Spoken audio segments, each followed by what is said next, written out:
And welcome viewers to a magnificent day down here at Coolin. We are here for the Freightlines Group Great Southern Colts Carnival.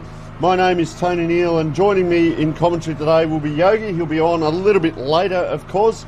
And our first game is going to be Goldfields versus Upper Great Southern. We can see the teams out there at the moment. Upper Great Southern look fantastic in the yellow jumpers, and the white jumpers, of course, is the Goldfields. Just go through the agenda for the day. We have two pools, Pool A and Pool B. Pool A is Peel, Goldfields, Upper Great Southern, Eastern Districts.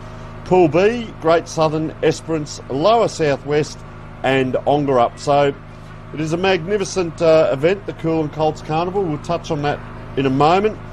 Today's games, well, Pool A, Goldfields versus Upper Great Southern. This is on Oval number 2, so if you hear us talk about the ovals today, Oval 2 is the Coolin Transport and Fife Transport ground.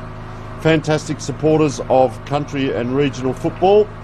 And Oval 1 is the AFGRI Great Southern Fuels ground. So talking from Oval 2 today, Goldfields versus Upper Great Southern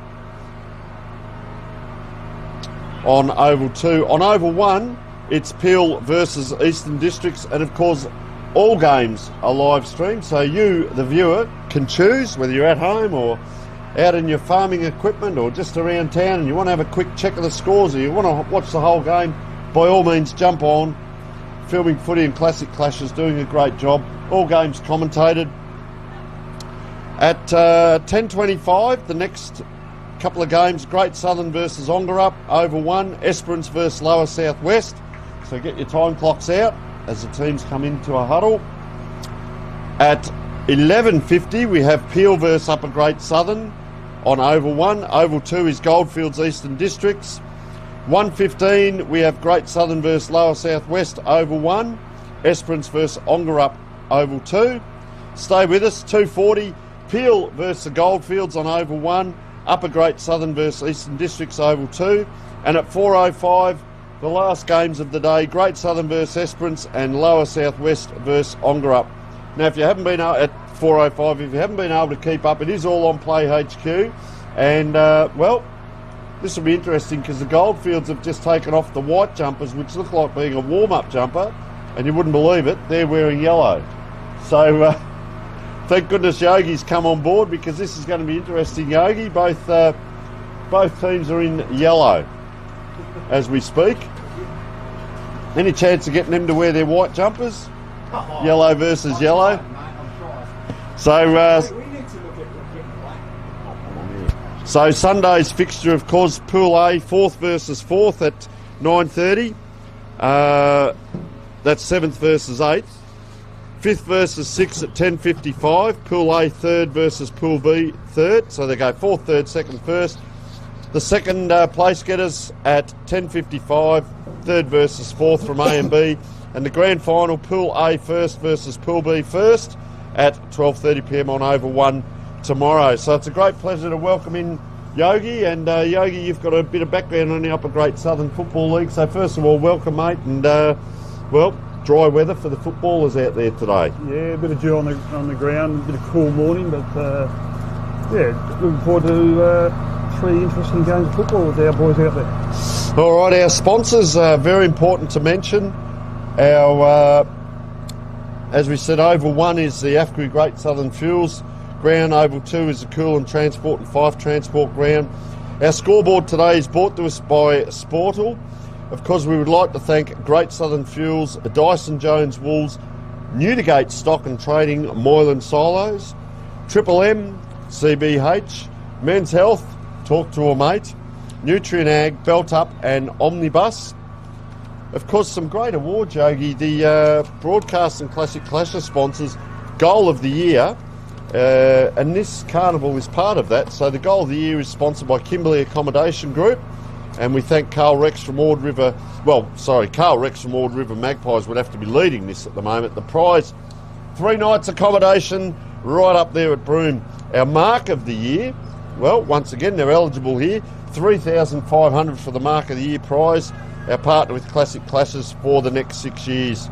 thanks to AFGRI. So gentlemen from AFGRI's just wandered by. Other sponsors we've got: High Five e-bikes, Filming Footy, Dartfish, custom by ORTC for all your merchandise. And today we'll get our Archie's best on ground, and if we can, we'll get them for an interview. They'll get a beautiful pair of slides and maybe even a football. We'll see how we go. Last but not least, our Classic Clashes partners: Elam Lube, a well-oiled machine, speak the rhyme; Retrovision, particularly the teams at Geraldton and Albany, great supporters of Classic Clashes; Delta Ag, Warren and many managers. And of course today there is a huge announcement when John Douglas comes along about our Classic Clashes. So Yogi, first of all, the weather, mate. What are we looking at? I reckon it's about 17, is it? Yeah, I think they're going for a max of that today, and just a light breeze, so it'll be pretty good conditions for football. So it's not so much wet weather, but just dewy on the ground at the moment. You are correct. I don't think we're going to get any rain. We're looking at 17 maximum. Gibbous moon. Well, there you go. But no rain out there. So fantastic. The ground looks great. There is a cricket pitch in the middle, and here come to our left the Goldfields team just coming out, and you can see Upper Great Southern already out there. Who's the coach today of Upper Great Southern, Yogi? Aaron Morton. This is his first year as coach of the Colts. He actually coaches the league side at Brookton Pingelly, so in his first year as coach there as well. So he's supported by Gavin DeGrucci. Also got Ralph Tickett. So there's sort of three coaches, and then we get the help from the South Fremantle support. Dan Marie, the talent manager, and he's brought a line coach with him as well, just to help out if needed. So thank the South Fremantle boys for the support. All right, and just a quick caveat, we do apologise. We've had troubles, not us ourselves, but just getting team sheets organised this morning. We've got a budget, so we're going to go by that. So we do apologise if there's been any number changes. Sometimes the lads change the jumpers around, so just bear with us, and we'll see how that goes throughout the day. The other thing, we talk about keys to the game. I think the exciting things with Colts and down here, the Coolin Colts Carnival, but these lads is it's 4 15-minute quarters, so it's going to be fast and exciting, Yogi. I'd be interested to see where they set up behind the ball much, but I guess keys, not overawed by the occasion. These players are selected and prepared for this standard, and they get to display their individual strengths as well as teamwork together. Yeah, it is, and it's they're your enemies one week and they're your teammates the next. And even when my boys are playing, I'd say after the game, well, they're not a bad bunch of blokes. And I said, yeah, they're just different blokes with a different jumper when you're playing against them. So to play with them is a good experience. Well, this is what happens. You get to play with respected opponents as teammates and coaches. You forge lifelong bonds. Many great players don't get to represent their league and play to the level that's around you. So you can lift up. We talk about this playing to the level around you. A brief history.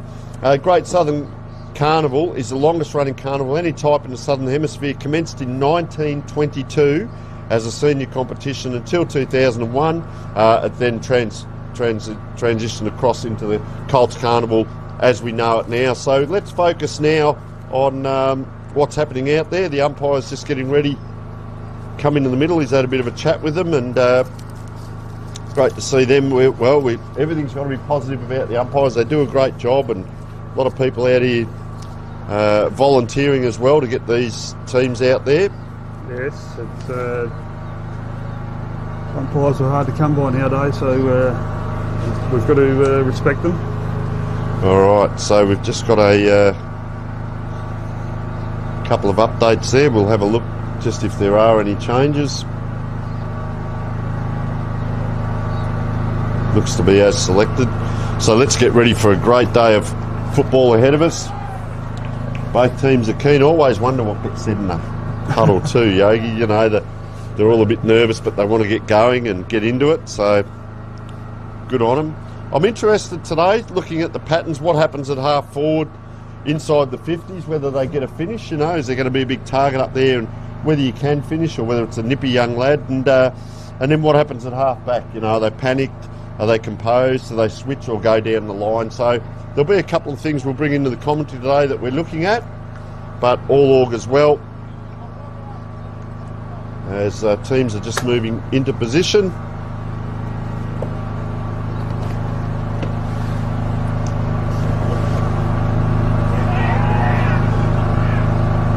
see the toss of the coin. Goldfields are going to the right of screen. Looks like it, yes. And Upper Great Southern to the left of screen. Traditionally a pretty strong side, the Goldfields, in this competition, so we'll see what they're like this year. All right, so all augurs well. See Noah Bowen Zaccoli in the middle there, number 9. The big fella, number 24 there, Jack Lee. Looks a good size from the Narrogin Hawks. Once we get a head around a few numbers, Reece Hardy here on the wing. He's up against, Lavender Angus.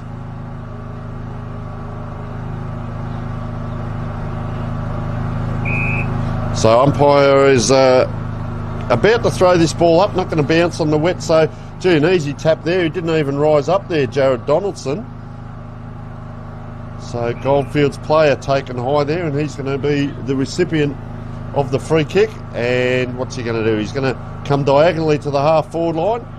Rising high there, Jake Tucker. Couldn't quite. Gee, backing up well, but the slippery ball. Upper Grade Southern trying to get that ball out. Nice handball, just flicked across by Noah Bowen Zaccoli. And they're forward now. Gee, good speed by Toby Perrin. They're out on the half forward line. They certainly are. Nelson's got it at half forward. He goes long into the full forward line. Back of the pack. Waiting down was Lanciano, and it just fell in his lap. So he'll have the first shot on goal. Speedy play from half back once they transitioned, wasn't it? The way they went. It was. A bit of fumbling with the dew by a couple of the Goldfields. Boy, they're probably not used to these conditions up in the Goldfields, I wouldn't have thought. So Lanciano, dead in front, 20 metres out, pops through the first goal of the morning for the Uppers, and they've made a pretty good start. So as we said, great transition. Watch out for Noah Bowen Zaccoli there. And they went inside. That's good football to go inside, transition across the other side, and we see that mark and goal in the end, and that is fantastic use. And of course, for the people Australia-wide watching, I found it interesting to come over to WA, and they do use the yellow ball through the day and in the evening. So it's a day game with the yellow footy as that ball's up in the middle. So they go up again, the ruckman for Goldfields, and Donaldson wins it down. It's sharked by the Goldfields, taken away by Levini. He gets a handball to a teammate towards half forward. Ford's there for Upper Great Southern, takes a great mark. Played a bit of league football over the last 2 seasons. Zach Ford, he's a good kick of the football. Oh, he goes centrally. It's a great kick too. Didn't break stride there. It was the Upper Great player in Bowen Zaccoli. He goes to full forward again, and out comes Kickett on a lead.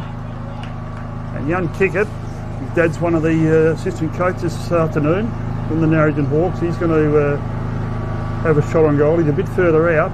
It's dynamite football across. Once again, that diagonal, take the risk. Use of the football is very good. So Kickett from 40 goes in long at goal. I think he might have snuck it home. He has. Got And around him made a too. magnificent start here this morning. They've kicked 2 straight, and Goldfields yet to go inside forward 50. Well, once again, I speak about that. It's bold football to take the ball on the half back line, but kick it into the middle. That was a beautiful kick, though, Yogi, and then get that ball forward. And as I said, once again, Noah Bowen Zaccoli, gee whiz, he's had a bit of the ball already. Remember, our best on ground wins the Archie Thongs, but gee, they might want to get a wriggle on here, Goldfield. It's only 15-minute quarters as well, as that ball goes up.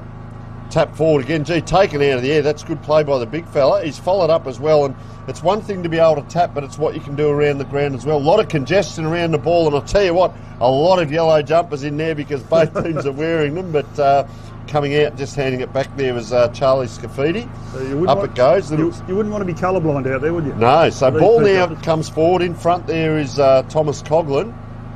Couldn't quite. Good in the back line here. Well, they're in a little bit of trouble. This way, that way. Ooh, Great back up. Mopped it up and taken, and a sling tackle. So they're going to set up again off the back line. Look who's calling out wide here. It's Zach Ford.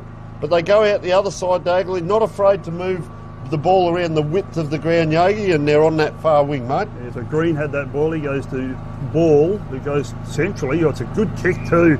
He's picked out Hayward. Just outside forward 50. He goes inside forward 50. It's not a great kick. And he picks out the Goldfield player in Jaden Smith, who's marked at centre half back. Smith goes wide. Commentators curse on the far side of the ground. But Goldfield still got the football. or it's a bit of a worm burner along the ground. Get a hold of that. And the big ruckman picks it up for the Upper Great Southern in Jack. He goes towards half forward. No one there to mark the ball. Noah Logie was in there. He gets the soccer forward. Goldfields have got the numbers around the ball, and they're going to clear from half back. They go to the far side of the ground. It wasn't a great kick. Upper Great Southern in front there. If they can go to the ball, they try and flick it out. There's plenty of numbers around it. Eventually comes out to the Goldfields player. Oh, it's a bit hard to see. He might have got one high there, I think, and he did. He's got the free kick in the back pocket.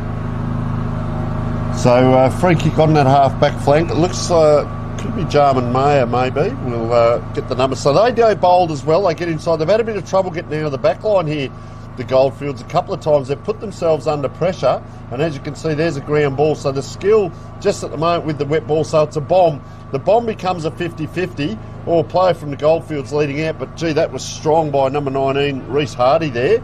Caused the turnover for his team. And Zach Ford, doesn't he hold himself well in those battles? He knows where to run. They've got one free out here, the Goldfields. There he is again. Zach Ford. They go high into the forward line. They've gone long towards full forward, and uppers are in front, and they've taken the mark.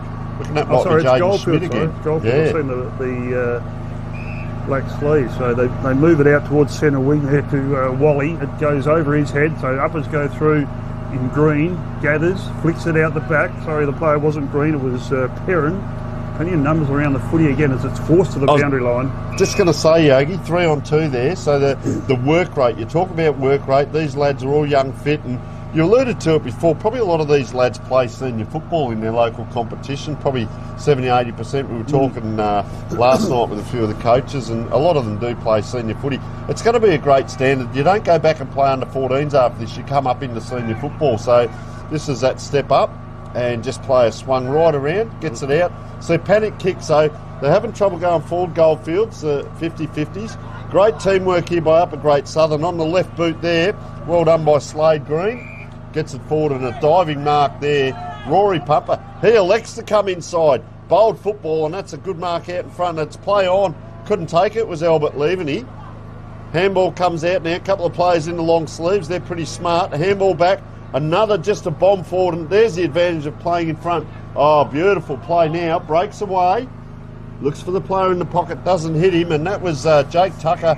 Just glimpses, Yogi. Little glimpses like that, and you think, well, that's what these lads are capable of.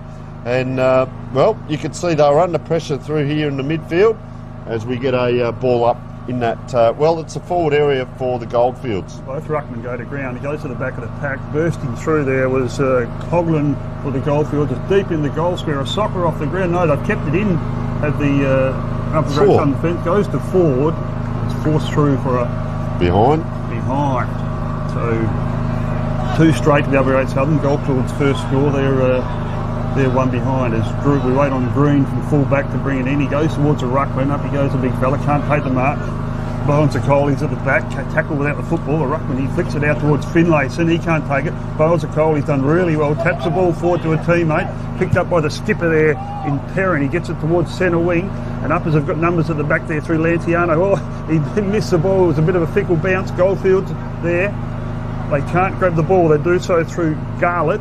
Flicks it out towards the wing to a teammate in Smith. Plenty of numbers around the football, and it's forced out of bounds. So the uppers did pretty well to clear that out of defence. Yeah, he's had a bit of it, Schmidt, hasn't he? But gee, they move it well. Uppers, they really move it quickly.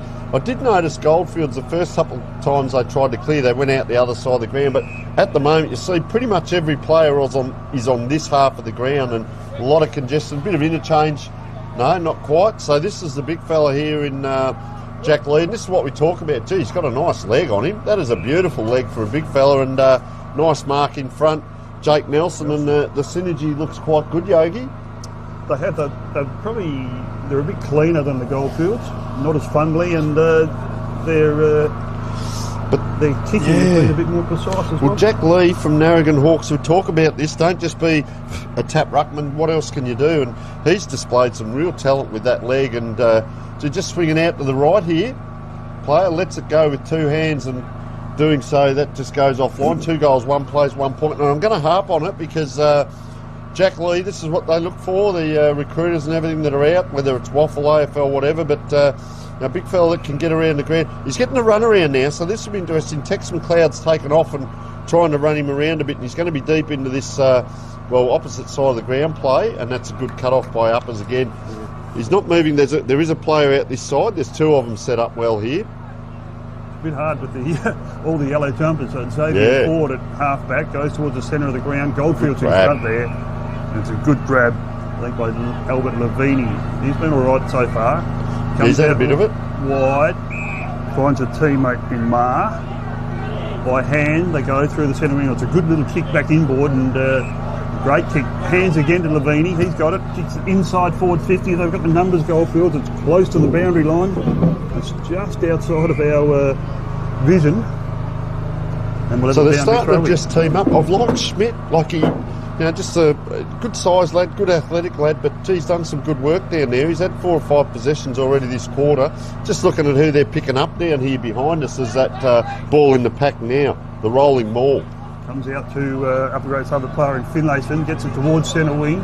Goldfields have got the ball. It's a good pick-up. He's been tackled, and that's holding the ball. Wow. A great tackle by Perrin. Mauled. Cuba Garlett trying to get through 3 of them, and Perrin gets it. He goes towards centre wing. Wow. Can't find a teammate. In there was for upper grade Southern was Tremaine Way. Eventually comes out towards the big fella who's already kicked a goal in Lanciano. Held without it. Umpire says play on. There's plenty of numbers around the footy. They eventually feed a handball out. They have to flick it on towards Bowen Zakoli. Can he be clean? He sockers it forward to his similar number 9, Lavini, and Lavini's earned himself a free kick. Been pretty handy so far. Good battle, isn't it? The 2 number 9s. Lavini, he's got a nice kicking action too, and looks for the player out wide, and they closed in because that ball was high in the air for a long time. Player just coming around the boundary offline there, unfortunately, but good effort there. So they're starting to push forward here. That was number 11, was it? Hurricane Clark. So Hurricane, it's an unusual person. Yeah, but good on him. He's having a go. And so this will be interesting here, Yogi. Look, they're all manned up. Can you run out? There's a player broken free. They normally give you the short one to the pocket. Players put their arms up. Where's this going to go? So, he doesn't quite get hold of it, but I tell you what, that's a low penetrating kick, 2 metres off the ground. And can they put... This is what you like to see, that passage of play where there's 3 or 4 possessions. They've got a big fella back here at the moment. They come wide. This is Howie Clegg. Elite skills at the moment by the Uppers team. Look at that, 4 possessions, not one has hit the ground. And this is modern day football as we see. Geez, off. I just saw him take off there. That was Bowen Zakoli. There's the 5th possession in a row. They're on the wing. This is the important one. They go towards full forward, and it was a great kick, and the big ruckman who's resting down there in Jack Lee has taken the mark. So they've had 6 kicks, 6 marks from full back. That is... Probably a bit fortunate with the first... Noah Logie, I reckon. But that is elite football, watching that, Yogi. If there's anyone out there watching the stream or watching it back, get hold of that 5 minutes of play, because that was just sensational. But they didn't panic at all. They just waited for someone who was free, and they used that first option. So Logie, the Williams... big fella from full forward, comes in, but I think he's tugged it a bit left. Certainly has, and minus score, so only 2 goals 3. Scoreboard's not functioning, and to the upper grade Southern, Goldfields are 2 behinds.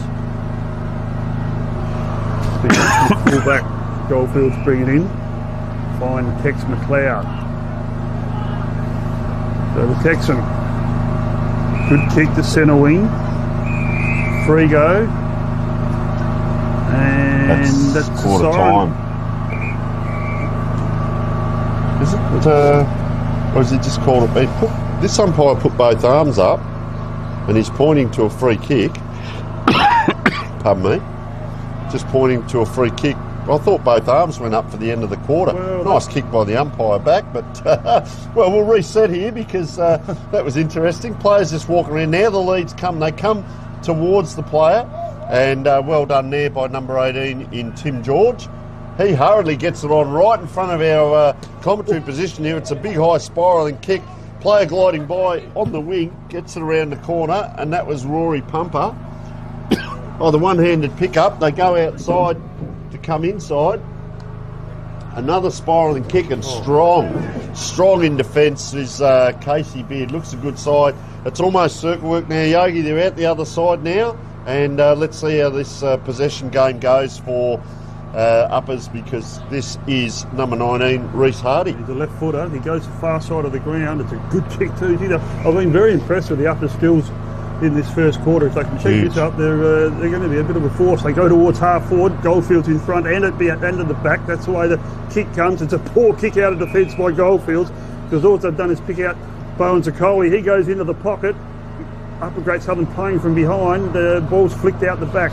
Out there was Ma. He comes towards centre wing and picks out the Hurricane in Clark, but he couldn't hold the football. It's forced across the line for a boundary throw-in. Both teams, Yogi, using the width of the ground as well. As I said, it was a bit like circle work down the other end there at one point, but back in for this throw-in. So the ball comes in. Is he taken high? He's ducked into it. He doesn't know whether to take the ball or shrug the player off, the big fella, so he does both, and that's Gerald Donaldson from Boulder. Geez, he put the body in well there, protected the area of the fall and gave his team. Let's just have a look if he bodies up again against Max Slawinski here. You can see him pushing. Slawinski's good at it. He's pushed him back in. He's done that really well. That's a smart ruckman right there, Jared Donaldson, as we wind around to quarter time. So we are on the Coolin Transport and Fife Transport Group ground. It is 2 goals, 3 to 2 points, and we will take a short break.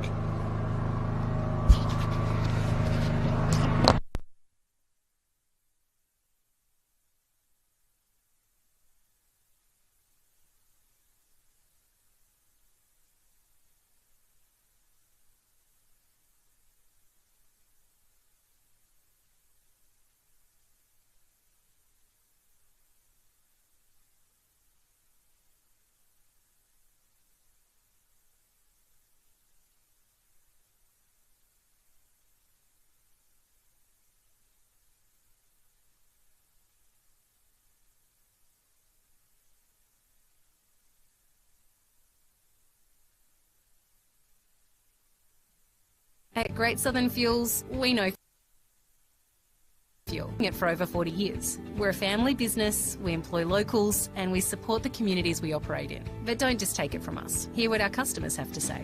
They're driven by local people. They're great community contributors. We use Great Southern Fuels because they give us a fantastic service at the right price.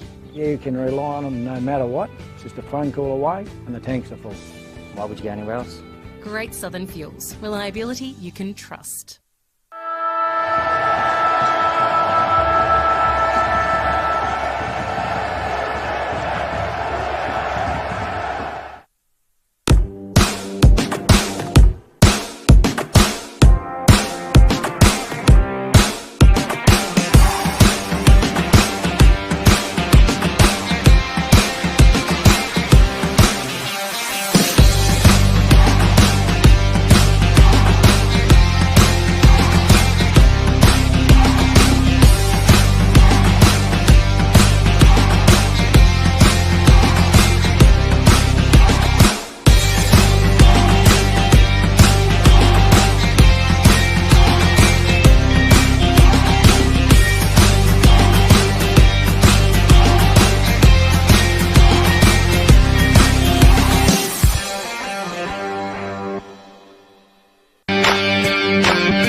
Umpiring. It is for everyone.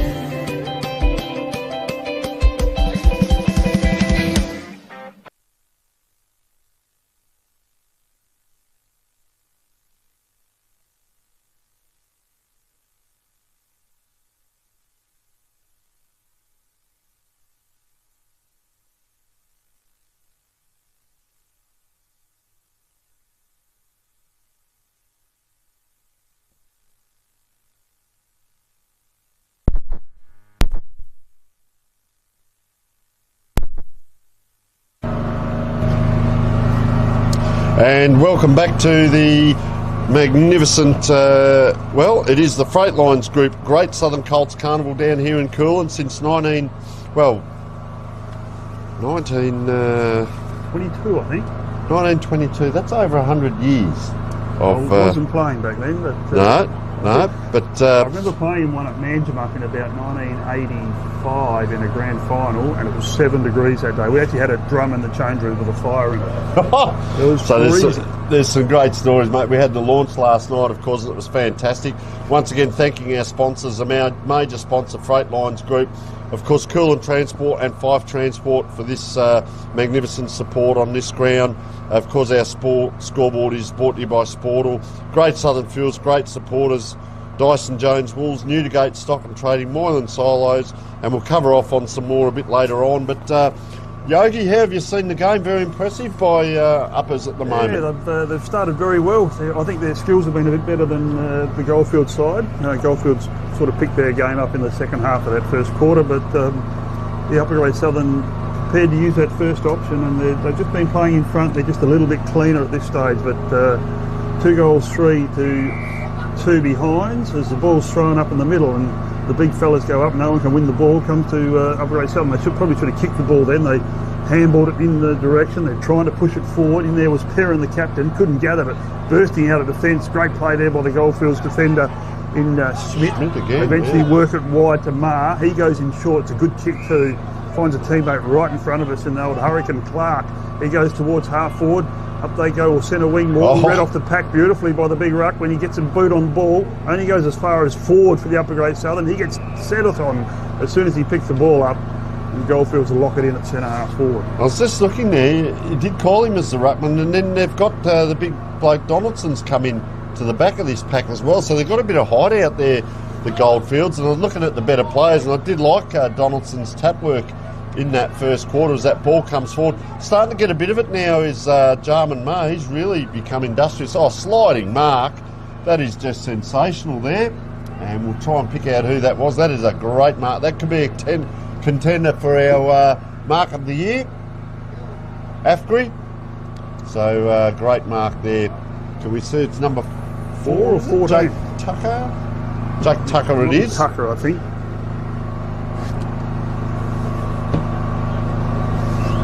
So Tucker, from about 45, 50 out directly in front, goes long towards full forward. He makes no mistake, and Goldfields get their first goal of the Carnival. They go to 1 goal 2. They trail the Uppers 2 goals 3, and a bit of good play there from the Goldfields from half back to centre half forward, and they're away. So nice tight game at the minute. We wait on the umpire. Throw the ball up back in the middle of the ground, waiting for everyone to get in the square, and so he tosses it up. No one really wins the clear ball. It was one out of there by Openshaw. No one can clear it though. It's on the bottom of the pack. Umpire says, "I'll have it." He's got a bit of toe. That young lad there, number 18, is it Tim George? He's got a bit of toe. If he can just get hold of it, here he is now. Ground ball. It's hard below the knee, so it bumbles up there and gets into the hands of the Upper Great Southern team. Player tackled strongly on the wing. That is a great tackle. They're just starting to lift a bit here, Goldfields. You can feel it. I think they have expectations and haven't quite lived up to. I've loved this player. Jaden Schmidt is probably their best player so far. And off that half back line, he does a high kick. They all fly up now. Out it comes, quick hands just to a player standing still. Had to move it on quickly, and that was through Rory Pumper. Fortuitously now around the corner. Get under that one. That's an 80-metre kick. 40 up, 40 down, and of course it's cut off over there. Look at the gum trees in the background. Beautiful setting down here at Coolin, and I'll tell you what, that's a nice long kick along the wing. It was Casey Beard who took the good mark in defence. So umpire's going to throw it in. I'll tell you what else is out here. A lot of kangaroos on the drive down last night. There's about 40 of them bounding along in the paddock next to us, so that was hairy. We're lucky to be here, but we appreciate all the teams that have come down and the volunteers and coaches that have travelled with them. And for those of you at home that haven't been able to make the trip, we hope you're enjoying this broadcast as that ball comes up again through Schmidt. He's racking it up. He's got his own name on it. There's a quick kick out of the pack. It's going to skim. It's going to bounce. Is it going to be... It is a goal. So they're going to celebrate back here. We'll just see who it is. I can see the little fella there. He's Hope he's not limping there. Just adjusting. I can see who it is. I've just got a knee bandage on, so yeah, he's just got a bit of a limp up at the moment, the young lad. Socketed that off the ground, so I'll pick him up, Yogi. You keep calling, and I'll see, because it looks like he's going to have to come off. It was a good effort from about 40 metres, and just skidded the whole way. So he's in a bit of strife there. He's already got the bandage on the knee. So Goldfields hit back with the first two. It's only a point the difference. Early in the second quarter, 15 plays 14 in favour of Upper Great Southern. So the ball's back in the middle, flicked out to the side of the pack. But Goldfields are winning all these clearances at the minute. They push it out the back, try to release a football. The big ruckman grabs it in McLeod. No one can clear it. Eventually come to Bowens Acoli, but the umpires paid a free kick back to Upper Great Southern, so no advantage. It's going to go to Cody Hayward. So ball in the centre of the ground. Uppers, they need to get a bit of a wriggle on. They haven't had much impetus forward this quarter, as we see the skills, but he's picked out the opposition player. I don't know why that wasn't a mark. So it must have been touched. They're just having a bit of trouble as that ball gets a bit heavier. It's dropping that 2 or 3 metres short. Gets it out to Tim George. He does look dangerous. Up it goes. Oh, the big fist. I'll tell you what, it rolls towards the goals down there. And that was good work by Casey Beard again. He's fisted 30 metres from behind. Yeah, point on the board, but Goldfields get possession. As I said, Upper Great Southern get the possession. Most teams will give you that first kick. Not if it hits the ground like that, though, so he's made a bit of a mess of it. They're going to wobble around here. So he goes out towards the boundary. Handball's in just a space. Oh, the big fella comes in. Bang, they go. Oh, the big fella there, number 24, Alex Fella. And he ran into a bit of trouble. But look, they've got a fella there. Look at the size of Charlie Scafidi coming in now. I'll tell you what, though, he's up against Jack Lee. He's a good size as well. So that's a good battle in the ruck there, Yogi. And that ball comes out. We're going to see it again now. There's some big boys out there. I saw the Peel side run out when I was walking over here, and I thought to myself, I thought there was an age limit. There's no size limit, I'll give you the tip. But the ball's tossed up inside Goldfields 50. They work it to the side of the pack. Uppers decide to soccer it. Might be the best way out of there. They can't control it. Still a greasy ball. Goldfields deep in the forward line, go for another soccer off the ground. Didn't come off. Eventually, Uppers work it out, but the kick's only gone a short distance. Goldfields couldn't hold the mark. Close to the boundary line. Umpire says play on. So they've worked it out towards Toby Perrin, the captain. He couldn't take the mark. Goes in and lays it. Good tackle. Ball spills free to forward. He can't gather. Pressure from Goldfields has been exceptional in this quarter. They flick it out the back. The dummy and then the tackle, and that's holding the ball. Showed the ball to the opponent. Got tackled. And I think it might be Bowens Acoli down there deep in defence has taken the mark. He works it towards centre of the wing. Who's at the back of the pack here? There was no need for the back of the pack. Yeah. A good grab there by, I think it was Albert Levini. He works back through the middle of the ground. This Schmidt, he's had a lot of free space. His kick was good too towards half forward. And coming out on a lead, Rory Pumper. Looks like he's going to have a shot. It's a bit deceptive, this ground. We can't really see where the white line is, but it's going to be a fair way out here, Yogi. I would have thought he's going to kick it. It's almost in the middle of the ground. 60.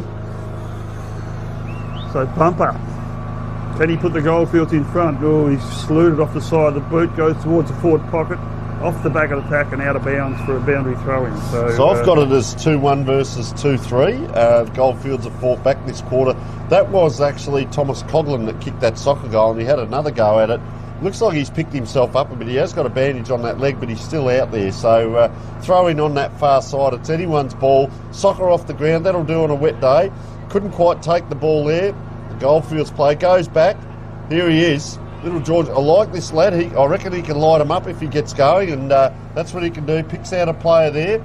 This is Caleb Wally, comes in short and kicks straight there. Oh, gets one for his business as well. So Casey Beard, he's been solid back there, Yogi. He's a good size, and he plays seniors back home, does he? Yeah, plays for Narrogin. He's been in the team probably the last 2 years in the senior time, plays in the back pocket or the half-back flank. So, good tackle. It's a great tackle. That could have been holding the ball, but the umpire says not to be. Logan Finlayson from Wagon, is it? Wagon, yes. And just sit down with the tackle. I'll tell you what I love. Have a look at them back here. They're all picking each other up. It's good old-fashioned footy there. You know, standing there, man, and right next to them, and just going to get a second throw in here. The umpire, just a bit of sun come out, so in it comes. Still a short one. The ruckman battle it out. Look at the numbers around the ball. Geez, you got hold of it, Pumper, in there and just let it go. It's come out now, trying to paddle that ball there, number 13. Zach Openshaw comes back now towards Gouge. He gets a kick right into the middle of the ground. He's been impressive as Jarman Ma. This way, that way. Tries to pick out a teammate. Oh, nice grab on that far side. I reckon that's Caleb Wally again. Says he comes inside, gets himself tangled up, gets a handball out. Player in long sleeves. That's a better handball now. Can they steady? Has to look sideways. On the left boot. Comes in. Centre half forward position. Anyone's ball charging through. George couldn't quite. Out it comes now. Uppers. They've done well here. Player, is he going to be tackled to the ground? Lets it go. Another soccer off the ground. Say Coughlin. He's almost the Messi out there on the ground. He's done a couple of... He's limping again. He's going to... Just looks like he's going to come off at times, and then he turns around and keeps going. So doing a right ball up now at centre half forward. Would have got a game for the Socceroos at Optus during the week. He's the amount of soccering he's been doing. So Optus try and clear out the fence. It's real up and under this ball. Nice Taking mark. a great mark there was Lavini. So Albert Lavini goes by hand. They go inside 50, but ball's on. Wasn't a great kick. Goldfields gather, tackled straight to the ground, and the umpire says, "Oh, in the back." The umpire Norrish, who umpires in the Ongerup Footy League.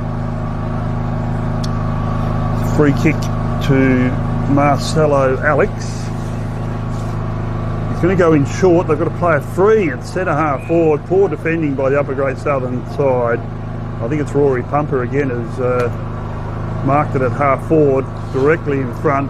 He's probably about 5 metres closer if we measured it out, and he doesn't mind the distance. It'd be good to see if he can get hold of it, because that last one almost looked like a set play, Yogi. We'll say it that way. He'll get the distance, I'd say. He comes in, but he's tugged it left and missed, but it gives Goldfields a lead. They go to 2 goals 4, Upper Great Southern 2 goals 3. We've been playing some 11 minutes into the second term. So the kicking out the far side, as we said, most teams will give you that, but a lot of the midfielders are over this side of the ground, so there's space here for the uppers, and we saw them do this last quarter where they had 4 or 5 possessions. Beard sells the candy well, gets it across, puts it onto the toes of Haywood. He gets it back again. Yeah, very well done. Into centre half forward, up they go. So they've got the ruckman back there, or player taken without the ball. Gee, I'll tell you what, that was courageous by Howie Clegg. He had to stand and wait for that ball to come to him, and the pack came towards him. Trying to go in backwards and coming out with it, the big ruckman. Ground ball, almost a cricket fielding type manoeuvre there. Getting it out again is Jarman Ma. He's picking up a lot. Gets it out. Gee, that nice, neat kick off one step. I reckon the umpy went quickly with the whistle. No, he didn't. Play on's a call. Cars are streaming in now. Kick it. Nice kick by Kickett. Number 5 it was.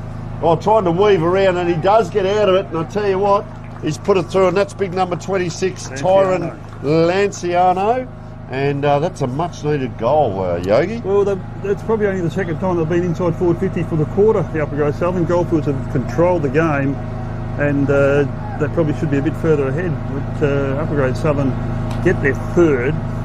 They move along to 3 goals 3, 21. And Goldfields are 2, 4, 16, and a handy goal just before half-time. Well, that's his second too, Lanciano. He took that nice grab up forward and kicked the goal in the first quarter, the opening goal of the game. And, gee, that was a nice manoeuvre. I like that. That can go down as one of our goals, because we have Goal of the Year by Kimberley Accommodation Group. 3 nights accommodation at Broome, and that's a contender, because he had to contend with a few players down there and got through, and very well done there. The ball's back in the middle. Up they go, taken there by Goldfields. A good handball out to Coughlin. He goes deep into the forward line. No one can take the mark. Back of the pack, Goldfields snap. He was pushed as he was kicked. Might have been Hurricane Clark. He's missed to the right-hand side. So certainly picked up. I reckon Goldfields Goldfields have certainly picked up. Upper Great Southern just... they're toiling hard. They're a very good team, but they just can't get their own way as they did in that first quarter. This is a nice kick out towards Bowen Zaccoli. Oh, that's a great grab, though. And that was Rory Pumper. So he's brought himself into it this quarter, Yogi. Good players do that. They just will themselves towards the ball, or flying high there. Big pack. Have a look at that. It's the rolling maul. We've got the State of Origin on Wednesday night down there at Optus Oval, and that's a practice for it, the big rolling maul. Beard it is, gives that ball back. He's just at the back of this pack, so I'm interested in the setup. There's not too many on the flanks here, if that ball does come out. So it comes out backwards, but just into congestion, so that's why I allude to that 4 or 5 metres off the pack. There's no one really on the outside of this pack, so it's going to be another soccer again, this way, that way. Drops the ball there, hot potato, and umpire says take a free. Well, uppers are going to clear, but as I talk about those midfielders, this is a great battle out here as well. Lanciano and Jarman Ma having a great battle. The two number 26s there, about 3 kicks off this. So let's see where uppers go with this ball. Beard's got it at half back. He's been a good player, but his kick's not that good. Courage. It's chopped off there by Lavini again, I reckon. He goes back to Pumper. Pumper at half forward, thumps it as long as he can towards the goal square, but Oh, well done. great mark down there by I think it's Ford for the Upper Great Southern. He goes towards Zach Ford, couldn't hold the mark, has to go back and butter up again. Goldfields have got it, runs around, shoots on goal and goes in short. I couldn't see that player. A little bit going on in back play there too. He got a little bit of curry for his work there. Was Openshaw. Hello. It was Zach Openshaw. So this is Caleb Wally. That was a great kick in actually. I thought he was going for goal as well. So Wally it is. So Wally shouldn't make no mistake from there, and he doesn't, and puts Goldfields in front. I think that might be half time. The siren sounded as he kicked the ball, so Goldfields move along to 3 goals 5. It'll be 23, Upper Great Southern 3-3-21. So a 2-point margin to the Goldfields side, who kicked 3 goals to 1 in that quarter. And we will take a short break.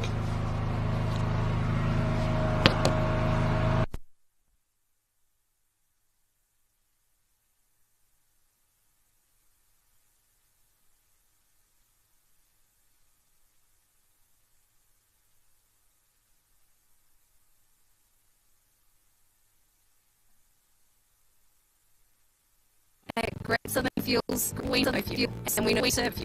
We've been doing it for us before. We're a family business, we employ locals, and we support the communities we operate in. But don't just take it from us. Hear what our customers have to say.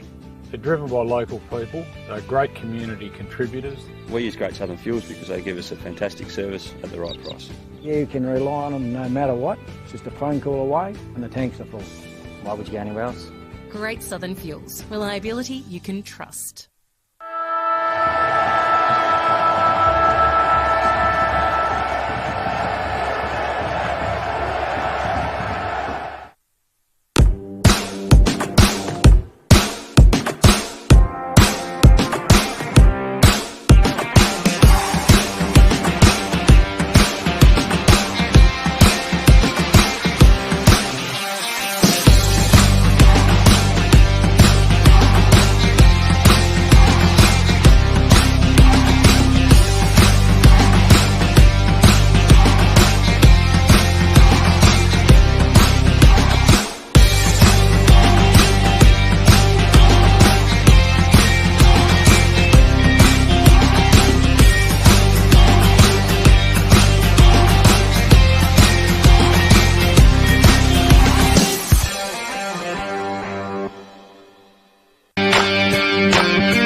Umpiring. It is for everyone.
Yeah, 3-7 to 3-3.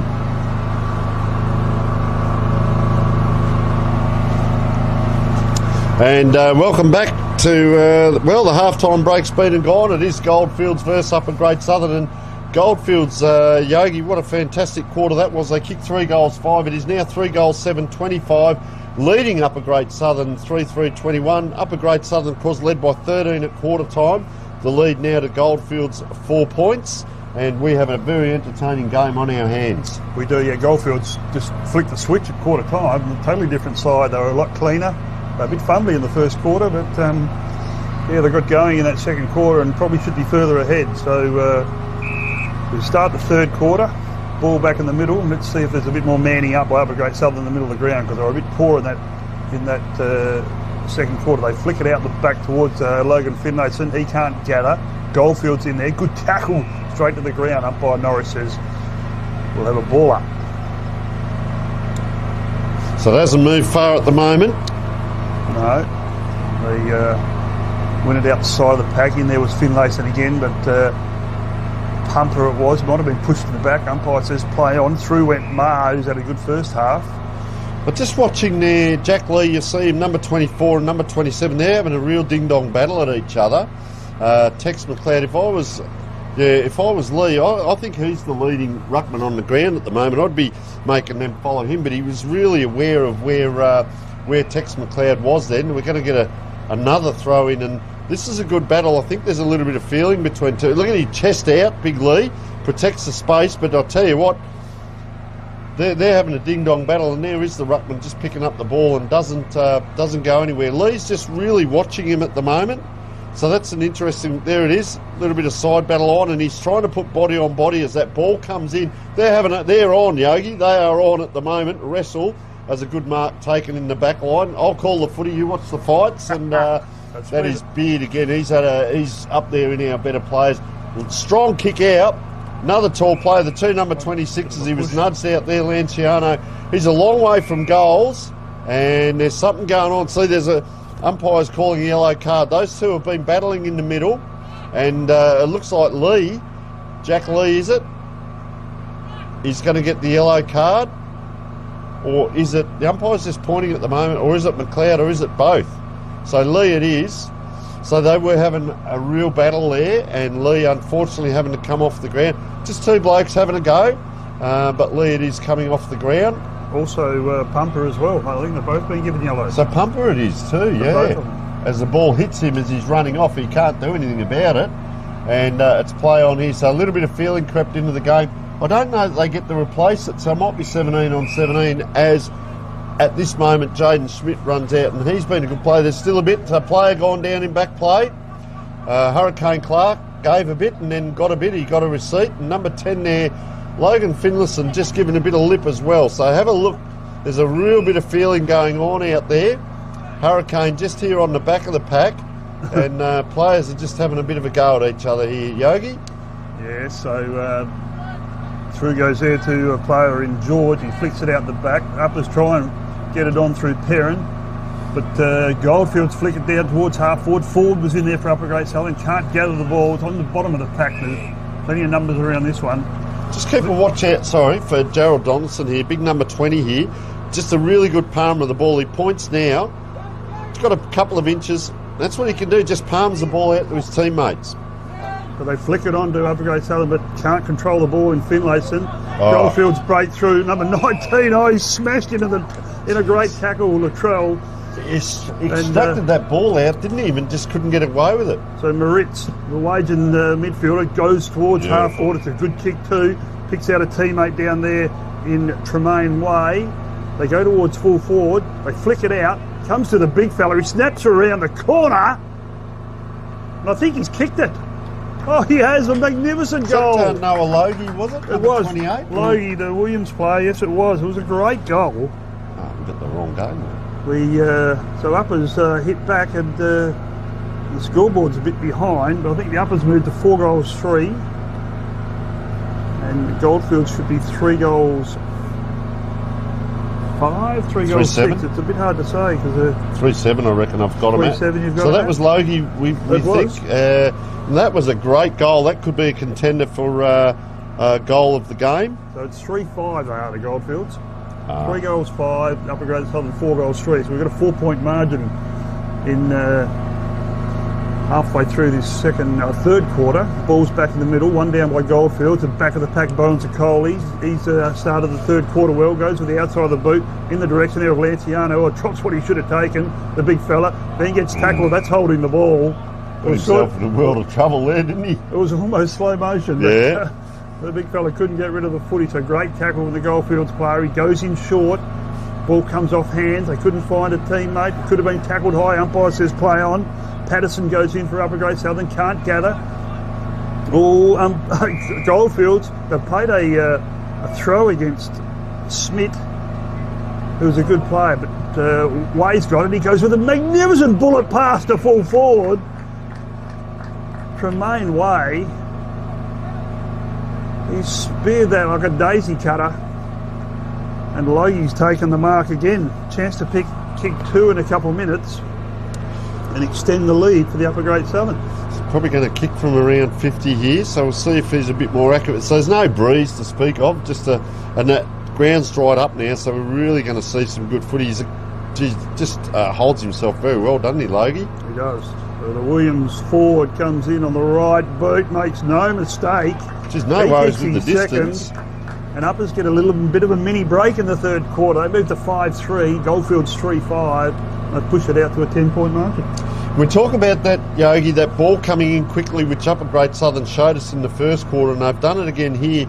But when you get it in around that half-forward line, you want it to stay in and to get a shot on goal rather than get turned over and come back out. And that's what Logie does. He can straighten the team up, and if he can kick like that, we saw Pumper try and do that in the last quarter, missed a couple. Logie's and Pumper had 2 or 3 shots, but Logie's, I guess, the turnaround, he's getting his goals in as they battle in the middle here, battle of the midfield. So I tried to shuffle it through the legs there. That was Slawinski doing a good job in the middle. He's up against Donaldson. Really like Donaldson, protect the space. He'll go with the left hand. There he goes, and he paddles it to a player, puts it to team advantage. They now go out through the wing. This is number 13 in Openshaw. Gets that ball down with the striking blonde hair, runs towards it. Donny did really good to force it out of defence, and he was held when he did it. So he's earned himself a free kick. Yeah, so... here's the name Donny. Craig Donny was a star for the Upper Great Southern over many years and state captain of the countryside too. They worked the ball through to the Goldfields player and Wally. He kicks it inside forward 50. They can't take the mark. Donny's at the back of the pack. Oh, he gets slammed into the deck. He'll earn himself another free kick. So Donny's got the ball deep in defence. He's done pretty well. He's kicked towards half-back. Parent can't take the mark. Comes off hands. In there's the player in Openshaw. Flicks it out to a teammate in Scafidi. They try and work it out. Through comes Green. He can't get it. Big tackle from the big fella for the Uppers down there in Zach Ford. And we're going to have a ball up deep in the forward line for the Goldfields. It's just about 40 metres around from where we're sitting. They win it to the side of the pack. No one can take it forward. Might have taken his opponent high. He has. That's the way the umpire sees it. So Wally will have a shot on goal. So he's on a bit of an angle. He's probably 40 out. Commentators Kershagi, what do you reckon? I think he'll slot this. He's been a pretty good player all game.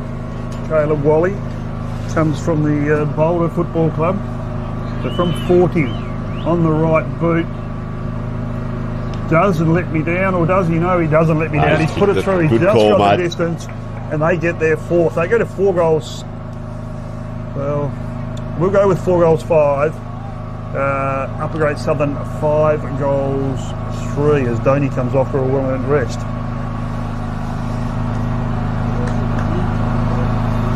(33-29) is the score.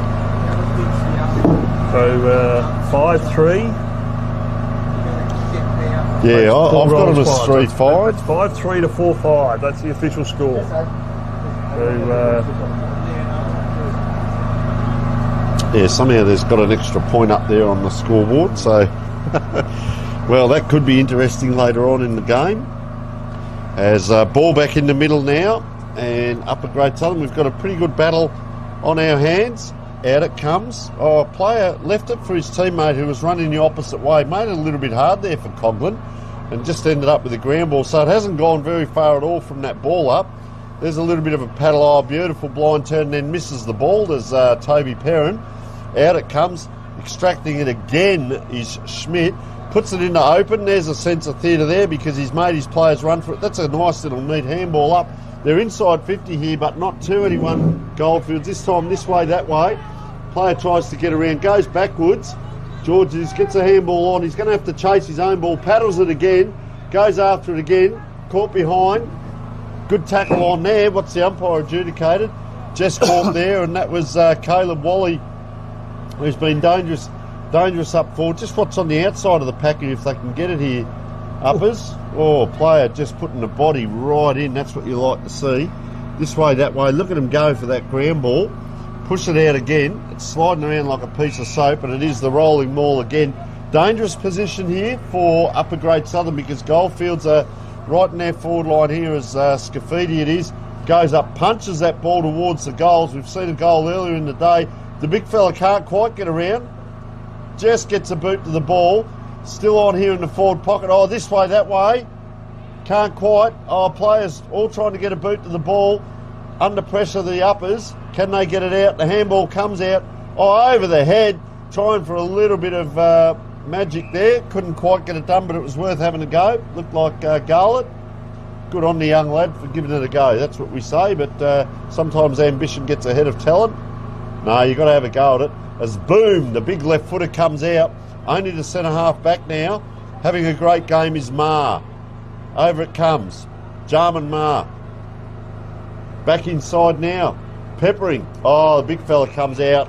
In the end, juggles it. Takes a good chest mark. And we talked about having those tall blokes up forward and being able to finish Yogi. And that's what this player's going to be able to do for the Goldfields. Is that 24, I think. 24, is it Fowler?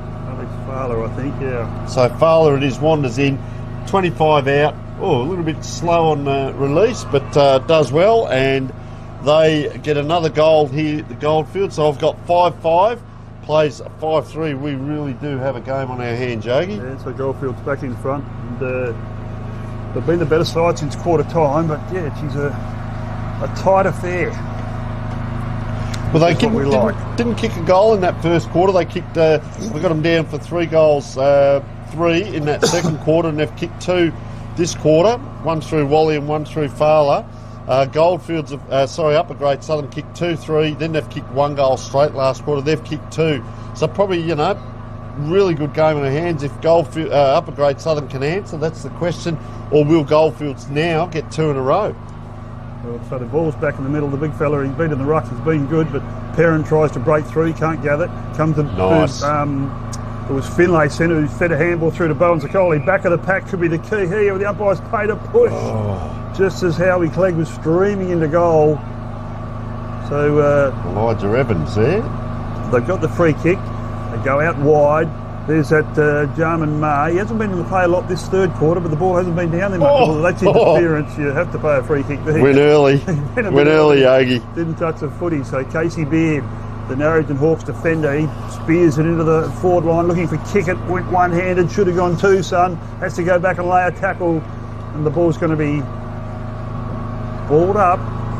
Inside forward 50 for Upper Great Southern. We've played some 13 minutes into the third term, so not long to go. They win the ball down, but only goes as far as Ray, I think it might have been. Goldfield says, go bang, let's get it out of here. They go towards centre wing. Oh, well read off hands by, might have been the player in Wally. He kicks it towards half forward, up they go. No one can take. Who's at the back of the pack? Goldfields have got the run of the ball. Ford goes in, lays a tackle. That could be holding the ball. Umpire says play on. Gave him the benefit of the doubt. Comes to Zach Ford. He has to go with the outside of the boot, but it's got to pay dividends just. Geez, Yogi, both teams have gone for that big bomb out of the back line, and both teams have got away with it. It's a battle between the 50s at the moment. Trying to get hold of it there is Blair Ball. That was interesting, that barrel. I was going to say one of the most dangerous kicks in footy is that you come from outside into centre-half back. They were a little bit forward of that Goldfields. They got it forward, and then, once again, having a great game. Zach Ford down there in the back line, and He too got the ball out, and we see it on that far wing now. Goldfields this way, that way. So he created space for himself there. Really well done. In the middle of the ground now. A lot of players. You'll see a lot of yellow jumpers around that ball. Where are the wingers from this side of the ground? They're all in around this ball, Yogi. So you're going to see 20, 25 players here all want to win the game off their own boot in this clearance. So up it goes. Oh, he extracts it out himself. He's just lifting here is Donaldson. Really impressed with him as a ruckman. And I think that's the difference is that Jack Lee's gone off the ground, and they've probably lost a bit there up at Great Southern with him going off. So just have a look. He's got the knee bandage on, or the protection there. Puts the body in, and he tends to palm with that left hand a lot. He does go right hand occasionally. So if the opposition are any good, they might pick up on that. Players going down there as Finlayson gets that ball out middle of the ground. They do. So uppers try and win it out. Kickett's in there. He goes with the soccer by name, by nature, but doesn't get much of a boot on it, and it's going to be tossed up. Just looking at the work rate here, Wally has stayed out, and his opponent there, Noah Bowens-Lickley, has gone into this pack. So you can just see back from the umpire here, about 10 metres back, is Caleb Wally as the umpire went. So just looking at the different tactics there, interesting to see. So we will take a short break and be back with a really exciting last quarter.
So, 15 minutes, but he can be replaced.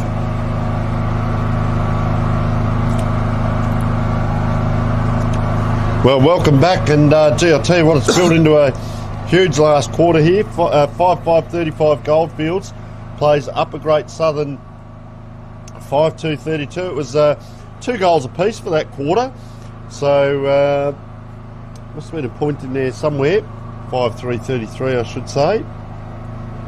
So it is actually 2-point lead to Goldfields as we speak.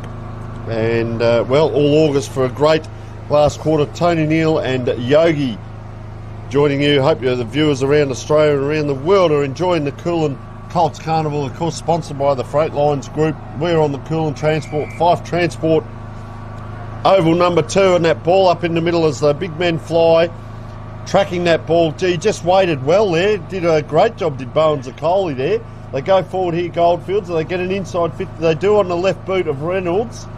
Pops it out wide though, and long way home from out wide, unless they can get one of the little fellas to come down. As just looking at who's in the ruck here. Yeah, Goldfields have got McLeod in the ruck now. Yeah, up against Lewinsky. Gee, I'll tell you what, he's played a great game as Schmidt. Best on ground, wins the Archie Slongs. There's a fumble in the back line. Hopefully he can make up for it. Can't get a boot to the ball. I'll tell you what, uppers get hold of it. They're in a dangerous position around on the left boot. Oh, I'll tell you what. Moritz. Yeah, Moritz. And I'll tell you what, that could have been a real handy goal. Understatement there. If he'd have kicked it, couldn't quite get it done. And we'll get a kick in here from the Goldfields team. They come in from full-back. Big fella's going to come broadcast side, which is what we like.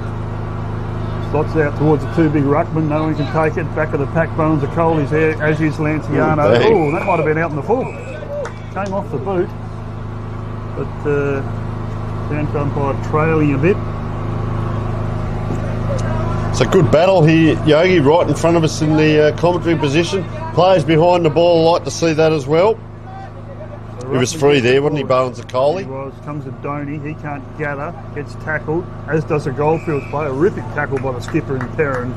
Umpire says we'll have a ball up right in front of the commentary bus here as 2 ruckmen go. They flick it out the back of the pack. The Goldfields taken by Haywood. Sharks it. Goes on the right boot towards full forward. No, it's going to go close to the boundary line. That's a pretty big kick, Yogi. He's kicked that probably 50 metres from here. You look how far that's gone, then it just bounced end on end and really beat the whole pack, and they were all pretty well structured up. So the 227s, McLeod up against Slawinski at the moment, because just updating the yellow card was Rory Pumper and Jack Lee, and they've been 2 outstanding players, one from each team. Had a bit of a dust up and the umpire set them off. Hopefully they'll get back on, because they've been industrious. And ball in the forward line here for uppers. Oh, a big punch. Tried to get that out of bounds again by the looks of it. It's very close to the boundary. Umpy says, oh, we'll ball it up. Yogi, the umpire's done a great job today as well. Yeah, when you don't notice them, they're doing a good job. So they've been pretty handy as Goldfields soccer it out of the pack. And the umpire's played a free kick here for a hold on the ruckman after the contest. So uppers doing all the attacking in this last quarter. They drive it to the top of the square. Goldfields in the van, back of the pack. Who's there? The big fella. He couldn't quite get enough on it. Oh, Lanciano should have kicked his 3rd and given him the lead. Instead, he's reduced the margin to, I think it might be 1 point. As Goldfields go far side of the ground, that could have been a push. Correct. That's why the umpires played it against kick it. So the big fella doesn't know it's his ball out there in... That's Scafidi by the looks of it. Yeah, it is too. It's almost an extra on-baller, because I see 27 is McLeod in the ruck, so I'll keep an eye on Scafidi, or flying high on that far side. But just keep it. So he's running down now, so he may come into the ruck. I'm just trying to see now where the other big fella... So he's put his hand up this time, so he's going to take the ruck tap this time. So that's interesting. They've got another tall player up forward if they can get it up there. So I'm just looking at some tactics here, sorry Yogi, but just trying to give the viewers a bit of an idea. And there's the big fella down, I'll tell you what, he's done a bit of body work down in the forward line. Pumper's just come back on. He's run off the interchange. I saw this diagonal lead. I thought, who's that bloke? That's Pumper. So they've come back on. And how many times have we seen this today? 2 or 3 times Pumper takes that grab a fair way out, and he likes to have a look at him, and he just hasn't been able to finish off today. He hasn't kicked the goal yet. So he's going to wander in this time. That's a better kick off the boot. High, long, right on the goal line. I'll tell you what, the uppers they're scavenging down there. They're not giving anyone a score at all. Turn it around again here, Goldfields. Oh, pumper under the ball. Had to stand and courageously. I'll tell you what, he's been sitting on that bench. Play on's the call. And that looks like it was Jarman Marr. So he's been down back a lot today. He's wandered forward, kicked the goal, but Pumper's been sitting there 15 minutes on the bench. I can't wait to get out there, and he's thrown himself into it. Yeah, just one of the more interesting rules in football where you can take advantage in front of them where the free kick is, and like all the players stopped then, bar the one Goldfields player, and went on and kicked the goal. So, geez, I'll tell you what. Sorry, very quickly, they've brought Donaldson on down forward as well, so they're really loading up tall. So he's the other tall, unless they're changing the rucks down there. This is going to be interesting, Yogi. A little bit of battle of tactics here. Yeah, they've snuck out to a 7-point lead now, the Goldfields, I think. Or push off, well, that's a throw. You can't do that, son. I guess who got the tap out. So Lee's come back on the ground immediately. Uppers starting to get hold of the ball off the back of Lee's work. Spear it into full forward. They can't take it, Goldfield. Nelson was down there, feeds a handball out. Goldfields are going to break free, or are they? Yes, they do. They get a handball out to the side of the pack, taken by Lavini. He flicks it over the top. Goldfields go towards half forward. It's a great kick too. Wow. They go by hand, flick it over the top. They've got the run in this last quarter. Uppers in there. They had to soccer the ball out through Bowen Zakoli. He gets tackled to the ground. Umpire says play on. The whistle's gone. He's I'll tell you his bit of work I was really impressed with there. Jake Tucker, number 4, flicked that handball out, and he sprinted over to be a part of this pack. He's at the back of this pack now, so he won't be involved here. Pumper it is. It'll go towards him now, but the big fella, that's a great pick up below the knees. Unfortunately, the kick's not there. For a big fella to go below the knees, ducking under. Goldfields player, streaming through, but didn't take the ball. I tell you what, that looked impressive with Slade Green. Goldfields now wrapped up again. Pumpers, I tell you what, he's really put himself into the game. He might have got a little bit of a serve on the bench, who knows, but I tell you what, hasn't he changed the game? But I tell you what, watch out for Lee. There he is again. This time he gives away the free, but every ruck contest he's been in, Jack Lee, he's won again since he's been back on. Yes, yeah, he certainly has. Goldfields go towards the forward pocket, and 2-on-1. That's a player I spoke about before. I reckon this might be Jake Tucker, is it? It is Tucker. That might have been him that kicked that last goal, perhaps. Didn't see the player, but a chance to extend the lead for the Goldfields.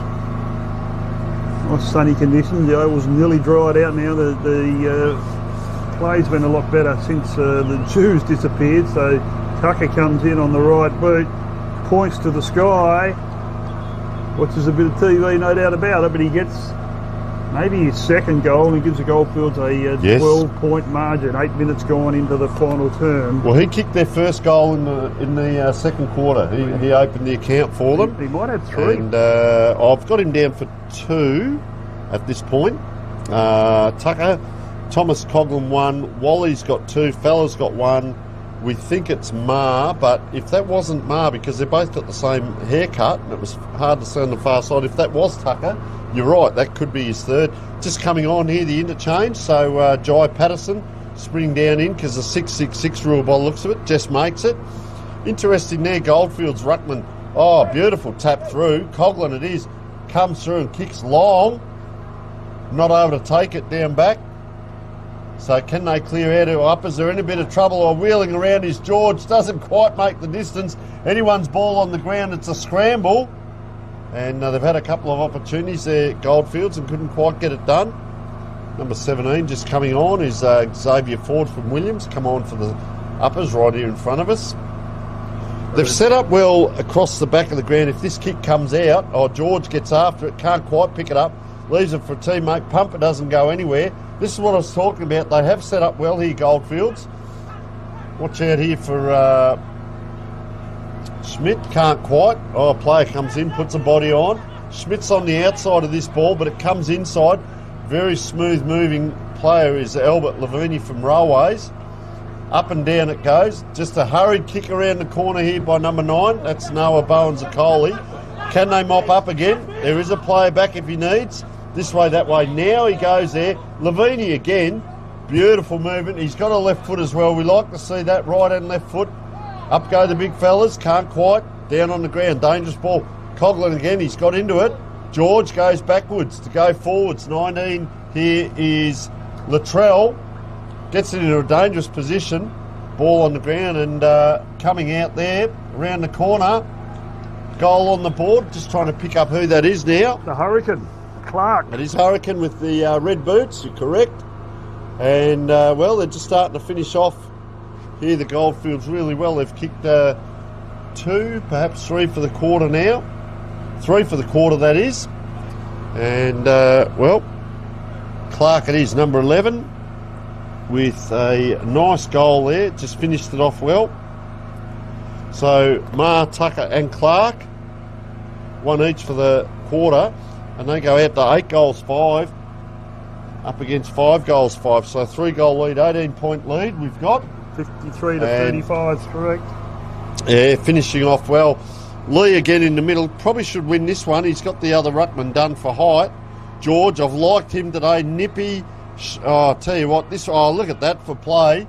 That's Jaden Schmidt. He's picked up again this quarter, so really liked his game. It's quick movement though, Yogi. Have a look at this. Goldfields under a bit of pressure now in the back line. Pretty handy play to have back there is Ma. They get it out again.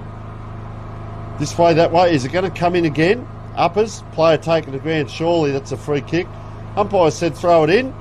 And we have a contest on, but 3 goals might be a little bit much to make up now. Yeah, they've done well on their second and fourth quarters. Have been really good by the Goldfields. Seems to be the scoring end to the left of screen with no breeze, but sometimes that happens as the Goldfields work it out of centre wing again. They Pumper. Bet on. Pumper did well, flicks a handball out wide. Might be that play again, and Wally was it again. Gets around 1-2 players, then goes to the top of the goal square. Goldfields went early. Umpire says that's the free kick, resultant free kick. And they bring it out wide to Upper Southern towards player there in Hardy. He's a left footer, goes by hand to Green, bang! Ho, gets cleaned up in a tackle. If you haven't tackle of the day, well there it is. It's a beautiful tackle. Is that might be Openshaw, number 13, or it might be 23, Nathaniel Brown. It is Nathaniel Brown. They got the similar. That is a crunching tackle, Yogi, but done well. Superb tackle from Brown, and if the last goal wasn't the sealer, this one certainly will be, and it is. And they've kicked 4th for the quarter. He likes and that's it what they lead by. 59 to 35. The Goldfields have just finished off that little bit better. And straight, Yogi, 4 goals straight.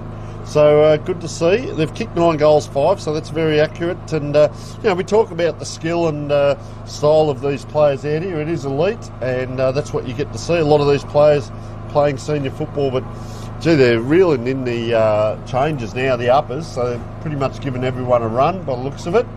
As also the Goldfields coming on, number 10, young Harry Gouge, coming down from the Mines Rovers. So good luck to that young lad. And they've got to rush into the 6. They've brought another tall on, I see, the uppers. Number 22 there in Darcy Bryant Smith. So he's gone down to try and match up. As that ball up in the middle, Pumper again. He's done well since he's come on, and as soon as I say that, welcome to commentating, because he gets dragged to the ground. And a free kick to uppers as they're going to go forward again. It is. So the skipper in Perrin thumps it into the full forward line, back of the pack. Is there a will o' the wisp? Could have been a push. Umpire says no, and it's trickled out of bounds. So adjudicating our better players, I guess the winning team, I reckon Jaden Schmidt's probably got it. Ma's been good. Donaldson at times has been good. Lavini I've really liked. He's a good smooth mover. And Pumper, apart from his discretion, has really put in a good game. But I reckon Schmidt at this stage might have the pair of Archies coming towards him. Yeah, I think you might be right. He's been a good play, 4-quarter effort. So as they try and work it out through the Goldfields, the umpire's going to play a throw here. He flicked it out of the pack. Goldfields players saying, oh, I didn't really. And Nelson's going to have a free kick inside the last minute of the game. A chance to peg one back for Upper Great Southern. They've been gallant in defeat, but they're going to go down in the first game of the Carnival as Nelson on the right boot shoots on goal. He's pulled it a bit left, but it's good enough. And they get their first of the last quarter. They go to 6 goals, 5, but they trail the Goldfields 9 goals, 5, an 18-point margin, and I think that's where it'll finish, Tony. Well, one of the magnificent things is, Yogi, when you look around your table and you find half a snake you haven't eaten from earlier in the game, and you've caught me out because it's going down deliciously at the moment. But the upper grade Southern have kicked 2 in the first quarter, 1 in the second, 2 in the third, and 1 in the last. So you can say that they're at least consistent at this point. Yes, so ball back in the middle, can't be long to go now. 1 down by the uppers, Bowen's a Cole. He's been a tiresome worker all afternoon for the upper side. They flick it out to Goldfields. The handball wasn't great, taken by Perry. He thumps it as long as he can, long towards full forward, and it's hit the behind post for a boundary throw in. I'll tell you what, Yogi, I've been very impressed with both teams. The speed of movement, uppers showed glimpses there. You talk about moments in football, there's the final siren. Talk about moments in football, and it's that movement of the ball, the quick movement. We saw that passage of play in the first quarter, super impressive, where they got those 5 or 6 possessions in a row, and we've seen that all throughout. So a really good, consistent game of footy. Goldfields coming out on top there with a 9 goals in the end, 9 goal 5 in 4 15-minute quarters is very good, to 6 goals 5. So in the end, three goal win. They came back well. They played 3 quarters, if you like, the Goldfields. Yeah. So that is it for our first game, folks. Hope you've enjoyed it. Goldfields come out on top. Plenty more football today as we prepare for our second game, and we will take a short break.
And welcome to picturesque Coolin for a huge clash in the Great Southern Colts Carnival.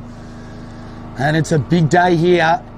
Brilliant conditions, sunny, looking for a top of around 20 degrees with two of these ovals next door to each other. It is a smorgasbord of football. Tim Lee's on the mic for you on Classic Clashes. Our major sponsor, the Freight Lines Group, Great Southern Colts Carnival. That's a mouthful. I'm going to say that 3 times quickly. And a big thank you to Coolin Transport and Fife Transport. Let's go through a few of our sponsors for this weekend. You can't do it without the sponsors. Great Southern Fuels, Dyson Jones Wools, Newdigate Stock and Trading, Moylan Silos, Triple M, CBH, Men's Health, Talk to a Mate, Nutrien Ag, Belt Up and Omnibus, who have constructed the filming footy Isuzu trucks with electronic scoreboards. You'll see them around at different country venues, and we have it set up on Oval 1 today. And of course, Kimberley Accommodation Group, they've put up a 3-night accommodation package for the goal of the year, any game broadcast or streamed on Classic Clashes and filming footy. $3,500 for the mark of the year, thanks to AFGRI. So that is huge. And we want to say a big thank you to them because they're partnering with Classic Clashes for the next 6 years. Huge news. Big shout out to High Five, E-Bikes, Dartfish, Custom by ORTC and Archie's. Oh, let's get into it. It's a big clash today. The Lower Southwest taking on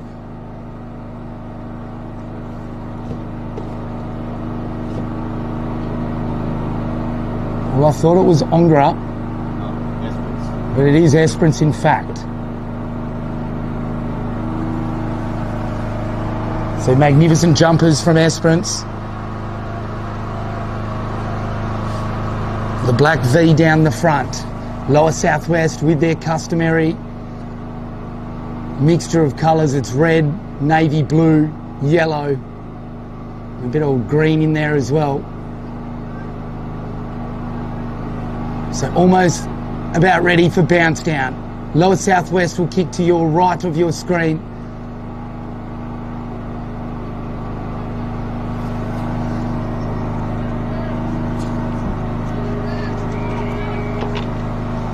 And away we go in round 1 action, and Esperance, brilliant stuff, got up early, put the knee in, won the tap, but it hits the ground straight away, another ball up. So Jack Riley, a bright start from him, couple of goes at the tap again. Well done Esperance, they win the clearance. And Tyson Graham's kick, out to centre wing, out of side, collected well, and then thrown on the boot towards right half forward.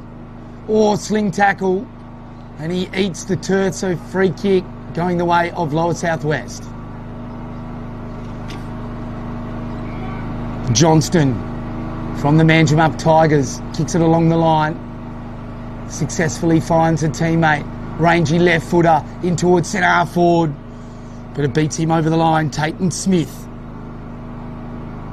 from the Southerners can't quite keep it in, so it looks like boundary throw in, left half forward for Lower Southwest.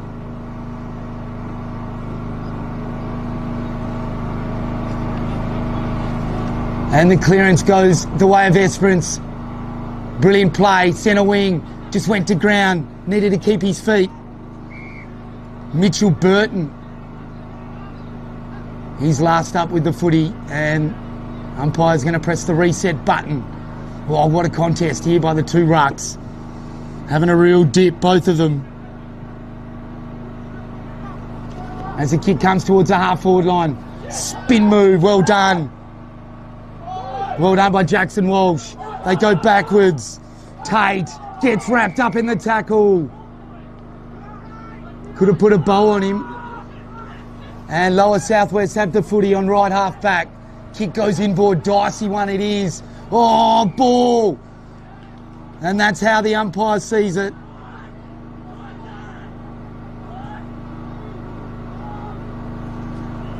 So the kick comes in. That's a great mark.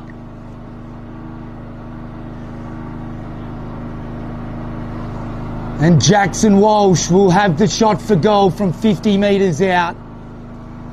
It's the right side for a right footer. Right behind this kick here. Rowett getting brilliant images on the camera. On the left leg, Jackson Walsh. It's not going to be a goal. Big pack. What a fly. Got some airtime. Couldn't bring it down. And what an attempted mark by Esperance. Oh, brilliant tap down. Well done. Was Neil. Still trying to clear it. Trying to get the hand pass out was Doherty. But it goes over the line. So boundary throw in right next to the point post. And it looks like Neil in the ruck. Up against Doherty. Got the right paw down. Oh, he's copped one high here, the Esperance player. Free kick directly in front of goals. And that was a Joel Selwood special. Clever play by the Esperance player, and Mitchell Ferguson from directly in front should make no mistake. Still looking for our first score. 3.5 minutes gone first quarter. Esperance versus the Lower Southwest. Ferguson goes, bang! Not quite good enough, and it's through for a minor score.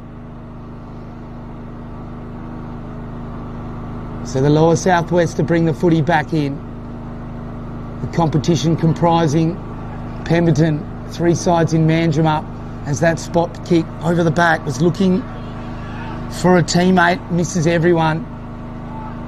Trying to clean the footy up now. Oh. Good tackle by Esperance, Tyson Graham. Superb stuff. So here we go again. Well done. They win the clearance again, Esperance. Graham's kick towards half forward. Great defence by the Lower Southwest. Gets the 1-2. Sam Doherty take a bow. Tries to follow up again. Hand pass comes out. Esperance have stolen the footy. Well done, Ryan Thomas. Got the hand pass backwards. Otis Murphy holding the ball. And Bodie Reeve, the skipper. Kicks into full forward. He's got it on the second bite. Good kick and good mark, and Jed Edwards will line up the big sticks from 40 metres out directly in front. What can he do, Jed Edwards, to bring up the first sausage roll of the morning?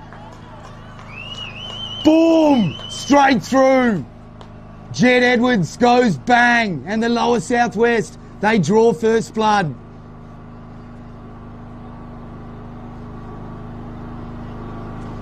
Great poise, Jed Edwards with the set shot, but it all started with Bodie Reeve. The lace-out pass from him. Excellent work, and he's wearing the bright green Hulk boots. Will there be a bit of Hulk smash coming from Bodie Reeve?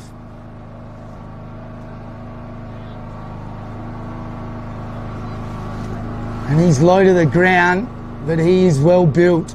He's like a tractor. So he's going to cause a few headaches for the Esperance side. So Lower Southwest against the run. Get the first goal. Superb stuff by Graham, but he gets wrapped up this time. Well done, the Lower Southwest playing on quickly. Max Wilson gives it to Rayson, to full forward, gets pushed. Edwards, play on, says the umpire. Got a good piece of it. Oh, great work, Esperance. Got the hand pass out. Tate got absolutely ridden like a pool pony. No free kick given. So ball up again. First hands to it to Esperance. The Lower Southwest win the clearance through Max Wilson. The captain gets it to the hot spot. Edwards went without it. Cops a high tackle. Burton, free kick surely. And he's copped a coat hanger. No, coming back. So it's Petcher. His kick inboard. Dicey one. They've stolen the footy. Connor Brown, well done. But the kick comes into full forward.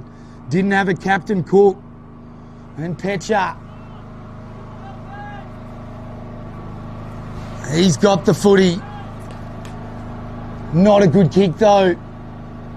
Looking to pounce here. The Lower Southwest. Well done, McGinty. Got the hand pass backwards. And holding the ball against Johnston. And Graham's got the free kick. Goes laterally into the pocket.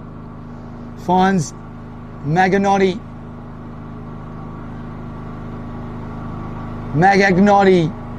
His long kick towards centre wing. Big pack, punch from behind. And looks like it's gone over the line for a boundary throw in. So outer side of the ground, centre wing. Jack Riley. And a stitch up in the budget. No number 30 from the Lower Southwest. Brilliant stuff. Won the clearance. And they get it to centre half forward. Trying to break three, but can't. It was Reeve. Vice-like tackle. And good intensity to start this round one clash. The Lower Southwest, as I was saying before, 3 teams in Manjimup, a team in Boyabrook and Bridgetown, and a side in Kojonup. Over the back, brilliant defence. They claim it, Esperance. And it was Rickaby's kick. He's marked nicely on right half back. So they take a deep breath, Esperance. Little bit of hesitation, runs his full measure. Then left leg is pretty good, long and strong. It was Murphy, but punch from behind, and here they go again, the Lower Southwest. Hand pass out, the long kick in from, in the end it was Rayson's kick. It's marked beautifully by Esperance. They play on. He was like Spider-Man then, Rickaby. Just stuck with the one hand, and his long kick to the outer side's gone over the line, looking for Maloney. But couldn't find him, so boundary throw in, outer side of the ground. On left half forward for the Lower Southwest. They've had all the play in the last 5 minutes. The previous 5 minutes, Esperance were just clearing it at will, not able to put it on the scoreboard. So a seesawing game so far. Rayson left it behind. Comes out the back. And a free kick. I think it's going to go the way of the Lower Southwest. No advantage paid. Shot for goal was good too. But the free kick's coming back to the ruckman.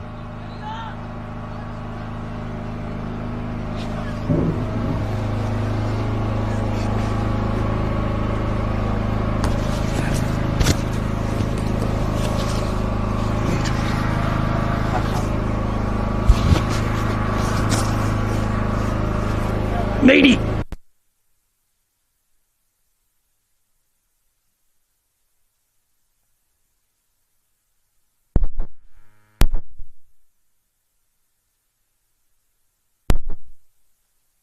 In the van, brilliant mark taken by Esperance. And the number 30 for the Lower Southwest, not in the budget.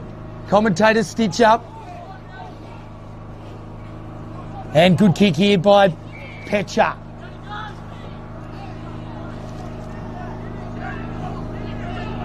Keenan. No, it's Johnston, in fact.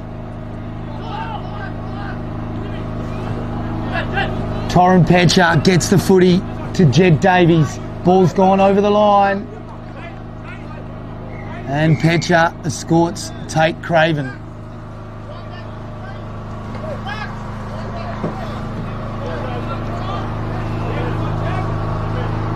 So very lucky to have the president of the Lower Southwest Football League, Tristan Mead,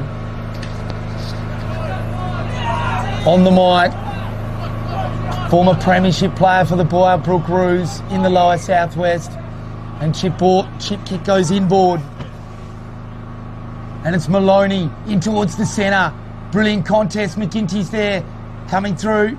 Kobe Brown feeds it backwards. Away they go, the Lower Southwest. Right leg in deep. It was Smith's kick over the back. Good crumbing. Oh, had a little bit of a hand on him, and he's got some pep about him. 2-on-1. Surely the Lower Southwest are going to come in and fly the flag here. If they don't, I'm sure Coach McGinty will be saying a few words. Welcome along, Tristan Mead. Thanks, Lazy. You wouldn't need an extra invitation to run down from full back there. Certainly not. No. So interesting start to this game, Tristan. Yeah, it's been quite even, hasn't it? Bit seesawish, really. That first 5 minutes, Esperance just not able to get their dominance in the clearance on the board. And Lower Southwest probably haven't used the opportunity as much as they should. As the clearance goes to them, hand pass was by McGinty. And then the left foot snap. That looked pretty good. It's just missed. Looks like Cooper racing. So talk us through this big ruckman, the number 30 for the Lower Southwest. Yeah, started brilliantly. Tyson Jacobs been playing at Southerners. Tyson Jacobs. Playing league football. He's going very well. Got him down as the number 21. So that means he'd be 30.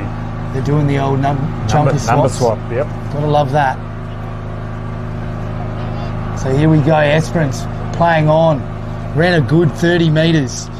Reiner's kick, good mark. He's paid it. Plucked it. Look at the height of this fella. He's like a baby giraffe. He's going to be big. And how's the foot skills on him? Taj Neal, he's started brilliantly. And how exciting is this Carnival, Tristan? Just walking around, there's that much talent for a recruiter or just someone who loves bush footy. It's like your mecca. It is certainly a good opportunity for some bigger clubs to have a look at this young talent in the bush. So Neal does the double-hander down. Did well towards Graham. But the Lower Southwest somehow come away with it. In space was Brown, but couldn't quite get the footy. It's gone over for a boundary throw-in. So talk us through these carnivals, Tristan. If you haven't played this one, you've certainly played other landmark carnivals as a senior. What's the key to a group getting together and having a successful carnival? Yeah, a good coaching group and development group with these younger guys and a league that wants to support it, which I think, looking at the 8 teams that are here, all the leagues are supporting it well. So yeah, superb. That's what I was just thinking. So Graham shepherded well and then got the footy on, and Grant gets wrapped up. So the Lower Southwest desperate to get it on the board here. They've had lots of entries inside 50, but again, the ball well going inside 50, are they? Nah, Reimer just sitting there grinning like the Cheshire Cat. Nice mark. Plucked it, Logan Brown. Right leg to centre. Forward. Oh, he's almost taken a hang and his teammate's stolen it, Tristan. Mitchell Ferguson. Okay, it's quarter time. And there's the siren for quarter time. And before we let you go, I'm not sure if you can hang around for the second quarter. Perfect. We'll keep you on then. There you have it. That is quarter time in round 1. Esperance versus Lower Southwest. It is the Freight Lines Group Great Southern Colts Carnival. Coolin Transport and Fife Transport. What a ground this is as well. We'll be right back very soon with the second instalment. Lower Southwest versus Esperance. They're up by 6 points at the moment. The boys from down, Manjimup, Pemberton, Kojonup. I suppose we shouldn't forget Boyarbrook and Bridgetown as well. We'll be right back very soon.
Welcome back live in Coolin for the Freight Lines Group Great Southern Colts Carnival. Big shout out to Coolin Transport and Fife Transport. That is the name of this ground. And Tim Lee's on the mic with Tristan Mead, President of Lower Southwest Football League, umpire, past player, premiership player, association medalist, goal kicker, full back. Have I missed anything there, Meady? No, you got most of them. And could swing a willow as well. As the tap by the Lower Southwest Shark brilliantly by Graham. Away go Esperance, they've won the clearance. Centre wing, central commentary side. Good contest here. Well done, Drayton. But got tackled in the end. Sorry, it was Gray, Angus Gray and Mitchell Burton fighting hard near the line. Brilliant stuff. So great footy early here in the Great Southern Colts Carnival. Good effort by Riley. Spits out the back though. Edwards did well. Gray trying to pick the footy up. Still ball at ground level. Omaday slides in there. Little grubber kick by Warren. Only went about 10 metres and then a free kick going the way here. Hadley Edwards. Going to Edwards. Hadley Edwards. Chip kick over to centre wing, to space. Brilliant dash. Like a cheater on an espresso. Then Lachlan Hughes. He was off. Hand pass to centre wing. And the kick comes in to Reeve. Outnumbered and Graham. Front and square crumbing elite. And the kick to space. Also excellent. Blunt picks it up. They've turned it over. Oh, and just coming through nicely was Lachlan Hughes. And just a couple of turnovers then, Meaty. Very costly again for the Lower Southwest. Ball use going inside 50 is not great. Lachlan Hughes then has some pace on him, doesn't he? Yeah, he's played a little bit of leg footy too. He's certainly outstanding on the wing. As the tap comes in front by Edwards. And Graham, inside forward 50 now. Esperance, they've bullocked it like a rolling scrum. Free kick going the way, or is it a ball up? Ball up, both sides tackling well. And Cooper racing, he was off with the races. No, it's McGinty. So tap hits the ground. Well done, throwing it on the boot. It was Edwards. Esperance got the numbers here. Graham was free in the middle. Tried to go there. Good bounce. Chip kicker out of the pack. Well done. Shouldn't have gone back to him though. Sold his mate into trouble, but they're taking the game on, Esperance. I like it. There you go, Lower Southwest fighting the flag. And Jackson Walsh coming in. And I reckon, Meaty, they might have had a bit of a word at quarter time by the coaching staff, getting right in there to protect their teammate. Reeve does a pirouette. Brilliant stuff. Hand pass to his own advantage. Trying to milk the free kick. Oh, and then just grabbed a player without the footy. And it looks like it's going to go the way of Esperance. And McGinty just getting told to pipe it down by the umpire. If that was Tristan Mead, it would have been 50. Could have been. A little bit of feeling in this game, Leesy. Brown's kick. Oh, hit the chest. Bounces out last minute. Lower Southwest trying to clean up. Omaday went to ground. Johnson on the left leg. Chip kick to space. Whitehead gets it along the line. Burton claims it. Shrugs a tackler. Kicks to the hot spot. In the van, Esperance. Went through the hands. Ferguson unlucky. And showing good poise. Rayson throws it on the boot. Hughes goes with the fist. Omaday trying to help. Hughes did well. Gave the hand pass off. Omaday tried to collect it. Hughes again. Brilliant. Connor Brown. Right leg. Good kick, good mark. Riley Gills got the footy. On right half forward. Kick goes inboard. Superb Connor Brown. Goes long and strong to the square. They've got it. Tayton Smith has got the mark. And he'll have a shot deep in the right full forward pocket. Only about 15 metres out. How'd you see it, Meaty? That was better ball use by the Lower South West. Linked up quite well, brought it back into the corridor and hit up a target in forward 50. Looks like he's going to go the right foot drop punt. I reckon he's got it. Ooh. And I don't think it's a goal. Just narrow. I was going to say, that's one of the few youngsters that doesn't have a celebration on him. Very subdued, so it was a point. I was just at junior footy last night. Meaty watching year sixes do all kinds of ice in his veins, celebrations. It was hilarious. Something that wasn't in our day, was it? Nah. I don't know. I'll probably try it a Here little we bit. go. Turnover in the forward 50 from the kick out. Shot on goal. Lower Southwest have kicked a goal. Well played. And that's Tayton Smith. Made up for his missed shot minutes earlier. How often do you see that, Tristan Mead, on the run, no problems at all? Just the stab past attempt, though, he's missed, but it's all irrelevant. Lower Southwest, they move to 2-2-14. Esperance still looking for that first major. They've been valiant, though.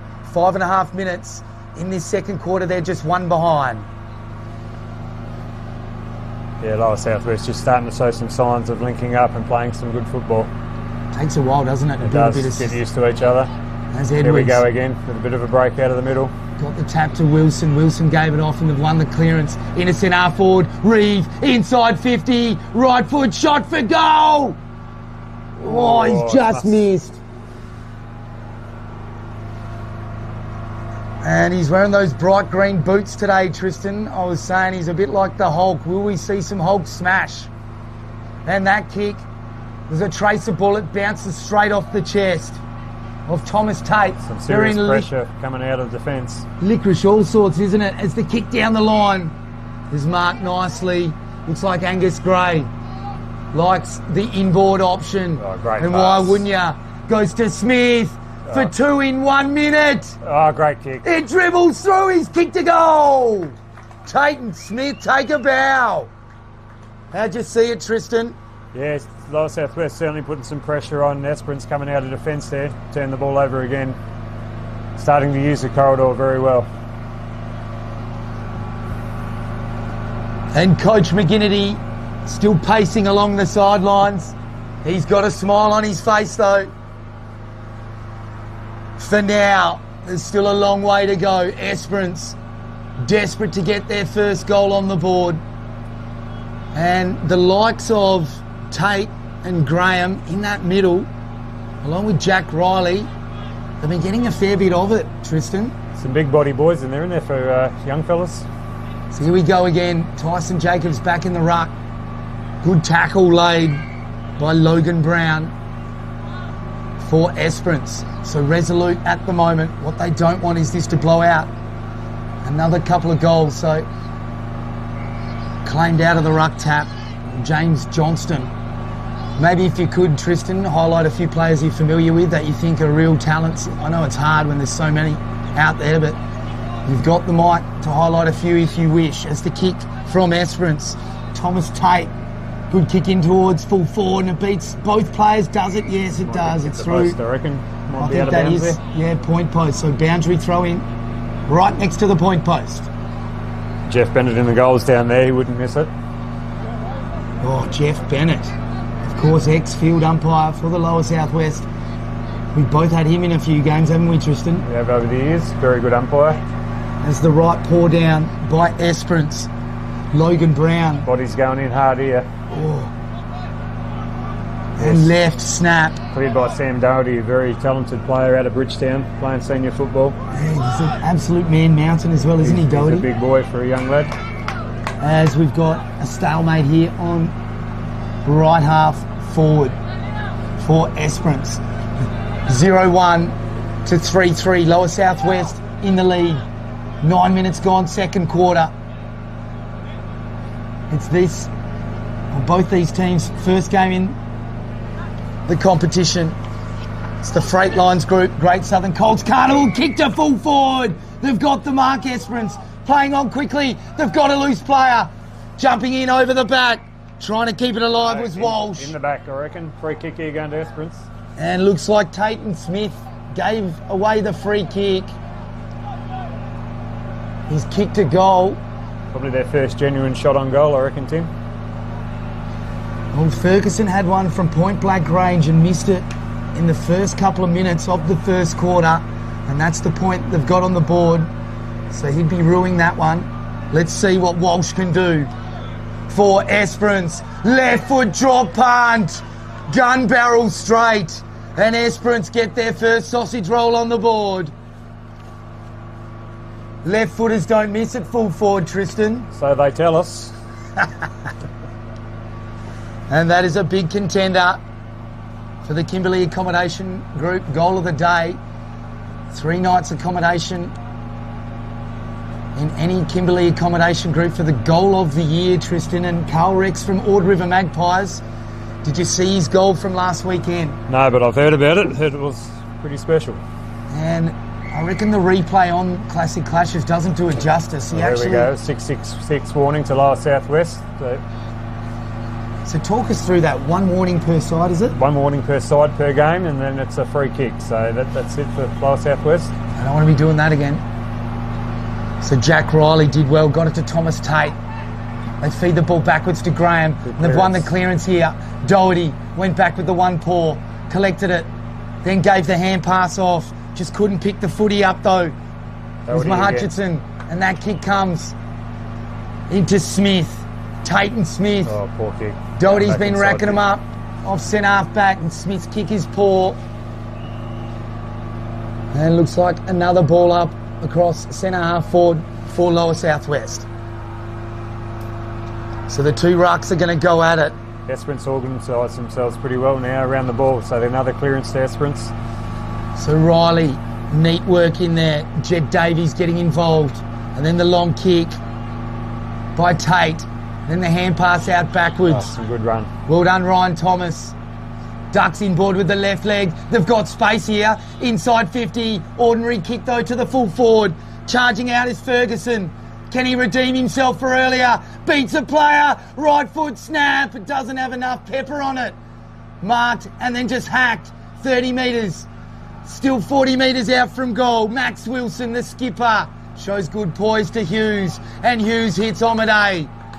Well done, Lower Southwest. Omaday on the left, looking lethal left kick. Looking for McGinty up forward. McGinty was in the van. Good punch from behind. And Esperance trying to won it back, clear it. But McGinty pushed him over like a rag doll. Can they get it again? Well done. Barged through the pack like a wounded bull. The Esperance player. That was Mitchell McLeod. Little paddle along to his advantage. Davies. Lockie Hughes won the ball back on the half forward. Hughes, brilliant. Got it out wide. Craven. Oh, another turnover though, and Graham sharks it for Esperance. Hacks it down the line.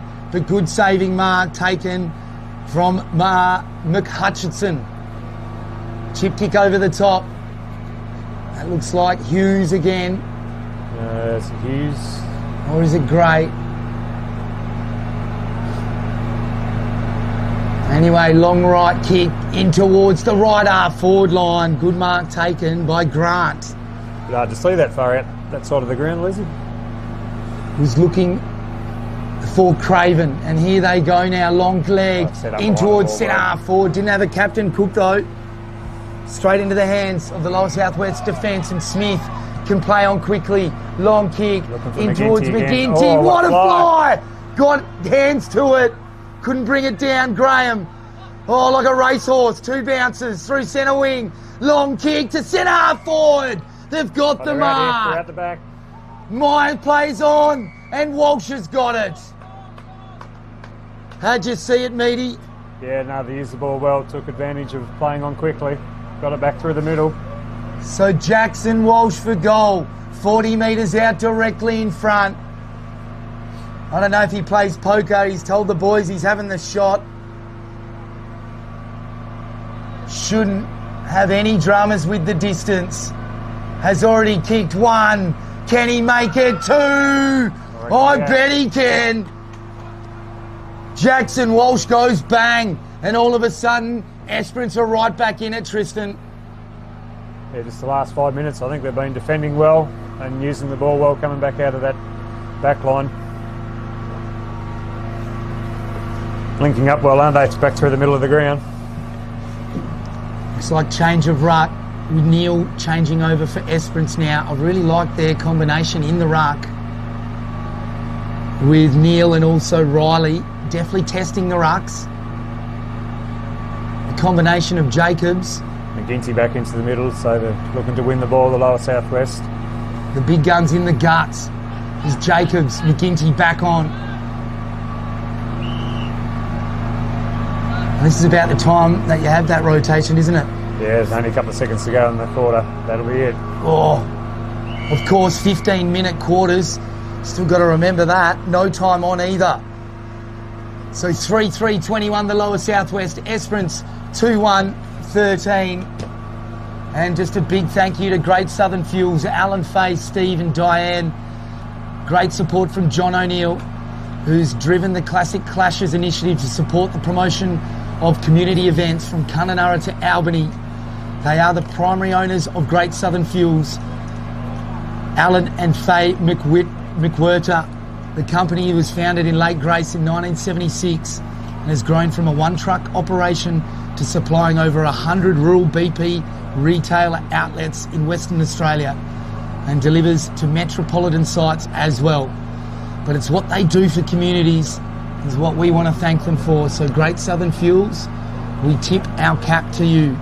The freight line group, Great Southern Colts Carnival, it's half time here in Esperance versus Lower Southwest. Meaty, before we do take a break, can you highlight a few key players for the Lower Southwest, and I might have a look at Esperance? Yeah, right, no worries. Obviously Tyson Jacobs, a big name in the ruck, playing a lot of league footy in the Lower Southwest. Obviously Kai McGinty, like we've mentioned, probably Sam Doherty down back, so some of the bigger boys, big bodies, been playing a lot of league footy locally. Yeah, probably need to stand up in the second half and make it count. Max Wilson, another one, captain out of Bridgetown. So, yeah. They really like Hamish on the day. Hughes is, like I said, played a bit of league footy down at Southerners, going really well.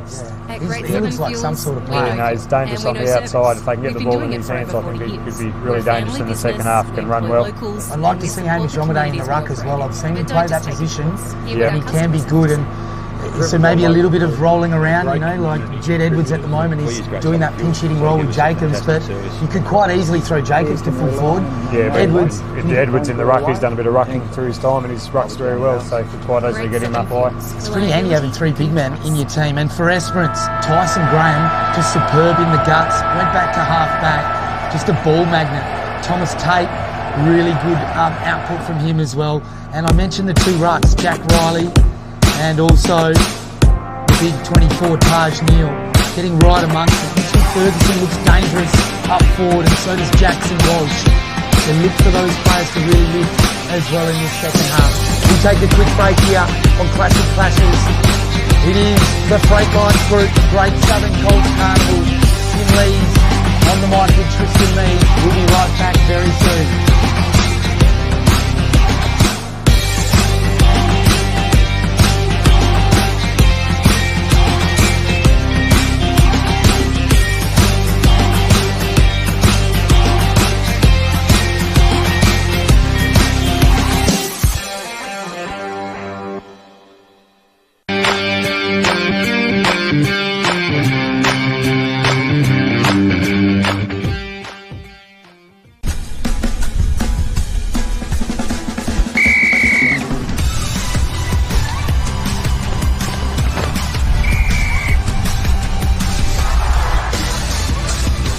Umpiring. It is for everyone.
Welcome back to the Freight Lines Group Great Southern Colts Carnival for the Premiership quarter here. The third quarter, and it's Esperance up against Lower Southwest. The Lower Southwest holding an 8-point lead. Brilliant stuff, Riley. Got the knee up early. Palmed it down. Graham, superb shepherd. They win the clearance, Esperance, but the grubber kick, not great from Brown. Still ball in dispute. Centre wing. McGinty picked the footy up. Bone-crunching tackle. Folded him up like a deck chair. Jackson Mayer. He's had his wheat bix this morning. Riley. Good body work. In the end, holding the ball. McGinty's got the free kick. The son of a gun. In towards centre half forward. Beats both leading players. Esperance back first.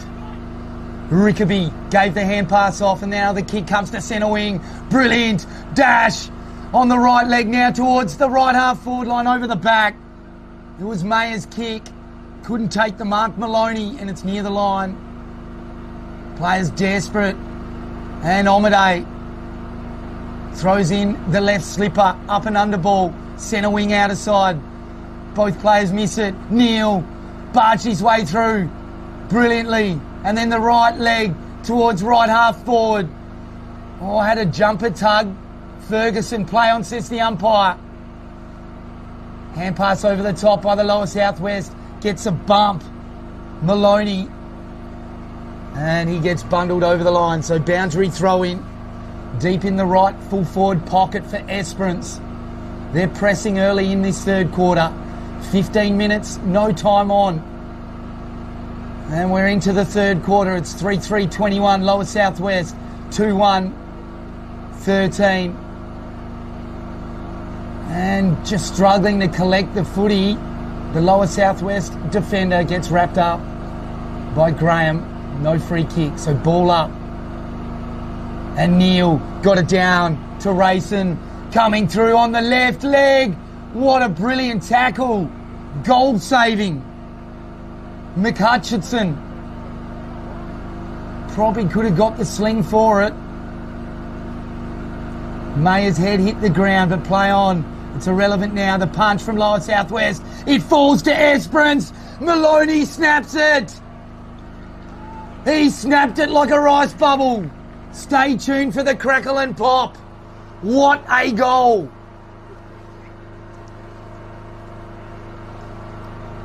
And Esperance, Maloney, superb snap, got off the chain, 30 metres out, no one around him, and clutch. So Esperance get the dream start.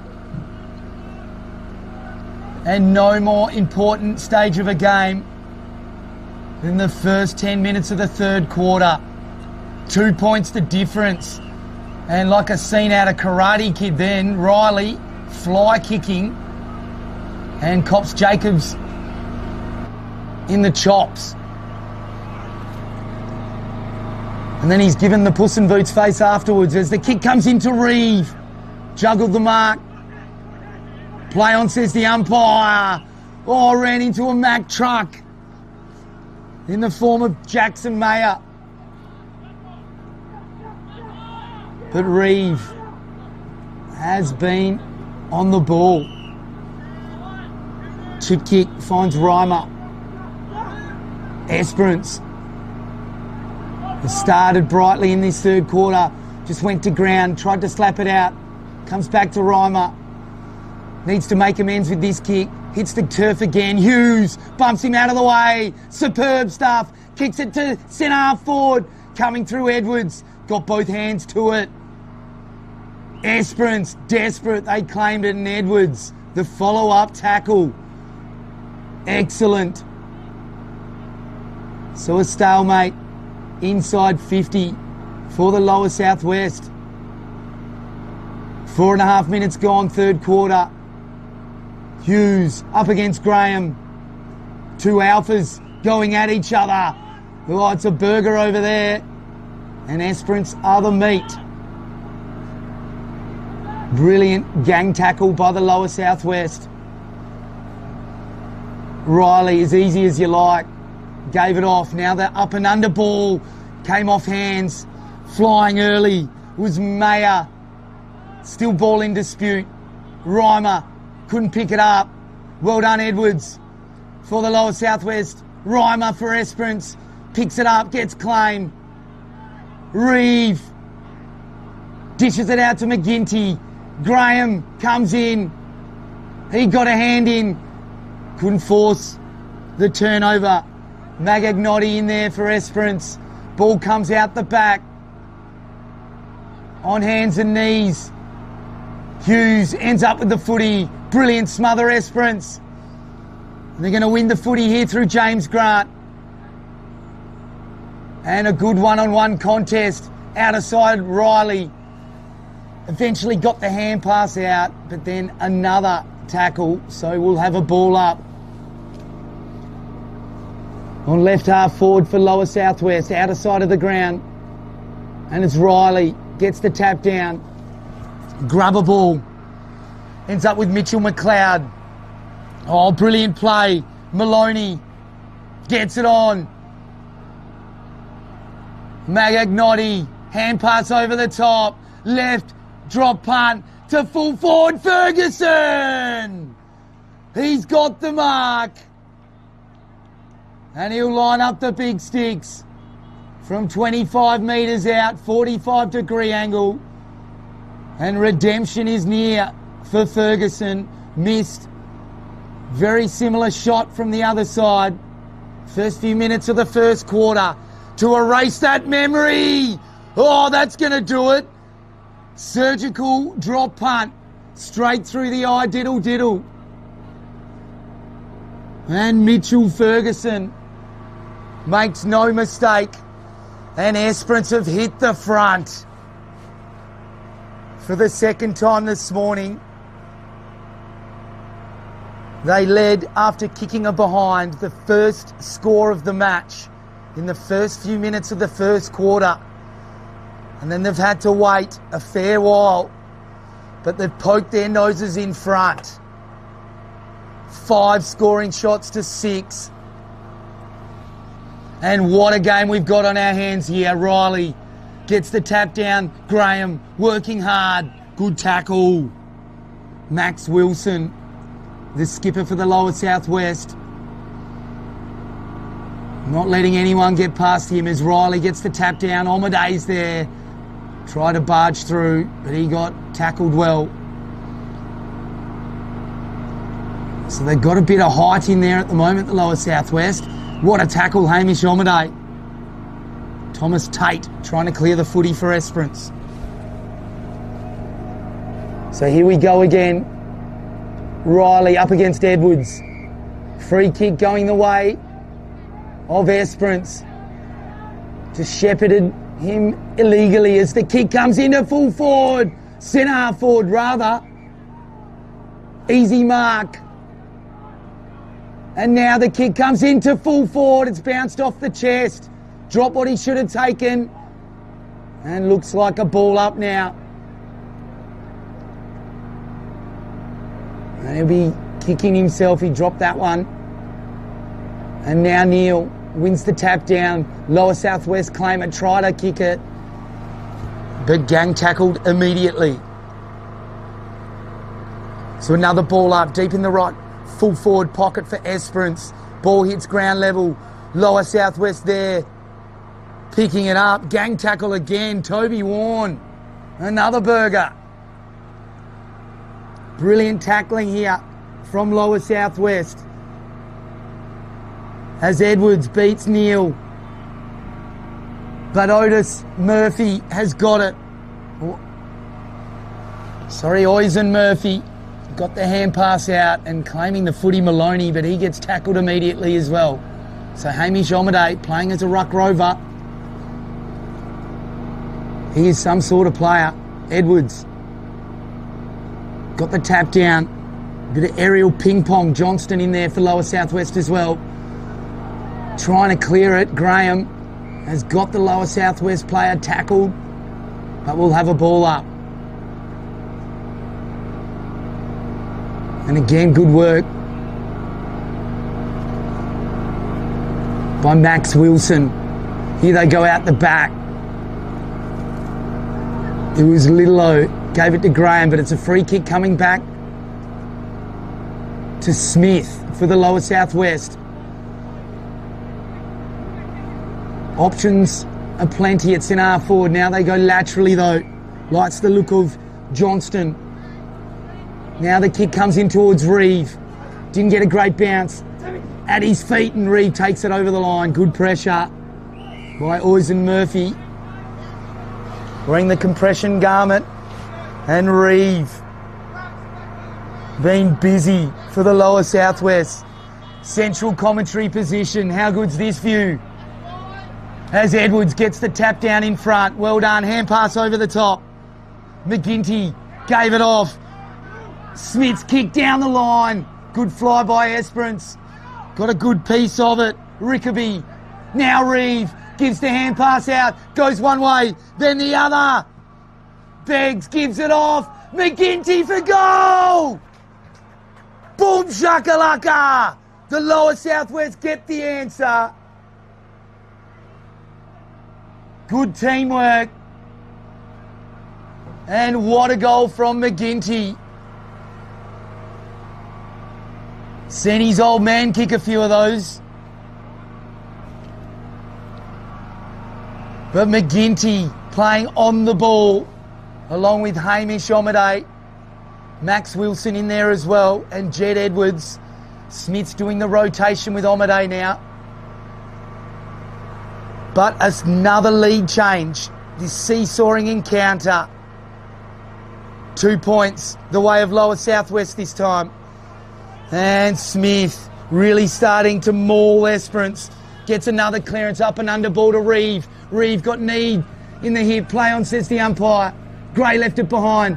Desperate, dives in, gets the hand pass out. Oh, it's a throw, illegal. And Esperance have got the loose player here. Murphy on left half back. A bit of hesitation. The kick towards Riley. Omaday was in best position. Couldn't pick it up though, and coming through was Mayer. Gave a hand pass out. Still desperately trying to pick the footy up, Esperance. Bit of pushing and shoving. And Thomas Tate just saying hello to Hamish Omaday. So Riley, right hand down. Right front right it was. Hand pass by Angus Gray. Ends up with Smith. Smith's kick in towards the centre half forward line. Great mark. Beggs has got it. And Beggs has kicked to Reeve.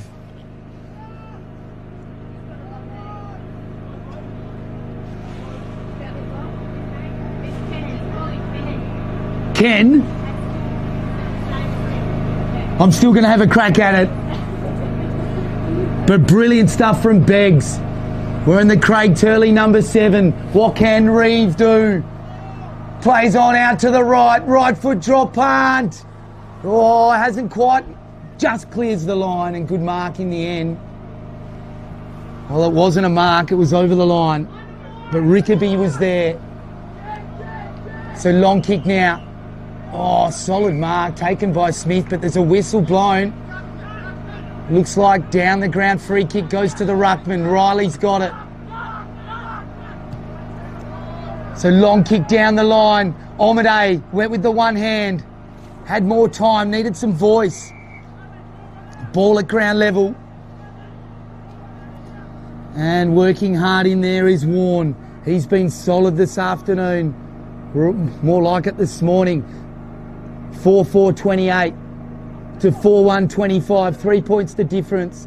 The Lower Southwest in front. There's only 50 seconds. Can they steal one here? The Lower Southwest, either side in fact. Graham got caught holding the ball. Reeves got him.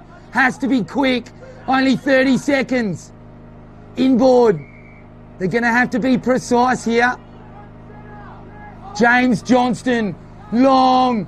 Poor kick. And marked by Esperance, but was it a touch ball, was it?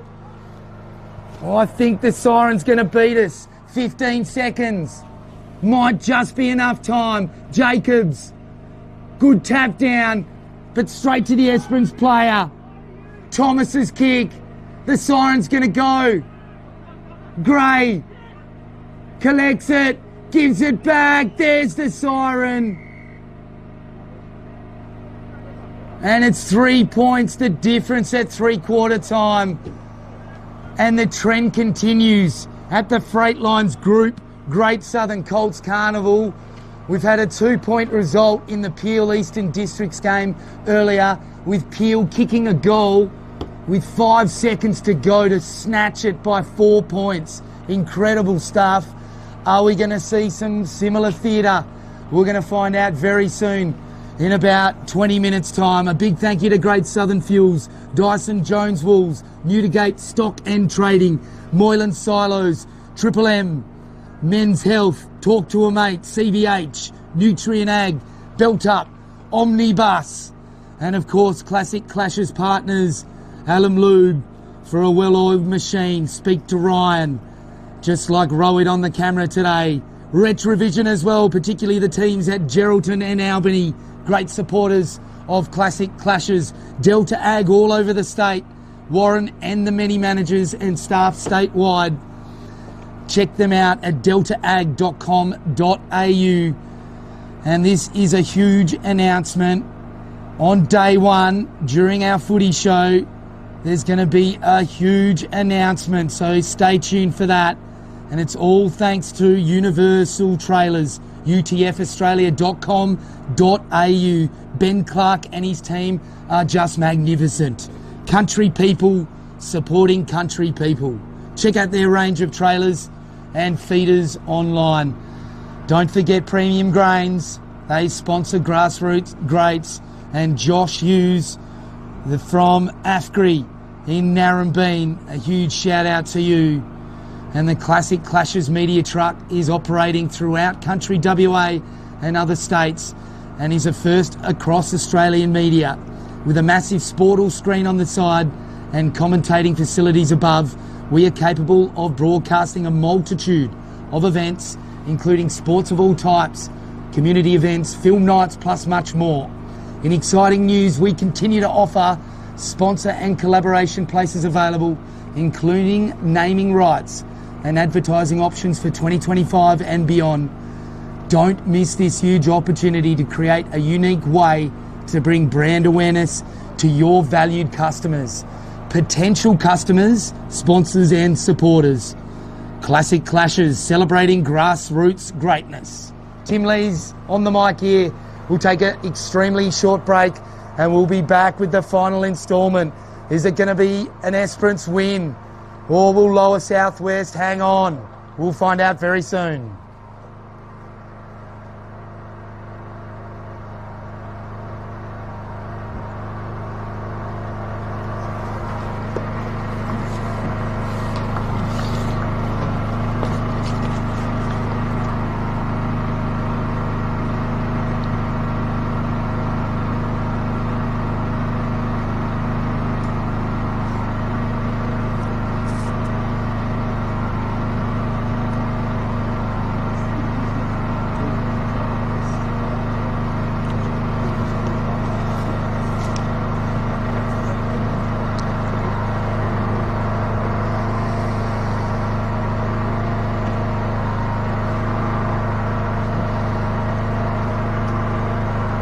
And welcome back. We're live at Coolin Transport and Fife Transport Ground.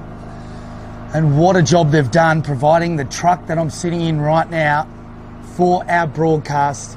So just huge support from Coolin Transport and Fife Transport, with the ground named after them this morning. And of course, it is the Freightlines Group Great Southern Colts Carnival.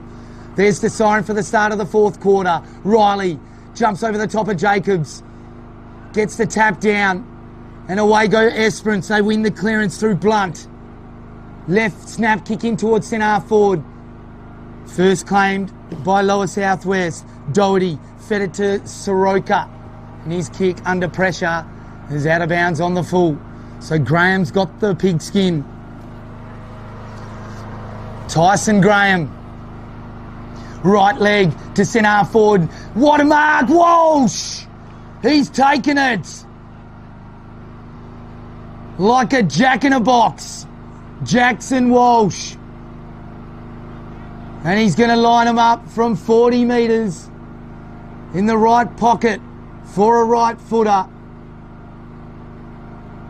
Has already kicked 2 in the contest to wrestle back the lead for Esperance.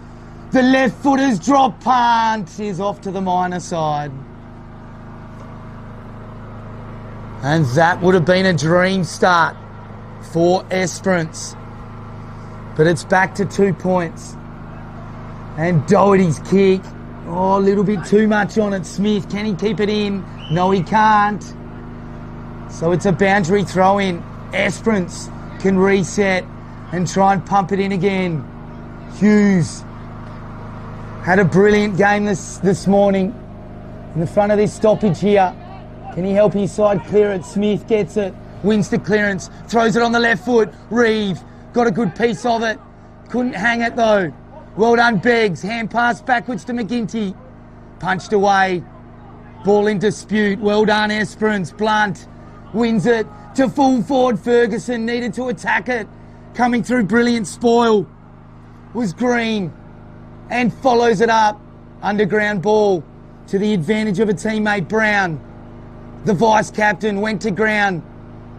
The Esperance players didn't though. Well done, Blunt. Kick in towards Walsh. Wasn't the best. Oh, what a follow-up tackle, Walsh. Almost pinned Green. And the pressure kick now by Doherty. Along the line. Oh, in the van. Good mark. McLeod's got it. So Mitchell McLeod plays on quickly to centre forward. Omaday left it behind. Well done, Edwards. To Doherty. Gives it to McKenzie. Back to Doherty. What a kick to Smith. And an equally excellent smother by Reimer. Ducks inboard. Tries to have a bounce. Oh, he's made a meal of it, Reeve. Tackles him. Could have gone either way. Umpire puts the whistle away. Snap kick towards goal. It was going for Neil. And Esperance can't take the mark. It goes over the line. So a boundary throw in deep in the right full forward pocket for Esperance. And it's been all black and white in this last quarter so far. As over the back of the pack, Ferguson up against McGinty. Picking the footy up, trying to throw it on the boot for Esperance, but they can't. Reeve, just superb. Hand passed it to his own advantage. Collected and then threw it on the left boot. Kobe Brown couldn't pick it up. Barging through, cop one high. Mitchell McLeod wanted it the most and gets rewarded. Got a loose player here. Esperance loose checking by the lower southwest. Walsh! He's got the easy chest mark. Then Thomas Tate, lace out. Feeds it to Walsh. And Walsh doesn't usually miss 2 in a row. Just missed one moments ago. Has already kicked 2 this morning. Can he bring up 3? And the lead for Esperance. Oh, yes, he can. Jackson Walsh goes bang. And Esperance, they've stolen the lead again. It's back to 4 points. What a game. And the Freightlines group, Great Southern Colts Carnival. It is not disappointing. If you've just tuned in, it started with a flurry this match. Esperance all over Lower Southwest. Multiple inside 50s in the first 5 minutes. Missed an easy set shot.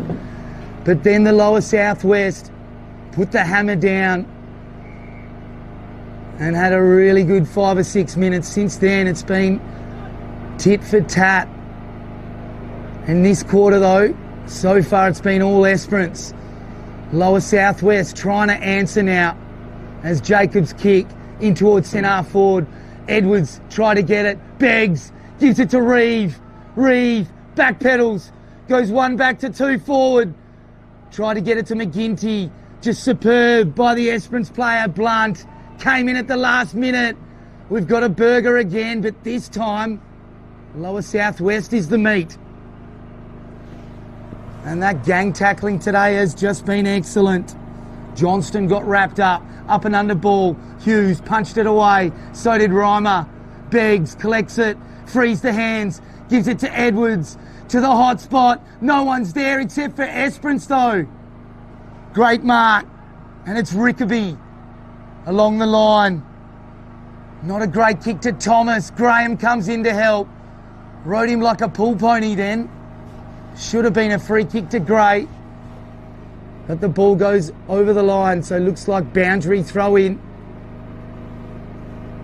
On right half forward for Lower Southwest. Graham all by himself at the stoppage. Tried to throw it on the left boot. Got smothered in the end. Maloney, he picks it up.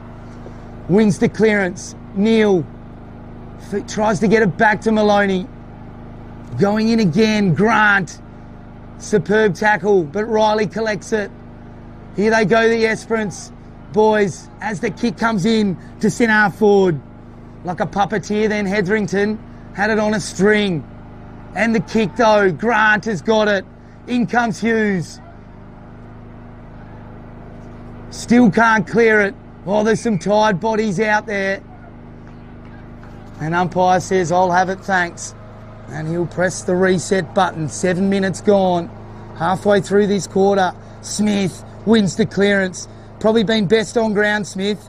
As it comes to centre half forward, Reeve was in best position. Got a horrible bounce. Reimer. Now he picks it up. What a pickup. Had sticky mitts. The belt grip's been getting sprayed at 3/4 time. Maloney couldn't collect it. Jacobs, good pressure. Well done here, Esperance. Rickaby collected it. Got tackled at the last minute, but the cavalry comes in. Maloney. And they've got run into Neil. Omaday's with him. Good bump, Neil. And it goes over the line. So boundary throw in. Left half forward for Esperance.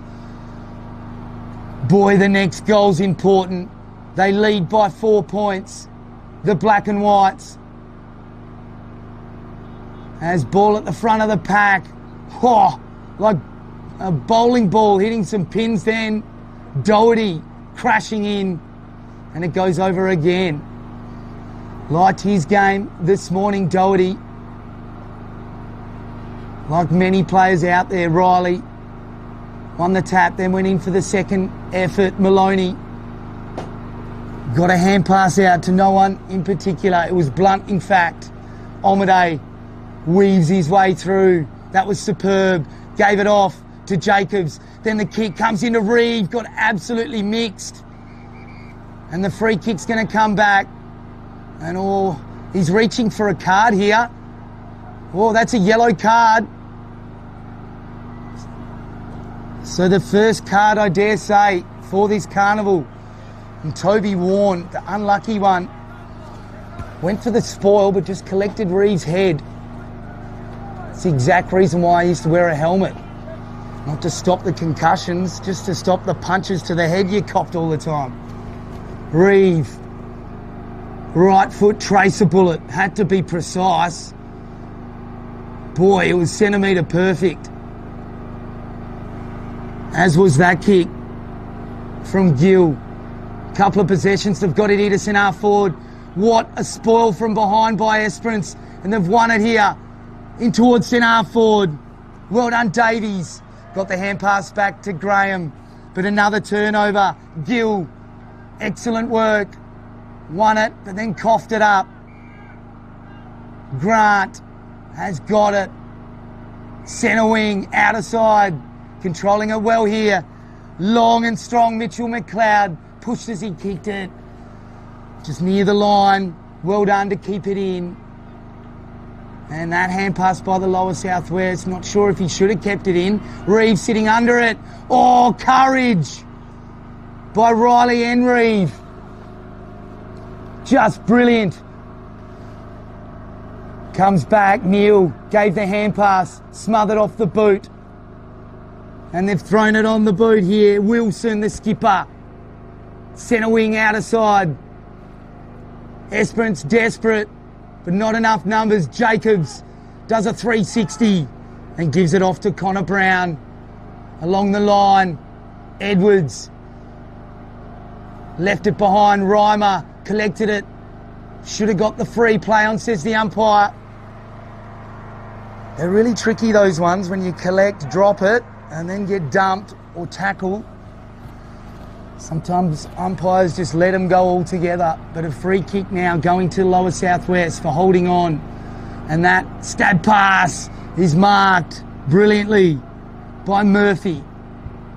No, looks like Maloney. He's got it, goes laterally.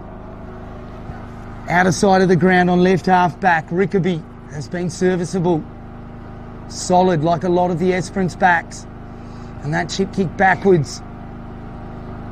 Back to Rickaby, playing the possession style game.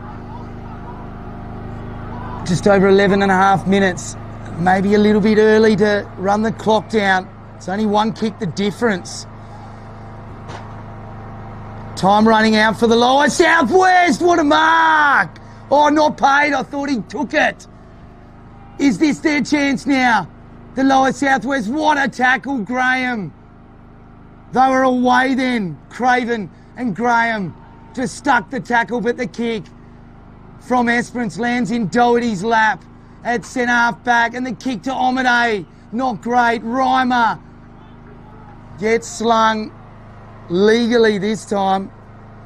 And it's a ball up in the centre of the ground. 12 and a half minutes gone. 2.5 minutes to go.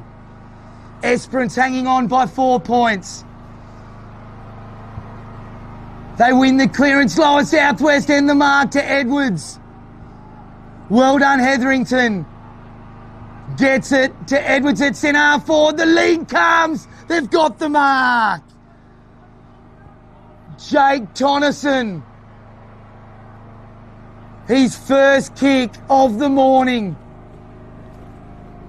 And could put his side in front with less than 2 minutes to go.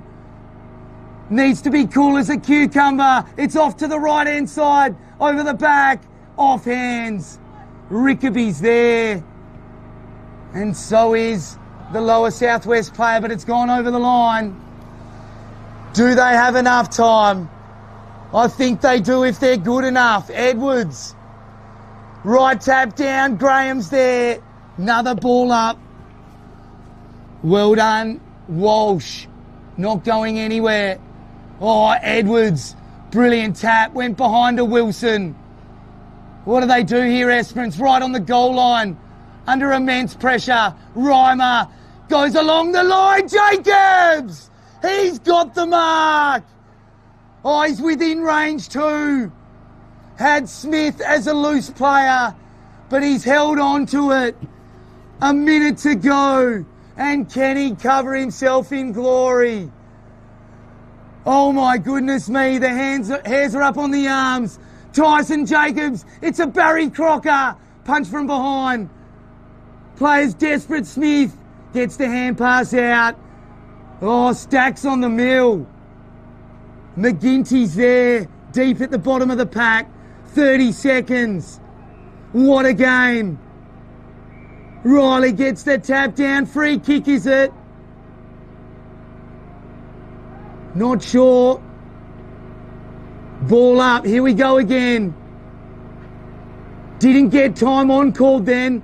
Less than 20 seconds. Smothered off the boot. I think Esperance are going to win here. 10 seconds. The black and whites, can they hold on? Oh, what a time to have a replay throw in. That's the ball game, I think. And there's the siren. The black and whites win it. What a win for Esperance. Heartbreak for Lower Southwest. They led for so much of the game and deserved to win. Either side deserved it. But Esperance win the game. And what a win for them. just brilliant. And I think the best on ground, you can't go past Tyson Graham, the number 2. Just brilliant. Played a bit at half back, mostly when his team needed it. But when the game was on the line, he was just a clearance machine. Loved Jack Riley as well. He'd be right on his hammer for second best. Walsh up forward was just brilliant. Gave him the focal point that they needed. And also Thomas Tate, really good delivery from him. And getting amongst it when needed was James Grant, the number 3. And for Lower Southwest, they would be heartbroken because they played so well. I think best for them has to be Smith. He was just brilliant. The way he got around the ground, played back, played forward, won many clearances, but he's some sort of player. Really loved Jacobs as well. Probably Reeves second best with Jacobs in that third position. Really liked Gray as well, was solid.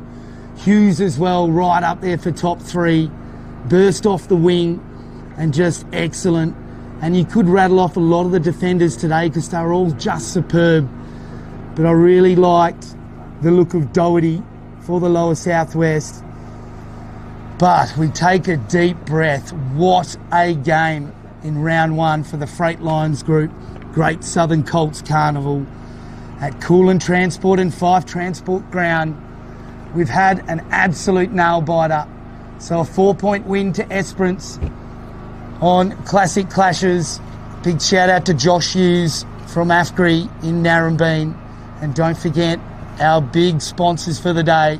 Our major sponsor, Freight Lines Group, Great Southern Fuels, Dyson Jones Wools, Newdigate Stock and Trading, Moylan Silos, Triple M, CBH, Men's Health, Talk to a Mate, Nutrien Ag, Belt Up and Omnibus.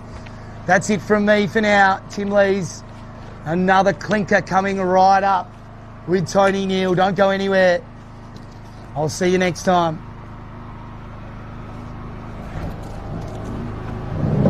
At Great Southern Fuels, we know fuel and we know service. We've been doing it for over 40 years. We're a family business, we employ locals and we support the communities we operate in. But don't just take it from us. Hear what our customers have to say. They're driven by local people, they're great community contributors. We use Great Southern Fuels because they give us a fantastic service at the right price. You can rely on them no matter what. It's just a phone call away and the tanks are full. Why would you go anywhere else? Great Southern Fuels. Reliability you can trust.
Umpiring. It is for everyone.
Yep, all good.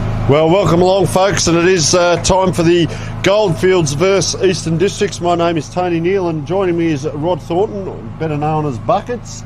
And, mate, you're connected to the EDFL, so this is good. You'll know a few of the players out here. And, mate, what a fantastic carnival so far. A couple of close games and beautiful weather. Yeah, g'day, Tony. Cracker of a day and some cracking football early on. These districts getting pipped at the post in the last 2 or 3 seconds. Well, I saw the Goldfields in the first game, didn't score in the first quarter, but they're away now, and they did come out with a win. But, gee, I tell you what, Eastern Districts coming out and, leading out there to the Goldfields. Big number 17 in Elijah Evans. Got him down as vice-captain. Goes long along the wing there, like a big kick along the wing. That's a great grab. And I tell you what, Rory Pumper played a great game in the first game earlier today. Yeah, he goes down into the half-forward line, intercepted by the Eastern Districts player. Got the hands away. Scrappy out there. Who have we got here? Tom James, I think it is. Kick over the top of the head, and it's met the boundary line on the half-forward flank, the Eastern Districts commentary side. Some good sizes out here. See Wall there was going to pick up Pumper. Pumper's, I wouldn't leave him free for too long. He's got Lincoln Withers in here. Looks a well-balanced young player in there. To number 6 charging through. Gee, almost a Nick Rewald lookalike there. Big number 13 in Zach Sprigg. Wow. And ball just bobbling around there. Oh, he went without the ball. Around the corner. Oh, and great Abdul call Pickett there. Abdul Pickett with the first goal, and that's a nice long kick there, Rod. Beautiful. Yeah, snuck out the back of the pack and threw it onto the boot. Fantastic kick. Well done. So they're underway, Eastern Districts. It's always good to get the cobwebs out early. You know, you get your first touch and away you go. But that was a dynamite goal by Pickett. It really low and hard. He really knew what he was doing now. I was watching a little bit of the byplay around the pack, and gee, out he came. Because our sponsors, we're on Oval 2, Cool and Transport and Fife Transport. It is the Great Southern Colts Freight Lines Group Great Southern Colts Carnival this year. And a beautiful day it is on day one down here. 15-minute quarters, we're 2 minutes in. And, big fella in the middle goes up. Yeah, I think Sprigg will have a bit of influence if he gets his hand on it in the middle, but at the moment, the Goldfields, good tackle from behind, Eastern Districts. He didn't see that coming. Eastern Districts will take the free kick across the half-back. Abdul Pickett out wide, influencing the play already. Short one to number 7, Will Prosser from Corrigan. Short one, Zach Sprigg, he's coughed it up. But EDFL got it back. There's that man, Abdul Pickett again. Gee whiz, that's playing with fire, kicking it up there. Goldfields player has snapped it out. It's a nice lead. No, that's hit the ground. No mark there. He's laying on it, trying to hatch an egg. It'll be a ball up by the umpire about 30 metres out, probably directly in front. That's a good effort. That's big Jared Donaldson. You'll see him in the ruck. He'll do the left-hand tap, so they need to be aware of that. The Eastern Districts, he taps probably 90% of it, or a player wrapped up there in a really good, strong tackle, so a second ball up. So you see him come out now. Big Jared Donaldson played a really good game earlier on. He'll go on the left most times. Occasionally he does use the right like that, hits it back towards goal. Gee, across the into the centre diagonal kick. This is number 2 here in Withers, gets it out. Little round the corner kick under pressure. Goldfields will clear through. Well, we haven't got a 22, unfortunately. So we'll try and chase that up in a moment as play on is called. Whistle from the other ground distracted us there. Yep. In and out. 22 is Lance Basher, I can tell you that. And, another ball up. Bit scrappy at the moment, Rod, apart from that first goal. Yeah, sizing each other up, and umpire Corey Benier throws the ball up. Ruckman go at it, spits out the Goldfields side of the pack. Good grab. He's come from behind tackle again. They've really set a high standard for their tackling today, Eastern Districts. It's holding the ball. Abdul Pickett, influential already across the ground, drives it to the wing. It's a long kick. Who have we got there? I think that's Adam Sedgwick. Puts it on the boot, gets it into the 50. Goldfields players have recovered to get it, and that's a Ooh, unlucky there. Sprigg handballs it inside to the mystery man. He knocks it forward, or does he? No, he doesn't. Goldfields, can they get it out? Players left, right, centre, zigging and zagging. That ball's on the ground. Well done, number 10, William Argent. But he's been mowed down. Goldfields relieving pressure. That's a good punch from behind. No Pryor there. Play on, he says. Play on. Eastern Districts turn the ball over. No, they've got it back. Abdul Pickett from Sedgwick. Goldfields just nudging it forward here. Moving it towards their half-forward line. And the umpire says, no Pryor held to him. I'll have the ball, thank you, for a throw-up. So just watch number 27 here, Tex McLeod. He also played in the ruck early on. They've got 2 or 3 big talls there, Goldfields, and coach is very animated here in front of us for Eastern Districts by the looks of things. So they've come with intensity and purpose, and we've got game on as around the corner it goes. That's nice kick in by George it was. Played a very good game earlier on today. But that's nice work by Eastern Districts getting it out to Madden Creek. The Creek right on that half back line. The big ruckman here, Zach Sprigg, looks to be a target, but they sort of go diagonally inboard. Made it hard. Geez, he had a good go at it. He might have just got a bit of a knock to the head in that marking contest. Well, that was Withers. As the ball's out or taken there. Jarman Marr, one to watch today. Dado comes in. Wow, very good done. Very well done. They're inside 50. Inside 50. Will Prosser hands across to Dado. Slips it across to number 8, Zach Kabules. Shoots on goal. And it's just inside the point post area. They're pushing the Goldfields. The Goldfields played a very good game in the first game. Their last 3 quarters, they scored well. They end up with 9 goals, in a smaller game, and only scored in 3 quarters. But I tell you what, Eastern Districts is a little bit of push and shove out here as well, and they've come switched on and up to it. Talking about their tools, they've just brought Charlie Scafidi on of Goldfields, and he's about 6'4", right in the middle of the ground, all on his own. They don't spot him up, they go short out of the back line. Will Prosser on the mark. Goldfields, player hesitates. Now kicks it down to the centre wing. They all go up, well played off the Zach Sprigg off the pack, but fumbled it at the last minute. It's gone forward. Goldfields player takes the mark. Can't see his number. That's George. He's a very neat player. Well, yeah, that's a good lead and good hands from that full forward. So, Rod, these are the things we talk about. This guy played ruck most of the first game, in and out. He goes up forward. You're not just a ruckman. You've got to be able to take marks around the ground, and for your team to kick forward around that half-forward line and not have the ball come back out, get a player to finish off. Yeah, looking... I think he'll dob this. He looks a quality player. Oh, that's a... Set play! Set play? Oh, I don't know about that. It's the forward tumbler. Wow. Forward tumbler. That was he's a pump him up. Yeah. He did that to me, but it's fortuitously landed in the lap of one of his teammates. Yeah, it's Jake Tucker. He kicked 2 or 3 goals. He's got a twin out there almost, but he kicked a few goals earlier. So he shoots on goals. 20 metres out, directly in front. Does not disappoint.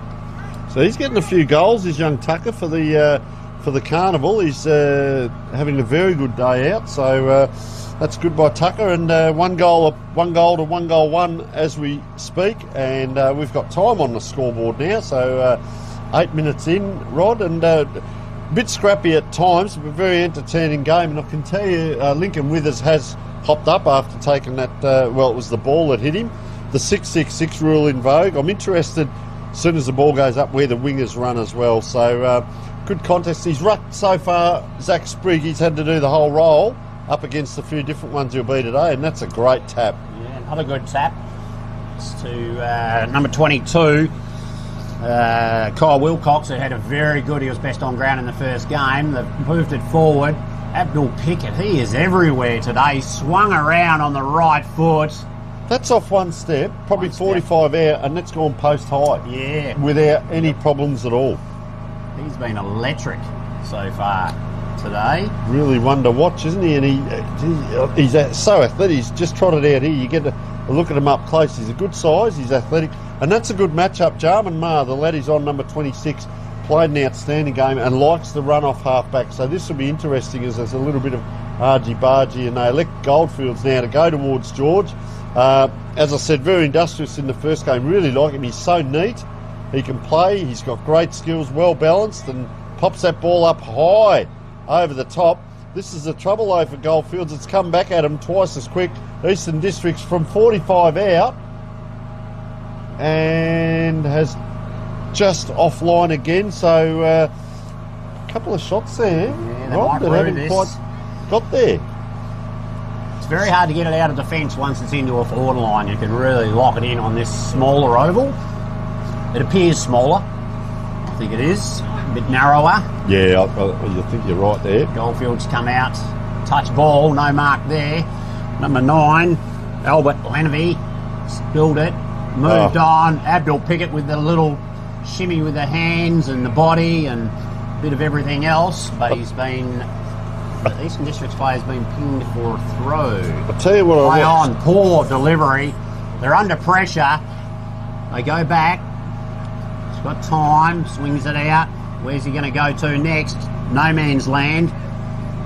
The Eastern District's player says, maybe. No, it was probably not a bad decision to give the free kick away. Lets his teammates set up. Play on, says the umpire. Kabule's up. Couldn't take the mark. He's got hold of the opposition player, and the ball has now gone over the line for a boundary throw in.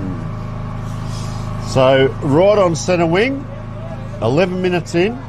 It is Goldfields versus Eastern Districts. In it comes players. We're still setting up then, and the ball came in.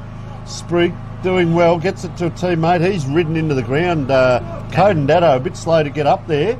Ball comes into the forward line. Dangerous position. Support comes. Very well done. Look out. Here come the yellow jumpers. They've come from everywhere, and Tom James gets swamped there as that kick comes in. So what we're tending to see is they'll get the kick down the ground, and then the opposition will come in, District, so they've done well. Oh, swooping on it this way, that way, couldn't get it done. Coghlan kicked the soccer goal in the early game. Around the corner, Tucker, a rush kick, and very physical game as well as we look, Rod. There's a few players going down like in a... they're not transgressing, they're just getting bumped around. Very physical game.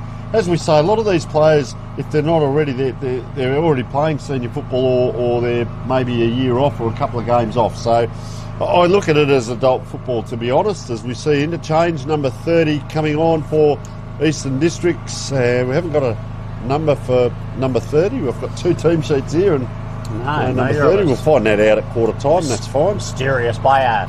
Zach Sprigg out of the ruck to Datto, I think it is. Pumps it long. The mark taken by the Goldfields player, who breaks free along the wing and in front of the scoreboard. He's picked it up, well played. Shimmied, kicked it inside. Oh, there's a hold. I'm 180 metres away and I saw that. Well done, umpire. No need for that. He would have probably been in the contest otherwise. Kicked it into the forward line. His Eastern Districts player gets it, pumps it into the centre of the field. Oh, straight between his legs, leader ball style. Goldfields, centre half forward. Oh, an absolute wobbler. Good punch from the Eastern District defender. Better body work by the Goldfields forward. He gets his hands out. His teammate has run over the boundary line. What do you reckon, Rod? I reckon there's a bit of wind left to right now. There wasn't any wind earlier today. I think maybe going a bit left to right, just looking at the jumpers as that throw-in comes in. Oh, off the hands. It looks like Tucker again. I reckon it is. Who's kicked his second, the man with the mullet. He's I might give him a footy at the end of today if he gets a few more, because he's kicked his second for the quarter there. And, well, opportunistic. The other one to watch out for the Goldfields is actually down here on the wing now. He played a bit of halfback, Jaden Schmidt. So we gave him best on ground, number 7. He's got the yellow jumper with the black sleeves on, and played a very good game rebounding off halfback. Looks to be on the wing. Played a fantastic game, and went and had a chat with him to present him with the Archies post-game. And lovely young lad, and well done. Very proud of his area that he's come from, so well done. As that ball in the middle. Gee, I like the leap on Sprigg. He's got a big leap. Probably the one that he's lost there. Out it comes. That's courage personified there by number 23, Mullen. Out it comes again. Steering kick. He's given a bit up here, Lincoln Withers. Can't quite get hold of it. He took that knock earlier. I don't know whether he's still feeling the effects a little bit. He looks a really low to the ground, well balanced young lad. Like to see him get hold of the ball, and he's probably similar to number 18, Timothy George, out there to a certain degree. So if Withers can get hold of it, he's on half forward, but you can see they've pressed up here, Rod. So a lot of the players come up. They've left a 5-man forward line here of Eastern Districts. So we're having a bit of fun down here. There's a card here. So I don't know whether it was quite what happened there. No, just a free kick, I think. Yeah, so that's interesting. Looks at the handball, spins the ball around. They come at him. Elects to go long. Is that the siren? It is, and it is 2 goals, 1-13 to 1 goal, 3-9 in what is so far a very entertaining game. And we will take a short break.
Yes, welcome back, folks. 2-1, 13 plays 1-3-9. Tony Neal and calling with Rod Thornton, buckets, and 21 years with the association down there, Eastern Districts. Fantastic effort. People like yourself, Rod, are the heart and soul of football, and that's why we can have these carnivals and these players. And we'll come to a little story in a moment as that ball goes up in the middle. Rucks go at it. Free kick to Eastern Districts for a hold. And, Joshua Grant, he'll drive it into the forward line. Best plan of attack here, I think, would be to drive it as far in as quickly as you can. That's not the way to go about it. Sedgwick, I think it was, had the ball smothered off the boot from the handball. There'll be stacks on the mill here shortly. Get rid of it. Sano, you're going to get done for holding the ball. Corey, Jack Bernier, red hot on the whistle. Comes in and says, I'll throw it up for it. So right in the middle of the ground again. This time a different ruckman, so that's interesting. Up against Tex McLeod. They go forward here, Goldfields. It's going to bounce, not quite an inside 50. Gee, almost tried to lift that ball up through his foot there, but the Goldfields pick it up. This way, that way goes Caleb Wally. Played a very good game earlier. That is an inside 50. Oh, very well done. That's a good, strong mark by our mystery man, number 30. Goes around the outside, and gee, I'll tell you what, Pickett's covering a lot of ground. He's down there in the back line now, and just looking around here. Abdul Pickett. Gee, that's a dangerous kick into that centre of the ground. Makes it a 50-50. Surely not a mark to Pumper. Comes back inside though, Goldfields. I held on to very quickly with the umpire. Made sure the umpire saw that. And what a dangerous spot for a free kick to happen. And it looks like, well, it's Tucker again. He's kicked two. He's going to line up for his third. If it is him, maybe. I'm just looking at the hair. No, it's not Tucker. This time it's a little bit shorter hair, that's how we can tell. That was lightning quick. Comes in, likes it off the boot, and that is Harlan Adams with his first on the board. Yeah, nice kick there off the boot. And Corey Jack Bernier, the umpire, lightning quick with the whistle there, but no fairer bloke on the football ground than that man, a former winner of a Miller medal in the Eastern Districts Football League. A legend. And now turning his hand to umpiring after 400 million games of football around the countryside. Well, as you do, and it's one thing I find in WA buckets is the longevity of football players. I'm a bit envious over here when you come over and you speak to them. We've got Simon Duckworth still going around the place. Was talking to him last night, you know, from the footy club here, and blokes like that. They're still playing in their 40s and getting around, and you talk to them about games. They're up around 300 and 400. There's a lot of them over here as free kick comes out. So look at Pickett just on his own to the right. That's a good match-up with him and George as well. There's some great match-ups have come out of this. They try and run off the back line, but they do the kick instead, Blake Gardner, and that's fair enough too because it just held up a bit. Is that Kabulis? Yeah, so Kabulis here. Fair way out. I think with that breeze blowing into his face, going to take a decent kick. That is a decent kick, right to the tee of the goal. Up they fly. Oh, the only one down. Oh, he goes this way, that way now. Goldfields player with the white number. A little bit hard to see there. Very neat, but I'll tell you what, he's kicked to a 2-on-1. Got a bit of support. He's in a world of trouble there. Can't get it out, and they will line up again here through, it looks like Kyle Wilcox. It's actually, no, it's going to be Jeremy Alsop who will take the kick in. The right foot drives it to the full forward line, and number 8, Kabulis, is on the end of it. About 35, 40 metres out, directly in front. And going on that last kick he drove into the 50, I reckon he'll make this easily. A matter of accuracy. Probably put the mocker on him, Tony. I do it every time. I should just be quiet. As he stumbles his way in, kicks, and straight over the umpire's cap. That is a fantastic kick. And a goal to Kabulis, which brings the EDFL to 2 goals. Oh, geez, I'm not even going to try the score here. 19 to 15, I think the score is. So they're back in it. The ball goes back to the centre. Co-commentator's disappeared. He's fallen out of the truck. Not sure where he's gone. Must have got a better offer. The Rucks go at it. Goldfields player, nice little handball, moves it forward to his teammate, nudge in the back, puts his kick off, but that doesn't matter. Hands over the top, and the player there shakes his head in disbelief that he hasn't kicked it. It's running towards me. I'll get his number in a moment. Bulldogs kicked another goal earlier. The Eastern Districts Football League. Madden Creek will take it out of fullback. The Eastern Districts Football League. There's certainly a little bit of breeze out there. He breaks out of the square, now kicks it long to centre half back. It's a wobbly one. There's a fist in there. Eastern Districts Cadden Dado picks up his own football. Jeez, he's been good today. Chips it forward. Man in front, got 2 grabs at it but couldn't hold on to it. Goldfields player drives it into the 50. Big fist, Eastern Districts player. Well done. Oh no, you're hot, son. Get rid of it. You are gone. Ethan Wade, unfortunately, there, trying to get free. Couldn't quite. And this is Tucker again. He's going to have a look at him because you'll probably see the hair flow a little bit here, but he's got the wind behind him. Yeah, yep. Him and Jarman Maher I've got to confuse a few times today, but he can kick a goal, this young lad. It's almost a self-made windbreak. It's a mop. The mullet. It's a very stylish cut nowadays. Puts it on his boot and drives it long and straight, and the umpire, Corey Hilder, I think that is, with the flags, says that's a goal. So that's his third for the game. He's kicked, well, as we said, 2 or 3. It might have been him that kicked the 3 in the earlier game. So he's kicked 6 already. So very consistent, and he's just up in the forward line. But it's very smart, Buckets, the players that have got a footy IQ and know their way around the forward line, when to go out of the way and let the forwards lead, or whether to go in. You have a look at them now. Now, earlier on they had talls down in their forward line. Now they've all 6 what you'd call mid-sized players. There's no big tall down because number 20 there, Donaldson, is in the ruck, but their other talls are off the ground as that ball's bobbling around. There is Donaldson as we speak.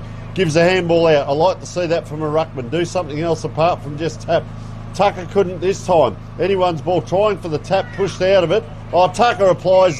Here he is as we talk. Applies a tackle. Strong tackle it was too on Ethan Wade. But umpire comes in and says, I'll ball up. Looking very cool in the sunnies and the hat on. Gee, up high. That's a great tap by Zach Sprigg. They go forward now, Eastern Districts, right into the centre of the ground. Player just stopped them propped.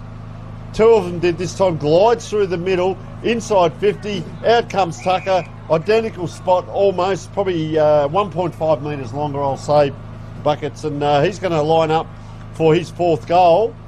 And, well, pretty hard matchup, I would say, at the moment for Eastern Districts. And the score at 4-2 versus 2-3, probably the difference at the moment is Tucker. So let's have a look. Wanders in. He's going to be right on 50. Doesn't spin correctly, but doesn't matter. It's right to the teeth of goal. Anyone's ball that's bobbling around. The player's actually kicking that away from goal. He's going to have to do something miraculous. Instead turns around, tries to get it into a dangerous position. Oh, and they're out. Well done there. And that's Tom James with a cool head. Unfortunately, turned over. Number 5, Joshua Grant takes the ball. Back out of the defensive 50 for the EDFL. There's that man, Abdul Pickett. Wow. Gee whiz, that was clever. Just so easy. Textbook stuff from him. Moves it forward, out in front of the scoreboard. Turned over, no, yes. And eventually a tackle by a Goldfields player on a Eastern Districts player, and I think that is Lindsay Prosser. Geez, that's winding back the clock. That's his father. He's older than dust, that man.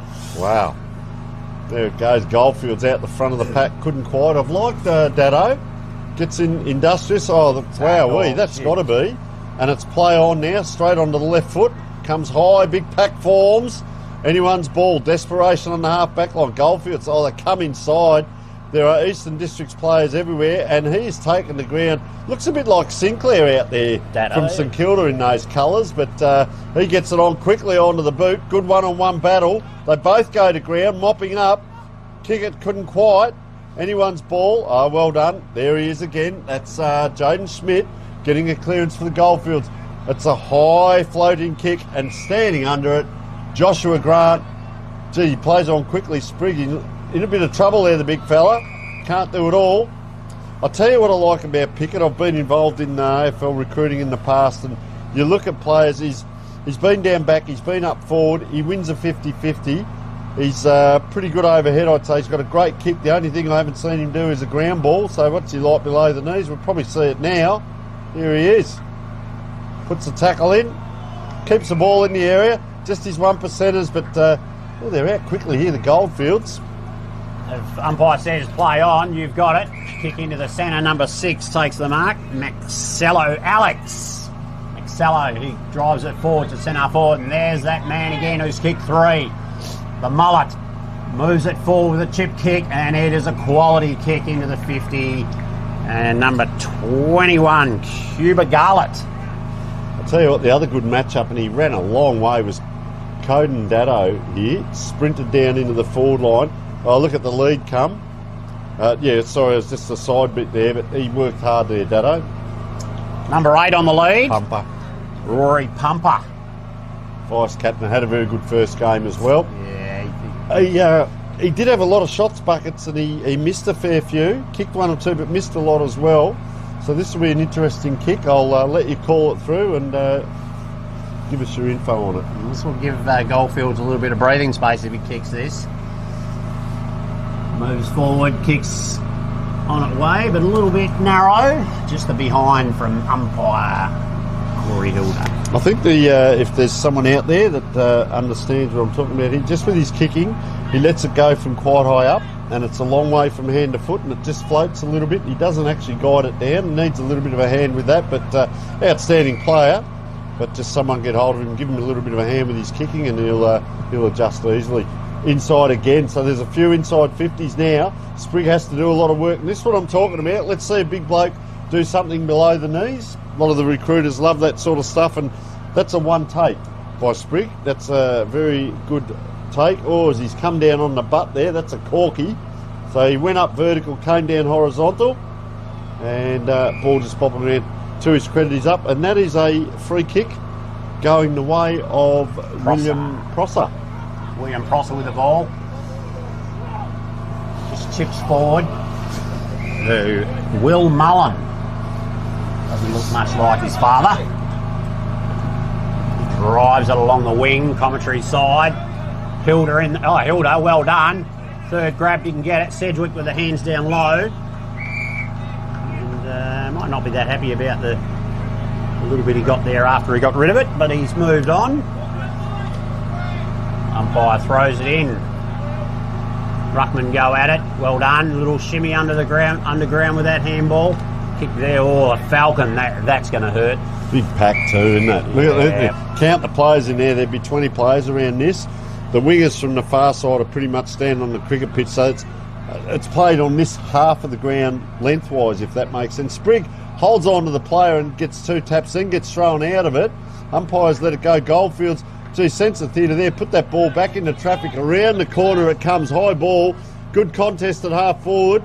Trying to make his way through, but couldn't, was Tucker. Oh, gee, I tell you what, he's been belted around a bit today with us. He's put his head in where no one else wants to go. Really good. There he is again. Great work by young Withers. He's held on to, and I tell you what, I admire that. He put his head in twice where no one else wanted to go. Oh, beautiful left foot kick. Picks out his, ruckman in Sprigg. So they've gone wide. They haven't gone forward 1 metre yet, but they've maintained possession for 2. Now 3 possessions. Great set of hands to have it in. Let's see what he does. Oh, dances around easily. Buckets, it's all yours, mate, into the forward line. Drives it long. Beautiful kick. Player in front can't take the grab, and it's been held up. The Goldfields player is tackled, no prior opportunity. His kicker reminds me, he's one of these players you'd pay money to come to a game to watch. I think he's going to be a crowd attractor. Just a beautiful, balanced player, isn't he? There he is. There he is again. Not afraid to get his knees dirty by any means either. Goldfields player marks on the last line of defence. Drive it out to the scoreboard. Oh, he shanked it. That's a good result for the EDFL. And no, he can't take the mark. Umpire says play on. You've got to grab it, son. It was a half appeal at the end of that. Yeah, there's no charity around here.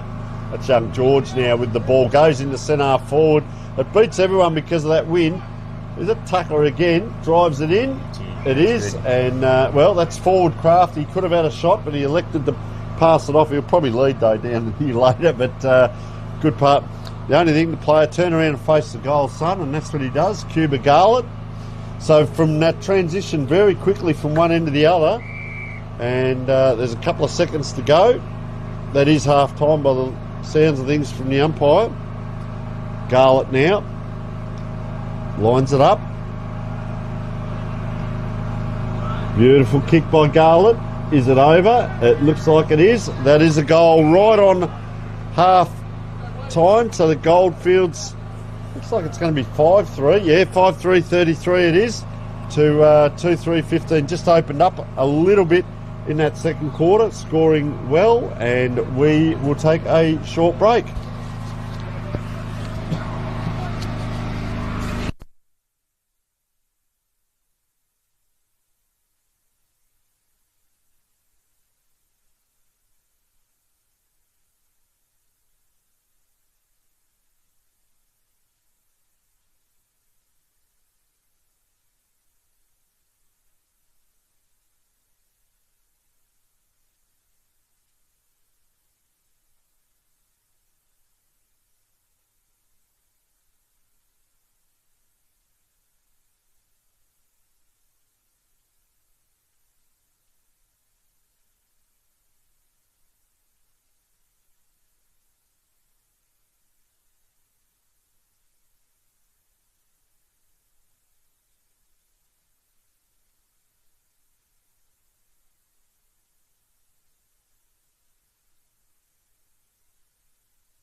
Welcome back, and it is half time here in the game between Goldfields and Eastern Districts. Tony Neal joined by Rod Thornton, better known as Buckets, and a very entertaining game. Goldfields just got on top in that quarter, Buckets, and got a little bit of a lead now. 3 goals. They kicked 3-2 for the quarter to 1 goal straight, and that's given them an 18-point buffer as we speak in what is a very entertaining game. Yeah, Tony, they just play a little bit more direct than the EDFL and link their handball well.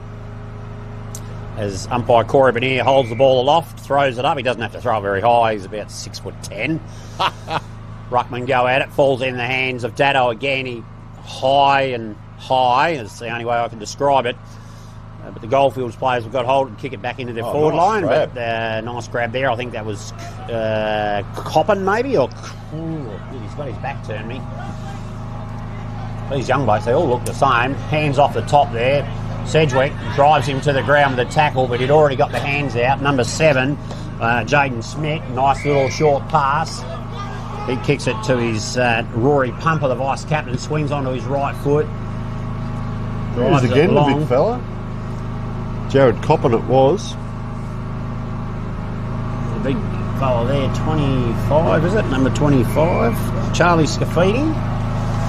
The handball over the top, but umpire Corey Benier says, I'll have it back and throw it up. No prior opportunity. Of course, sorry. Sorry, Tony. No, you're right. A bit far away. Game's on, mate, so I'll call in a minute. You go. Stacks on the middle there. I reckon umpire Corey Benier will be throwing it up, and that's exactly what he's going to do. Yeah, I was just going to mention, the Mark of the Year, sponsored by AFGRI, $3,500 Mark of the Year, and the players in this Colts Carnival are also eligible. It's all across Western Australia for the year, but that grab there by Jared Coppin will certainly say was a highlight of this game. And better players, of course. Pickett has been really good, and Sprigg out there for Eastern Districts, and for Goldfields so far. Jake Tucker up forward, Rory Pumper at times, Hurricane Clark at times, number 11, really good mover. Young Hurricane, Timothy George, number 18, and Jarman Marr at times, number 26. There's a lot of players out there really putting in great efforts. Oh, that's spun around there, right on the boundary on that far side. Beautiful here, Buckets. You got the gum trees in the background, all the people with the cars out. They've all travelled, the families and that, and of course Australia-wide, worldwide, and across WA for the people that haven't got here, the parents, carers, grandparents, relatives, family, teammates. People that are interested can watch all of these games. Both ovals are going. Oval 1 is AFGRI Great Southern Fuels Ground, and of course this one, Curlin Transport and Fife Transport Ground, here with Goldfields Eastern District in an entertaining and very physical game, with a free kick coming the way of the Goldfields here. Looks like it is Nathaniel Brown, number 23, spins the ball around. Probably kicking into a breeze there, Buckets. I'm not sure. Very gettable. See the hair just flicking back a bit there. Runs around on the man on the mark, drives it, won't make the distance. Eastern District's player got his hands on it, couldn't complete the mark. They've swooped around and picked it up. Handball from Kabules, I think that is. Jeez, he's got a bit of barrass about him, that 24. Just when you watch him, Jared Coppin, if he can't mark it, he'll punch, and then he'll run on, and here he is. I really like the look of him. Wow, he's come into play a bit there. Talent must have skipped a generation. Oh, no. Dad Scott, phenomenal pourer of beer. Not so sure about his football talent. Ball moves forward, well done. Number 3 from Eastern Districts, that'll be Digby Cogney from the New Carney Football Club. It's Harry Gowd has got a free. He was just held on to, tugged on the jumper. 9 times out of 10 you probably get away with it, but the umpy spots it. Oh, they're very sharp, the umpires. They lead towards him, player over the back here, and he elects to put it up high. That's made it hard for Waller. He can't get to it, so it just drops short. Quick flick out, long from outside 50. Is it going to make it? Getting back just in time, and he's been solid back there, Elijah Evans. The ball into his hands a lot of the time, and gets it to Lavini. There's so many good smooth movers. Latrell Thomas now. He puts it up high out on that wing. And I'm just looking at the shadows, but the sun's in a different way, so that's not going to affect these marks at this point. So ball there, bit close to the man on the mark, goes back now, settles. Oh, the lead comes in the middle, doesn't see it and just floats that ball forward. But playing in front, it looks like Scafaldi it is. Scafidi. Oh, in it comes. There's a strong mark. And Goldfields are going to get a shot on goal here with that kick coming in. We'll see who that is in a moment. The kick came in from the wing. I'm just watching the replay here as we speak. Evans, is it? That was a very good grab. We'll go with Elijah Evans. All right, I'll look through the binoculars in a minute. Number 17. I reckon it's 17. They're very difficult to see the numbers on their backs. Oh, has he got it? He's got it. Well done to the young man. Good kick. And Goldfields, well, that's the first goal of this quarter. It's the young man with the black sleeves. Yeah, I'll look him up, mate. You call the footy and I'll look at the numbers with the white on the yellow. At least we've got two different colours. The first game we had two teams in yellow, so that was interesting. Yeah, that wouldn't have been too easy to call. I have enough trouble. Yeah, he's standing at full forward. He hasn't turned his back yet. The ball's back in the middle. 21 or 27, might be 21, I reckon. Go up into the ruck. No real clear winner. Goldfields with the hands again. Have won it. Did he want it? Yes, he did. He went back and got it a second time. Pumped it forward. Eastern District's got their hands on it. Couldn't complete the mark. Dado, hands over the top. Well done. Another hands. This is Allsop, I think it is. He pumps the ball forward. A little nudge under there, but there's no umpire within Cooee, so they wouldn't have seen it. But that's off the ground by Adam Sedgwick. That's a good response from the Eastern Districts Football League. Adam Sedgwick hails from Bruce Rock. Played well in the first game and been a bit quiet in this one, so that's much needed for the Eastern Districts Football League. It's Well, it went over the top, didn't it? I think that breeze now has come up and it's fooled a couple of players. It's gone over the top, ran onto it well, and I don't mind that. You get the goals out the back, and some people have a different opinion of that in football. I don't mind it if you're smart enough and you're fast enough. Why wouldn't you? And well done to the young man. It's the old story, Tony. It's like a hole-in-one in golf. You don't draw a picture of it. Love it. So, a goal's a goal. Yeah, ball up in the middle, and you've got to kick them all. Players slung the ground. That's a hard, aggressive throw to the ground, but it's fair. Done there. And this is Donaldson in the middle. Watch for the left hand. Goes on the right. Well, there's commentator's curse. Dado's had a very good game. Extracts it again. He's a good midfielder, isn't he? Look at him go in there. Couldn't quite get that one out. Around the corner. That's a penetrating kick. We can see what he's trying to do. Oh, it took a bit of time here. This way, that way. Sedgwick. He actually waited for the players' movement there. Gets it across and Sprigg. They do need two of him. They need him in the ruck. They need him up forward, and he's up forward at the moment. And great to see Pickett come back and Withers come back to Sedgwick it was. And Sprigg kicks it and charges after it to get that ball back because they want to get a wriggle on with the kicks. But very well done there. Sedgwick, industrious in the last two goals. He's kicked one and then got that one across to Sprigg. Just going to see Sprigg is lining up down at full forward. So a few changes. He has rucked most of the game, but just seeing who's going up in the middle now. So that's a change. George comes on for Goldfields. He's in the middle with Coughlin. Sedgwick good down there in the forward line. His father was a handy footballer, just about 2 foot shorter, that's all. Ruckman go at it. Yeah, Blake Gardner, I reckon, in the ruck, and he's just rubbing the leg there a bit. Might have felt that. Got his work cut out against the real big fella there, Donaldson.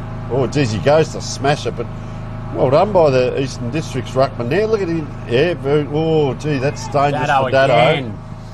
Wow. He's giving him something up forward, and he's Sprigg. Look at him charge out there. Oh, there's that man. Oh, wow. Pick it. Wowee. 3 in a row very quickly. Bang, bang, bang. And that's, drawing them a lot closer now. Geez, Pickett, he's just exciting to watch. He's got his second. His first one was a ripper. His second one was equally as good on the run. Clean hands, to be able to pick that up in traffic. Clean hands, go bang. He knew where he was going. Sprigg's gone back into the ruck now. geez, he looks like Rewald with that blonde hair when he came streaming out at full forward there. I say that respectfully for the family, but just the way he looks there, even a bit of the strut about him and that. So he's up against Donaldson. This will be a good contest in the middle. Donaldson normally goes left hand, but today he's gone a bit more right as well. Neither one win. George gets it out. There's Donaldson with a little tap on, almost volleyball-like, and you can't get away with that. And that is, I reckon that was Garland who did kick that goal earlier on. You were correct. And, hello. 50 metres. First one I've seen today. This will put him inside the 50, you'd think, Tony. And I think Adam Sedgwick, number 6. See, we're having a shot at his third goal here. Very makeable. Geez, that's a fair 50, Corey Jack Benier. The Goldfields have dried up. They've kicked 1 goal since half-time. They kicked 2 and 3. They've just kicked short 1. To Pickett. He just runs in and slots it. Yes, he has. Jeez, he was waiting with bated breath there. He's kicked 3. Yeah, he kicked the first goal for him, and now he's kicked 2 in a row there, and just stood there and they couldn't see him. So well done to the young man. Geez, a very, very clever footballer. I hope someone out there is watching this, boy, oh boy. And that's tied the scores up, I think, Tony, hasn't it? Yeah, you're correct. Well, they've opened up there 3 goals straight for the quarter. They kicked, well, actually, that must be 4. Yes, it is 4 goals straight for the quarter. They kicked 1 in the first, 1 in the second. They were 2 goals 3 at half time. They're now 6 goals 3. Goldfields were 5 goals 3, and they're now 6-3. So 4 goals to 1. And, gee, this has really put the cat amongst the pigeons. And well done. Just quickly, Eastern Districts. I spoke with, just watch this bit of play for a moment. I'll come back to it. Pumps it into the 50. Who's there? The tall man. No hands. Oh, that's a good wow. We'll give that a mark. I think you got a purchase on that. Well done, young lad from the Goldfield. Pumps it to half back. There's a big pack go up. Wow, what a great battle. Up against Donaldson. Well done. He wheels around on his right. Umpire eventually says play on. He was well and truly. Who's the man there? Abdul Pickett standing in amongst 3 or 4 Goldfields players and just takes it easily. Just going to directly in front. Sprigg in the middle, even down forward was good, but in the middle. But Dado this quarter, it's great to see these players come alive, and like he's played a good game, but this quarter he's just excelled, extracting that ball out of the middle. Bit of a sleeping giant. Yeah. It's another one. Abdul Pickett. That's 4. Jeez, I tell you what, I'm a big fan. Huge fan, mate. I'm a Tigers man, and down in the AFL, the mighty Richmond, and geez, I hope someone out there is watching this kid. Let's not get out of him ourselves, but geez, he can play, and you can see talent when it's on display. He's a very well balanced athlete, knows his way around the ground. I wanted to see a hard ball get. I've seen it 50-50 in the air, on the ground, right foot, left foot. He's done everything that we've asked for today, and show us your tricks, we used to say, and he's got a bag full of them. Out it comes now, Goldfields. This way, that way. I've loved this bloke, Dado. He just so industrial. Look at him go again. He's had a mighty quarter. Guess who? This way, that way again by Pickett.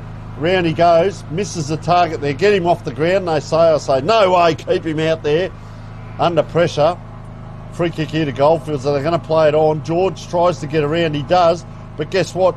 Pickett's there. He's been on the mark for 1. He's on the mark for 2. They've run him ragged over there. Spriggs around this as well. Look at the support. 2 on 1. Tell you what, Goldfields have done well to hold that one in, to be honest, because Eastern Districts have just caught fire this quarter. 7-3. Yeah, I'm he's taken it, Sprigg in the guts there. He's down. He's not too good there. He's down and out there. Sprigg. I think he's, to be honest, for those at home, he's winded. It's going to take him a little while to get back up. Was that Dado again? It was too. Dado to Lincoln Withers, yeah. He's offered a bit today, Withers. I'd like to see him get involved a bit more. He looks like he can be a player. Got knocked around early. Is that a whistle or is that the other game? Other ground, I think. Yeah, because Sprigg, he's just on one knee at the moment. He's up now, thank goodness, as they're inside 50 again. So Goldfield trying to come out. Gee, they've made hard work of it. Player takes in one hand. Garland it was just over the top. That is quick hands. 1-2 Schmidt Gone. on the half back line, and guess who? It's Bowling that Dado ball. again. Fair income. If I had a chainsaw, mate, I'd go over and carve a statue of him out right now in the trees in the background. He's had a mighty quarter. It was Adam Sedgwick. Well, he's had a good game as well. He has. So maybe I can carve out both of them. Oh, it was down the the green field boots. here. Oh, have a look too. He's the- not happy. Sprigg rushed in there. He was not happy with what happened to the teammate there. There is a downfield. The umpires, they're coming in from everywhere here. Tell you what, Right, the umpire's gone for the cards. yeah, what I saw there was He's reached to his back Schmidt pocket, came or is charging he in. just... Yeah. He's got just the looking free through kick the here. binoculars here. There's a lot of chat going on. Goal kicker. I'll stay with the goal, Tony. Yeah, Eastern Oh, it's a Districts. wobbly one, but it's straight over the umpire's cap. Eastern Districts take a 2-goal lead into the final quarter. Just seeing who that was. He looks a good size here. Will he turn for us? He's facing this way. Eastern Districts, 8 goals, 351. Leading Goldfields, 6 goals, 339. At 3-quarter time, we'll take a break at the Great Southern Colts Carnival.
Welcome back, three-quarter time, and Goldfields 6-3-39. They kicked the 1 goal for the quarter, but I can tell you the big story of the day. Eastern District kicked 4 goals there. 6 goals. They now 8 goals, 3-51, and Goldfields have got a game ahead of them, and just snuck out there.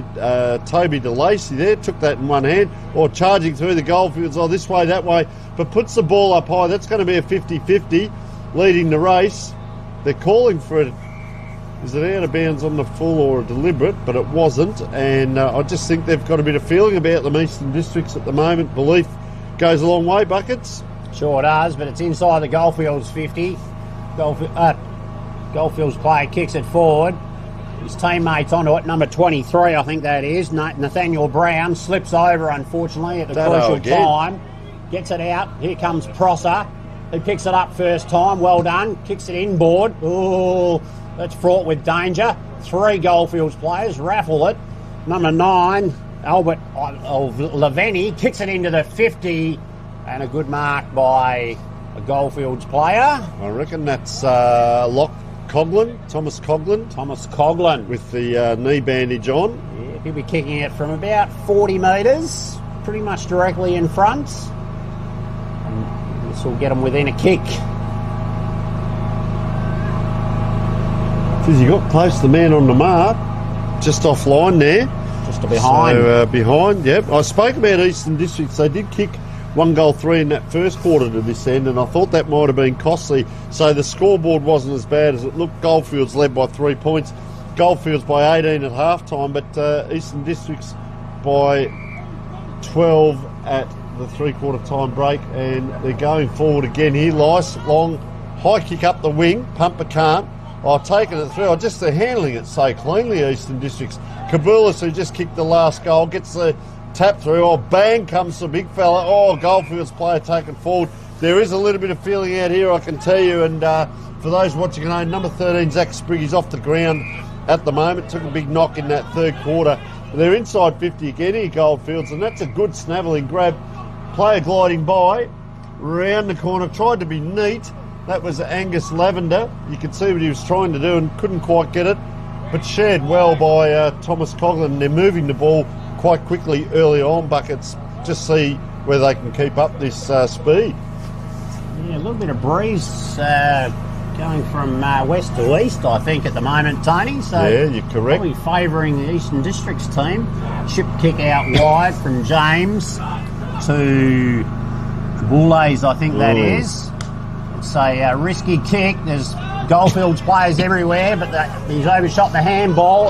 He's tried to take on Captain Dado. You don't get past him easily, and that's a free kick for holding the ball. Great game is Dado. I thought he was consistent early on. I liked to kick it, but Dado's four-quarter effort. Kicks it to the far side of the field in front of his man, number 11, Toby DeLacy. He bumbles the kick. That's a shocker in his books. Coughlin. Sorry, you go again. So that was Coughlin just in the middle of the ground. Gives it to Leveni. Comes square to Pumper. They haven't gone forward very far. Pumper's going to deliver this in. That's that kicking style I was talking about. Opposition go up. What can happen here? Flick out. I tried to take them on. 1-2. There's numbers here for Eastern Districts. Leveni came charging through. I'll tell you what, the pressure's on. You've got to stand up. And Tom James, it was, gets that ball out. It's going to be 2 kicks back for Goldfields if they can get it in. Well, that's gone 80 metres, 40 up, 40 down. Anyone's ball in the middle of the ground. Eastern Districts, clever. Quick handball out. It fortuitously falls to a player. He's taken the ground. It didn't travel very far. And I'll tell you what, Buckets, this is where you get remembered playing good games, big games like this. You get remembered playing well in big games. And that's a soft comes handball. out the pumper. I've ever seen one, Tony. It was more of a throw over his head. Dado again. Kicks it forward. On top of the ground here. Yeah, Digby. Cogni. Yep. Not sure whether I've got that pronunciation right. Sounded good. Kicks it forward. Abdul Pickett, he's in there in the background. That's a hold. Oh, he's missed that one, the umpire. Gee, I think we saw that was waiting for the call, but nothing happened. I think it's a behind. No? The umpire says, I'll ball it up. No, it's a behind. I think he's telling the umpire something. The goal umpire's telling the Yep, it's a throw up right in front of the white post. Oh, this is good. Spriggs back on. There you go. Punch through. Punch through for a behind. Goldfields will take it back into play. The waves get... Flags get waved. Yeah, Waves get flagged. Scores a level this quarter too. Buckets, 1 point each. Look at the crowd out here. That ball swirls around in the window fortuitously. Cuba Garlett is on a bit of an angle, so he's almost going to take off. On the mark there, Jared Coppin, who's played a very good game. That's a nice kick into George. So George, it is, runs backwards. Tim George gets back quickly. The midfielders have got down, so there's going to be congestion. He's picked someone out there and he's done well. That's Caleb Wally. Comes out wide and it's going to have to come back. And there's a free kick going the way of Eastern Districts, a quick shepherd. And is this Coppin? Coppin. He's played a very good game. Geez, he looks like Barras. I called that before, but just the look about him, the way he holds himself. Oh, he's put that up in the air. That's holding a long time. Made a bit of hard work. Get around the big fella. Short handball. Well done. Knows his way around a footy field, gives it to Sprigg. He took that in one hand and was tackled as soon as he took it. Never actually got an opportunity to get the other hand to it. And Pumper it is, applying the tackle, Rory Pumper. Umpire throws it up in front of the commentary area. Both ruckman holding. Play on, says the umpire. It knocks free. George. Good tackle by Sprigg on the kick, but he's still got it away, the Goldfields player, and he just stood there. And in amongst two Eastern Districts players, kept his feet on the ground and took the chest mark. Sprigg just a little bit of cramp in back play there. It was a good tackle between him and Pumper, and they were the two that, Pumper got sent off in another game, but Sprigg came off with injury, so... That's a good kick, that's a goal. Well, Number this is going to make it interesting.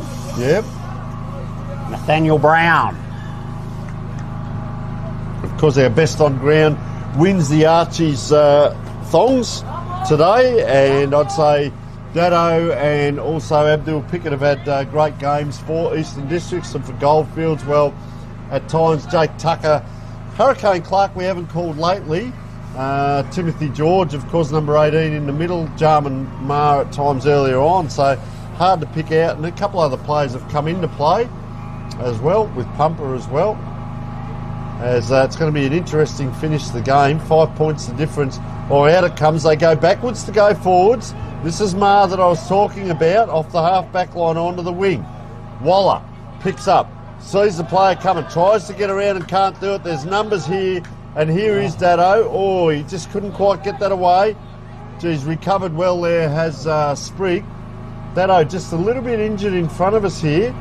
Just trying to... Look, he's going to will himself down to get to the next contest. Talk about guts and determination. That is fantastic. Sprigg has had a touch of cramp, and he's just a kick behind play here as this throw-in comes. Throw-in down in the 50-metre arc. Now he's got a bit of cramp as well. Ball goes back out of bounds. Be another throw-in.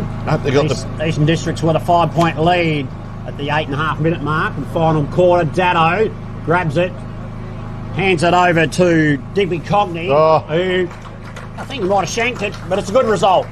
In the hands of... Is that... I reckon it's Kabulis again. He charged across the front of the pack. Zach Kabulis. Yeah, he's kicked two. Yep. So this would be very handy if he can... Joe, give him a little bit of breathing space. Eastern Districts would have memories of their game this morning where they robbed it and then lost it in the final seconds. And a fantastic kick by Kabulis. So Eastern Districts, 9 goals, 458.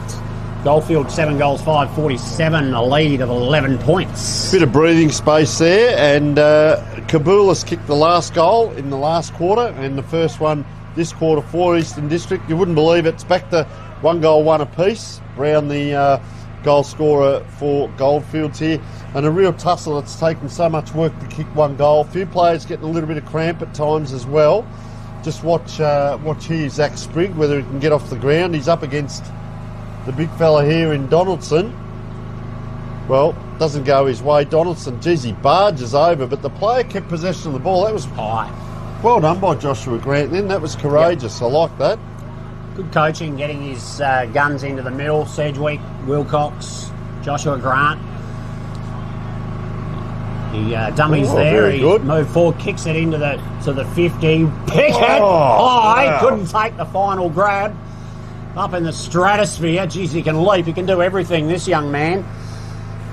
Eastern Districts have got the ball. No, they've turned it over. Goldfields looking at switching play. That's risque. If it comes off, it'll be good. Good grab.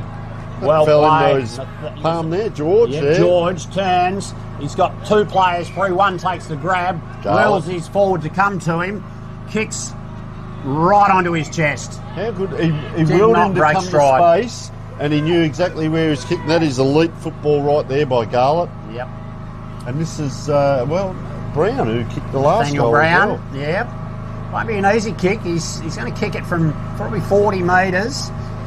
It'll move from left to right, you'd think, but that is gun barrel straight. How good was that? Nathaniel Brown with his second. Second for the quarter. Tell you what a game we have here. 5 points, 3 points, 5 points, back to 5 at the moment. 8-5, 53, 9-4, 58, and we are just over 11 minutes in. 4 minutes to go. Hang on to your hats. Don't move anywhere at home. You'll get a little break in about 4 minutes, but this is an outstanding game. Let's see if Sprigg can get to this ball in the middle. It just floated a bit left last time. He couldn't quite get to it. And Big Donaldson, he gives the Goldfields first chance out of the middle. Pumper's in there as well. You've called it well, Buckets. All the big names are in there. Look at the Goldfields backing up. There's George again. This is what he can do. He's quick, nippy, gets it out. 1-2. Tucker, I reckon that was. They're inside 50 again. That is fantastic. And guess who again? Coppin. What a great game he's had. Comes out to Sprigg. Sprigg gets his hands on it. No mark. Goldfields player quickly. Brown, I think it was. Goes deep into the 50. He's going too easy. Yeah. Got his hands to it. Get rid of it, young man. Oh no, he's coughed it up and it's cost him dearly. Goldfields have sharked the one off the pack. And they move to a 1 point lead. 9 goals 5, 59 to 9 goals 4, 58 with 2.5 minutes to play. And Jake Tucker's kicked 2 in the first, 1 in the second, and now 1 in the last. And he just had elusive half forward. A couple of players out here, we talk about role players, and he's one. He plays a great role on the half forward. And the other one I like up the other end, who doesn't get a lot of possessions, but when he does, is Kabulis. He's almost similar in when it does go down there. Kabulis, of course, has 3 at the other end. So there's some really good little signs. And wow, Sprigg rises high to the occasion. He looks like he's recovered. Might have had a touch of pickle juice. This will be interesting now, Buckets. The second ball up, 13 minutes. 1 point the difference. Hold on to your hats. It goes forward, but they've allowed that Goldfields many times and been able to clear. It's going to bounce. Anyone's ball here. Oh, courage personified. Charging through. You've got to go and go when it's your turn. Waits for them to come. Out the back it goes. He took a puff of breath. And Buckets, I'll let you call the last minute, mate. Will he close down? Eastern Districts move it forward. Touch ball, play on, no mark. He's walked into trouble, the Goldfields player. Gets it to his teammate, chips inside. There's the big Bruckman Donaldson, I think it is. He'll just hold up play. He understands that there's not much time on the clock. Yeah, Goldfields by a point. He can pump it into his 50, make it difficult for Eastern Districts. He does that. Sedgwick, too tall for him. Eastern Districts have pumped it forward. It's in the middle. Lucks of fortune. Zach Sprigg. What's he done here? Got it to his teammate. Knock it forward, young man. Do anything. He has. He's got it out. Dragged it back in. Goldfields come out with the ball. And his teammate in front. 50 seconds to play. He says, I'll slow this right down. Goldfields player walking off with a sore arm. No time for that at this time of the day. Well done, Jared Coppin. He's got to get it moving. He kicks it along the wing. They line up. Sprigg, big leap, no one. Kicks it forward with a toe poke. 25 seconds. Umpire Benier calls the ball up. Half forward flank. Eastern Districts, there's still a chance. Ball goes up. Players are just flooding forward. They know they've got to win this game. And again, umpire says, holding the man, free kick. Eastern 10 Districts. seconds, they need a grab. He's kicked it forward. Is there a mark? There is! Wilcox! Siren's going to go. The siren is gone. Oh, He has an opportunity to draw, win, or lose the game. well, I talked about rising to the occasion in big games. This is what you get remembered for, an opportunity. We won't put too much pressure on him. He's going to have the wind in his face. Call it for us, Buckets. Spinning the ball in his hands. He'll kick this from 45, 40 metres, 45, somewhere there, directly in front. A score will give a draw. A goal will be a win. It's a point. It's a draw. Or is it? No. It is, yes. 1 point. A draw. A draw. 9-5 apiece. 9-5. What an anti-climax. Wowee. What a pleasure. 0-all. Start again. Yes. Extra time. No, what a great game it was. Tucker with 4 goals, of course. Pickett with his 4 goals as well. He was a standout player. Oh, I don't know. I'm sort of leaning towards Dado for a 4-quarter effort. Outstanding play. There were some really good plays in this game. It is 9 goals, 5 apiece. That's what it is. Welcome to the Coolum Colts Carnival. Thanks to Freight Lines Group, Great Southern Colts Carnival, the Great Southern Fuels as well, Dyson Jones Wool, Newdigate, Moylan Silos, Triple M, that's Newdigate Stock and Trading, CBH, Men's Health, Talk to a Mate, Nutrien Belt Up and Omnibus.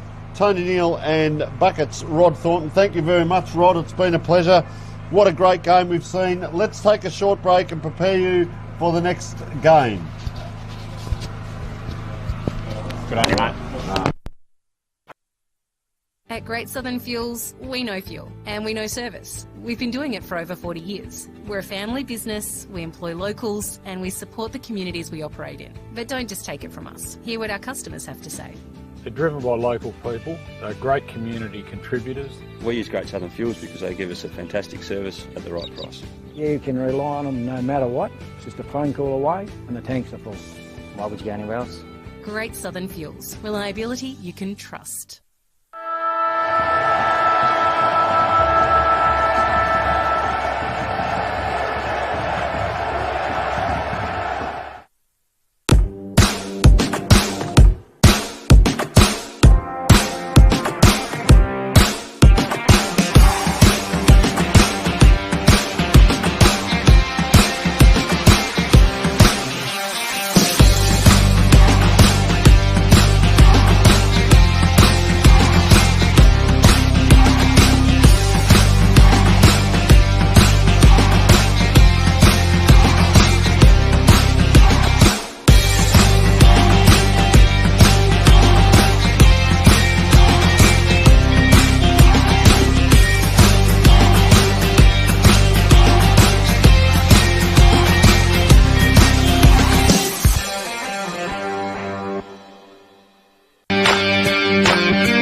Umpiring. It is for everyone.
Who wants it?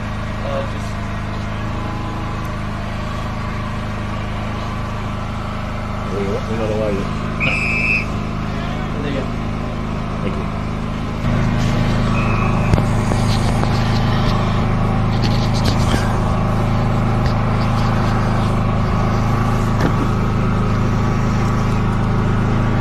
All right, good. All right.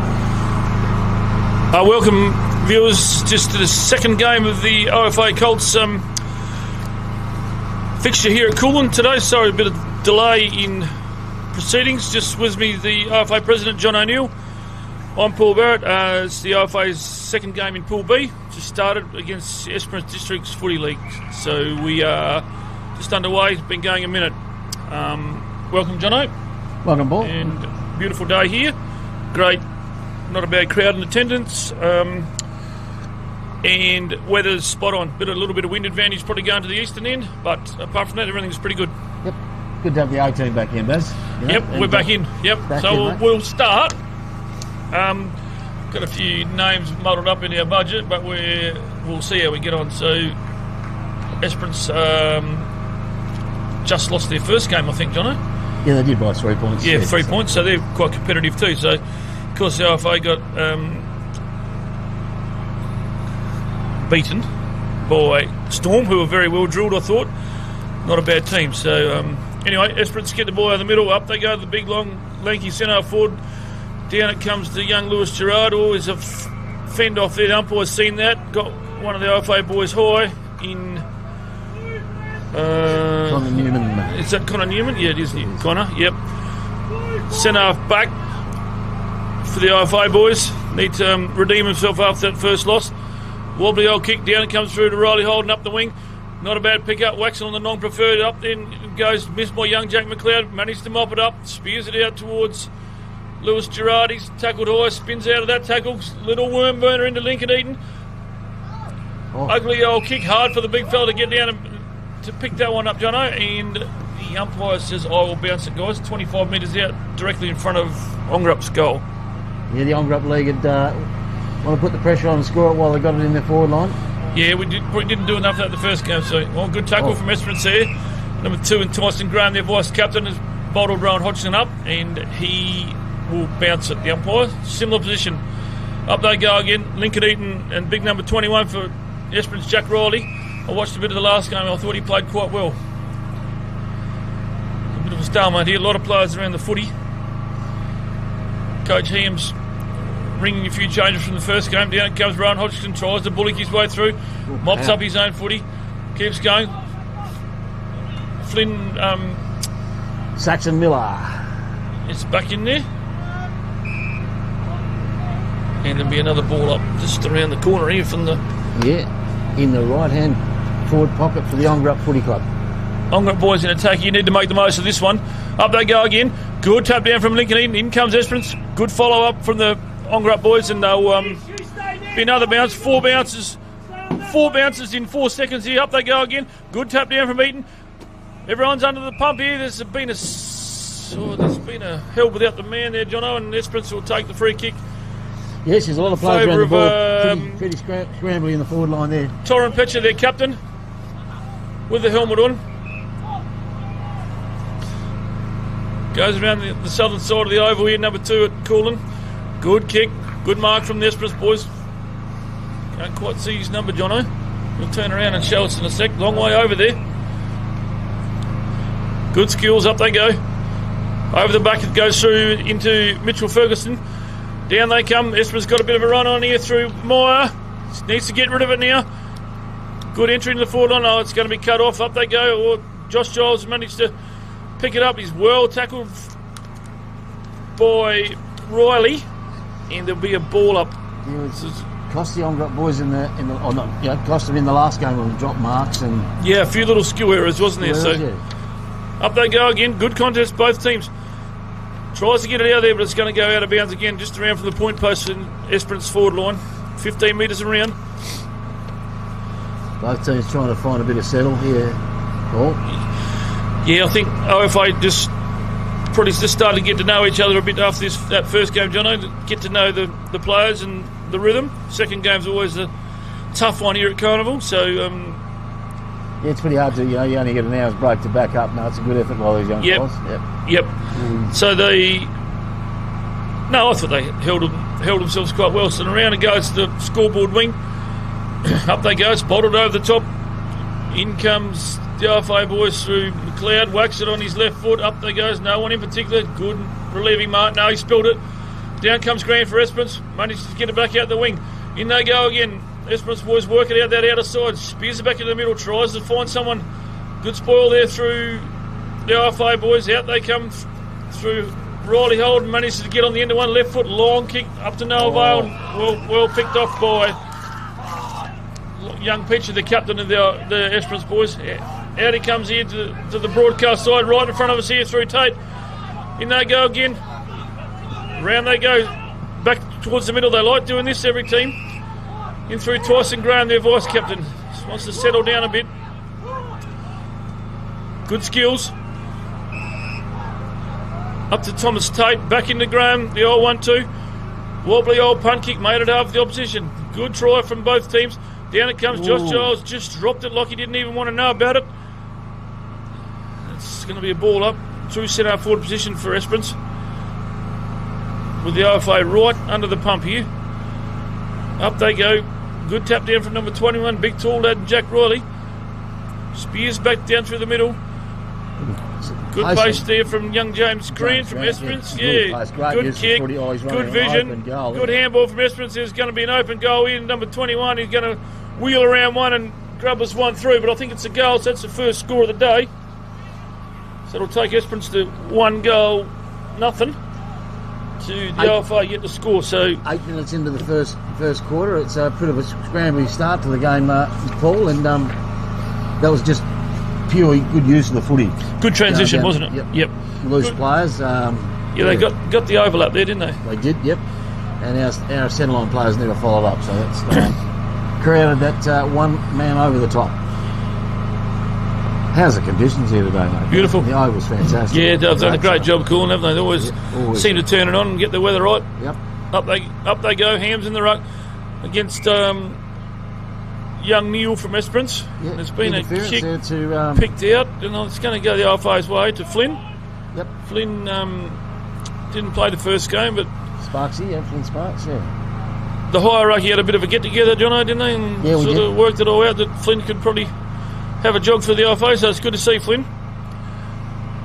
Good trusty left footer. Up he goes over the head of young Gooch. He's going to get it back, He's probably going to get it back. In they come. Called Thomas Tate's name a few times, playing quite well. Gets around one, round two. Good support. Round he goes to Maganotti. Big long kick up the centre forward. Looking good spoil there from the RFA boys. Down they come through McLeod. Manages to pick it up. Tries to get it out. He's got one high, I think, or he's been held without it. So the recipient, the RFA, plays on well. This is what they need a bit more of. Down the centre forward. In comes Holden through his legs. Down to Grant. Good play from Esperance here. Oh, he's overcooked that kick a bit. Good mark there to the OFA through his number 5 for the OFA, Jono. He's changed his jumper too. Yeah, down it comes Ryan Hodgkinson, bullocks his way through. Has a shot on goal. It's going to go right to the forward goal line, and umpire Davey Shelton's in there. And he's called it only a point. Dave Shelton. It was right on the line, Davey. Well, that was through. But, yeah. It was through. Yeah. So Esperance will bring it back out. So it's 1 straight 6 to OFA's 1 point. Up they go. Good contest from both teams. In comes Holmes to Ongerup. Wheels around 1. Round 2. Down to Hams. He's through 1, through 2. He's going to be in trouble here holding the ball. Try to get through 2. Good pressure from Esperance. Had 2 opportunities to get rid of that, but he had no one to go to. So it's probably a good idea to bottle it up and let the Ongerup players man up, mate. So. Here's young Tate from Esperance. Called his name a few times here. Beautiful kick off the boot. Up they go. No one in particular. Good spoil from both teams. Play on, the umpire will say. In they go. A lot of players around the footy again. Going to be a bounce here. 25 players around the footy on the true members wing, if you'd like to call it, Jono, the northern side. Up they go. Hams is going to ruck most today. Riley Holden shoves his way through. Tries to get it out. No clear advantage here. Both associations trying to find their way in this game. Ooh, look at the players around the ball. A lot of players around the footy. It's going to be scrambling. It's going to be like that all game. So.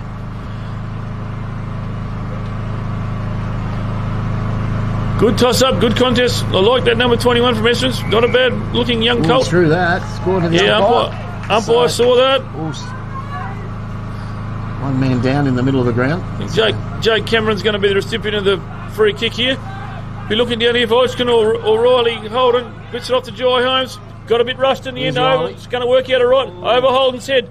Down they go to young Goose. Can't quite see around the side of the truck here. Riley Holden whacks on the left foot. No one down there to mark it. It's going to go across the face of goal. The Esperance boys in chase here in through Davies. He's going to bring it up, and I think there's a whistle on play, and I think it might have just wiggled out of bounds right in front of him, so it's gone underneath the car over there. If he had got hold of their Baz, they're away in the centre. Yeah. Straight up the I thought that's what the Albany crew did earlier on in our game too, last game, John. They opened the fat side up, didn't they? Going to be a secondary ball in here. Unlucky if the RFA, they were away then through Spark. Up they go again. No one going to advantage here. Good tackle from Hodgkin. In they go. No clear winners yet. The RFA pick it up through Spark. Puts it back out to Hams. Bottles the wobbly old kick up. Up they go. Good punch from Esperance. Well done. Good team footy. Down comes Hodgkin. Tried to get his way around 1, 2. Tries to get rid of it, but I think he's been caught. He's trying to do too much. Needs to use the first option. Good tackle from Esperance. Bottled. Hemmed him in. Out it comes the broadcast side through Reimer's going to mark this one. He's going to play straight on. We play in the stand rule, Jono. Our boys haven't played that. Through Davies. Wobbly old kick. Up there to Barrett. Cleans bowls him. Gets a tough one early. Through they go. Hams is in here with young Tyson Graham. He's been all right too. Oh, good tackle. Good tackle. Good pressure from both teams. Up there, up they go. Oh, met hard, young Goose. Didn't need that one. She's willing there. Yeah, it's getting a bit willing here. The umpire's going to have to keep an eye on this one. Just throw it up, Hump. Get the ball. Show on the road. No clear winners. In they go. No, there's going to be another ball up. It's just like rugby.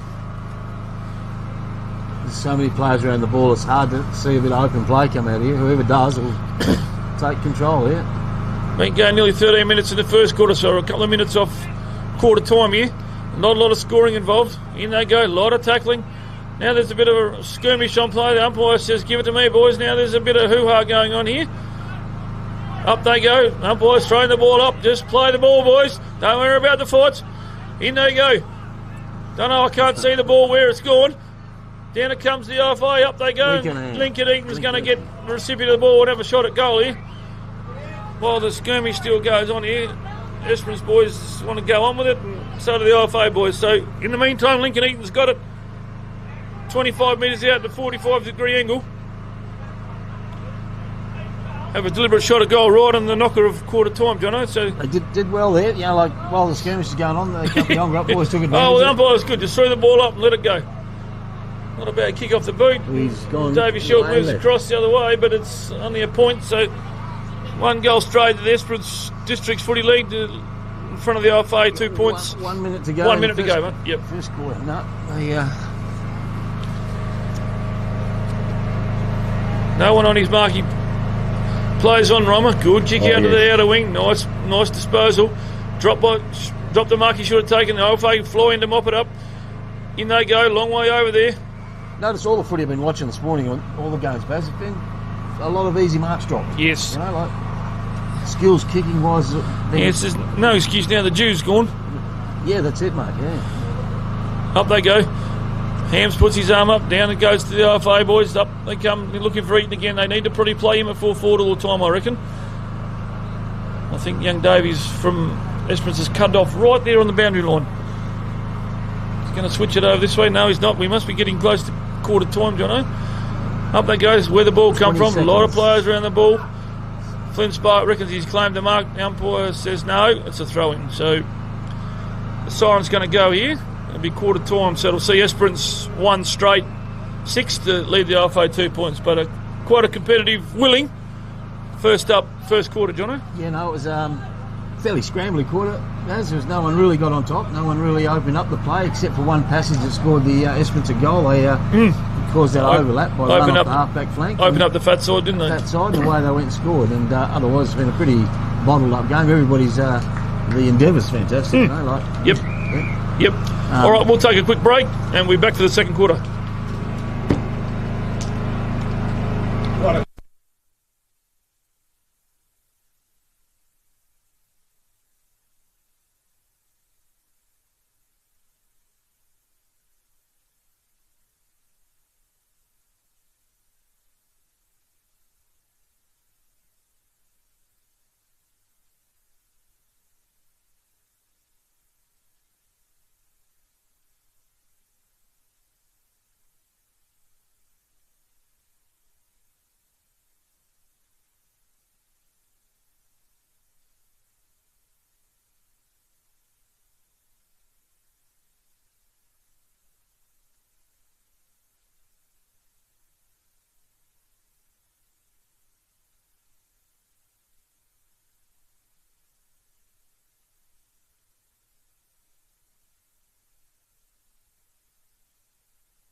Welcome back to the start of the second quarter. It just sees the OFA 2 points with Esperance 1 goal.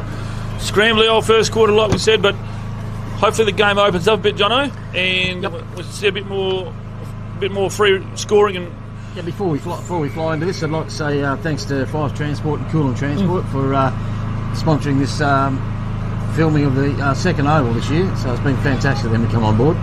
Yeah, no, good call. To Grant. And AFCRI and the rest of the sponsors involved. So good, well cut off by Flynn Spark. Added a bit of spark to the OFA. Good cut, good tackle from Esperance there through young Meyer. Called his number a couple of times in the first quarter, so really stopped the foray going forward there. It'll be a throw in just right here on the members' wing. In they come. Hams will go up again against the big fella from Esperance. Tries to break through. Got rid of it through into Meyer. Liked his game so far. Up they go. Esperance into the scoring end. Well cut off by young Josh Giles. Thought he played it right in the first game too. Wheels around out on that favoured right foot. Puts it out in front of young Harry McLeod. He's got two to beat. He pops it over the top to Watson. He's put it up there and it's going to go close to the boundary. I think it might be out in the full, so on the true wing position. the southern side of oval here on oval number 2, Jono. Great setup here at Coolin. 2 ovals, full size. Great place for a carnival. In great condition too. Fantastic. Yeah. Little bit of wind out there, pretty favouring the towards the western end. The sort of the southwestern end, if you want to call it that one. I don't think there's much in it, but Esperance have got wheeled around here, put it into the hot spot, been a bit of a push and shove. Over the back it goes. No one over the back. There's a free man in the goal square. He's going to walk in and kick a goal. Number 17 for Esperance through Jackson Walsh, and that hurt the OFA. No one over the back of the pack. So it'll take Esperance to 2 straight 12 to the Ongerup boys 2 points. So no, that in. There's always got to be someone in the square, hasn't there? Well, it just carried a bit with the wind there too, I think, Jono. And it did, and they had 2 over the back. Yeah, they had 2 over the back over there on. So sin. Yes, football sin. The coach will be wondering what was going on there, but good play. I just think the wind might just be a little bit stronger than what we think from sitting here. So we'll bounce the ball here. The boundary umpires bring it back in slowly. The clock keeps running here, so everything's got to be kept on schedule. Yeah, look at when the wind on the boys' jumpers and shirts out there. It's going a little bit stronger than you think. So in we go again. Up they go. Hamson versus Riley. Down it comes. Esperance do well out of the middle through young Brown. Good spotting up in his forward line. Beautiful little left foot kick. He's overcooked that one. Giles gets in on through the OFA. Down they come through McLeod. Played right in the first game. Waxing the right foot. He's going to Lux of Fortune, and it'll fall into the arms of Tom Hams. Been held up from Esperance. Good kick up the wing. Up there looking for the big bloke in number 25, is it? From the 24. 24. Flynn Jackman. They go, and it's going to be out on the full, I think. Just on the southern wing through, and the OFA boys will take a free kick through. I think that is Darcy Barrett. Yep. Darcy Barrett, yeah. Little short kick up there. Look at Hams. Went through his hands. Probably should have done better. Down they come through Holden. Got a bit of a tough knock in the first game. It's come good now. In they go again. A lot of players around the footy again. The umpire says, I'll have it. A lot of bounces going on here today. Game hasn't really opened up yet, Jono. No, it doesn't look like it's going to roll with the amount of players around the footy. Be Hams and Riley again.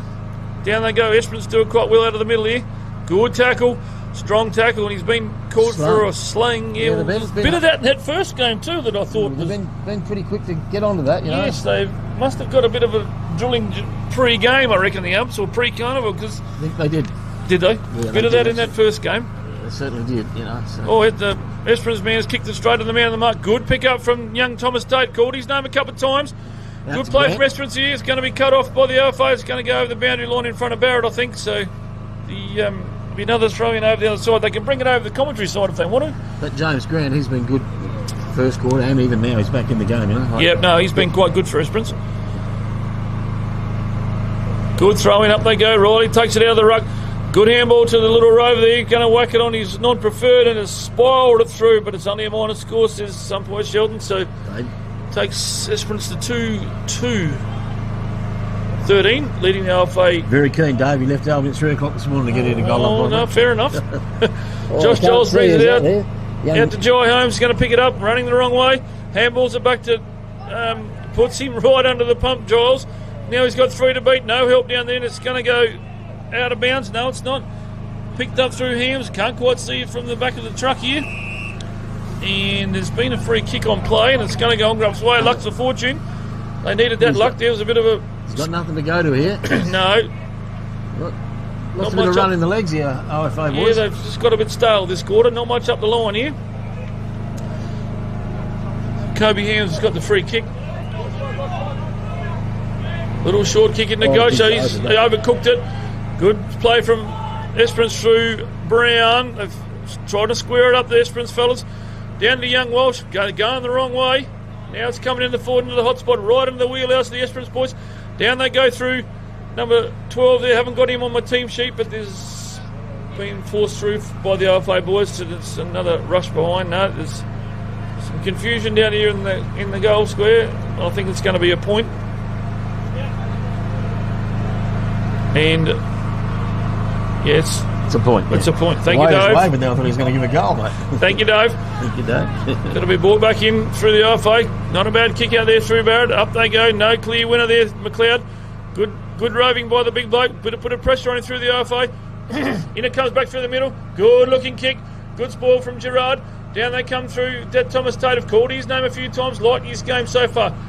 Esperance do this well. Back into the hot spot. Up they go again. It's going to probably beat all on Central through over the boundary line. So they're 10 or 12 metres around from the Esperance goal. Jono, Esperance putting a bit of pain on this quarter, putting a bit of pressure on the RFA. Yep, they are. And they're the breeze is. Oh, it's come out of a ruck contest, and there's another contentious issue down here. Whether it's out on the Dave floor. Sheldon's.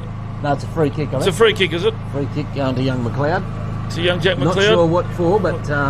Two umpires down there having another discussion, John. They must be discussion. friends. There's a fair bit of discussion. No, it's out on the full. Yeah, out on the full. So if I'll bring it back in. They needed to get it up there in. We've been going nearly half this quarter. Well, when you look around the ground, there's nothing Well, forward of the centre, is there? Pagan's paddock up the back there. Yeah. McLeod will stick that outer wing. Good kick off the boot. Up they go. Through the hands of a few IFA boys. Spilled out the back. Wobbly old kick. Put a bit of pain on everyone now. Someone's going to have to run now. In they go. Good play by young Ghosh. Oh, he's got a free man in the forward line. Get hold of there's it. one. Lincoln Eden's up there by himself, but Esperance managed to mop it up. Down they come now through Graham. Got a few metres to use by himself. Up he goes. Nice looking pass into Maloney. He'll look down forward here. Not a bad looking kick. Put the RFA boys right under the pump. In they come. Young Jack McLeod picks it up. Handballs to no avail. Through Logan Brown. Over the top it goes. Esperance fellas in Jackson Walsh. And great tackle by Josh. Good tackle Giles, by, yes, Josh Giles. Saved a certain goal there.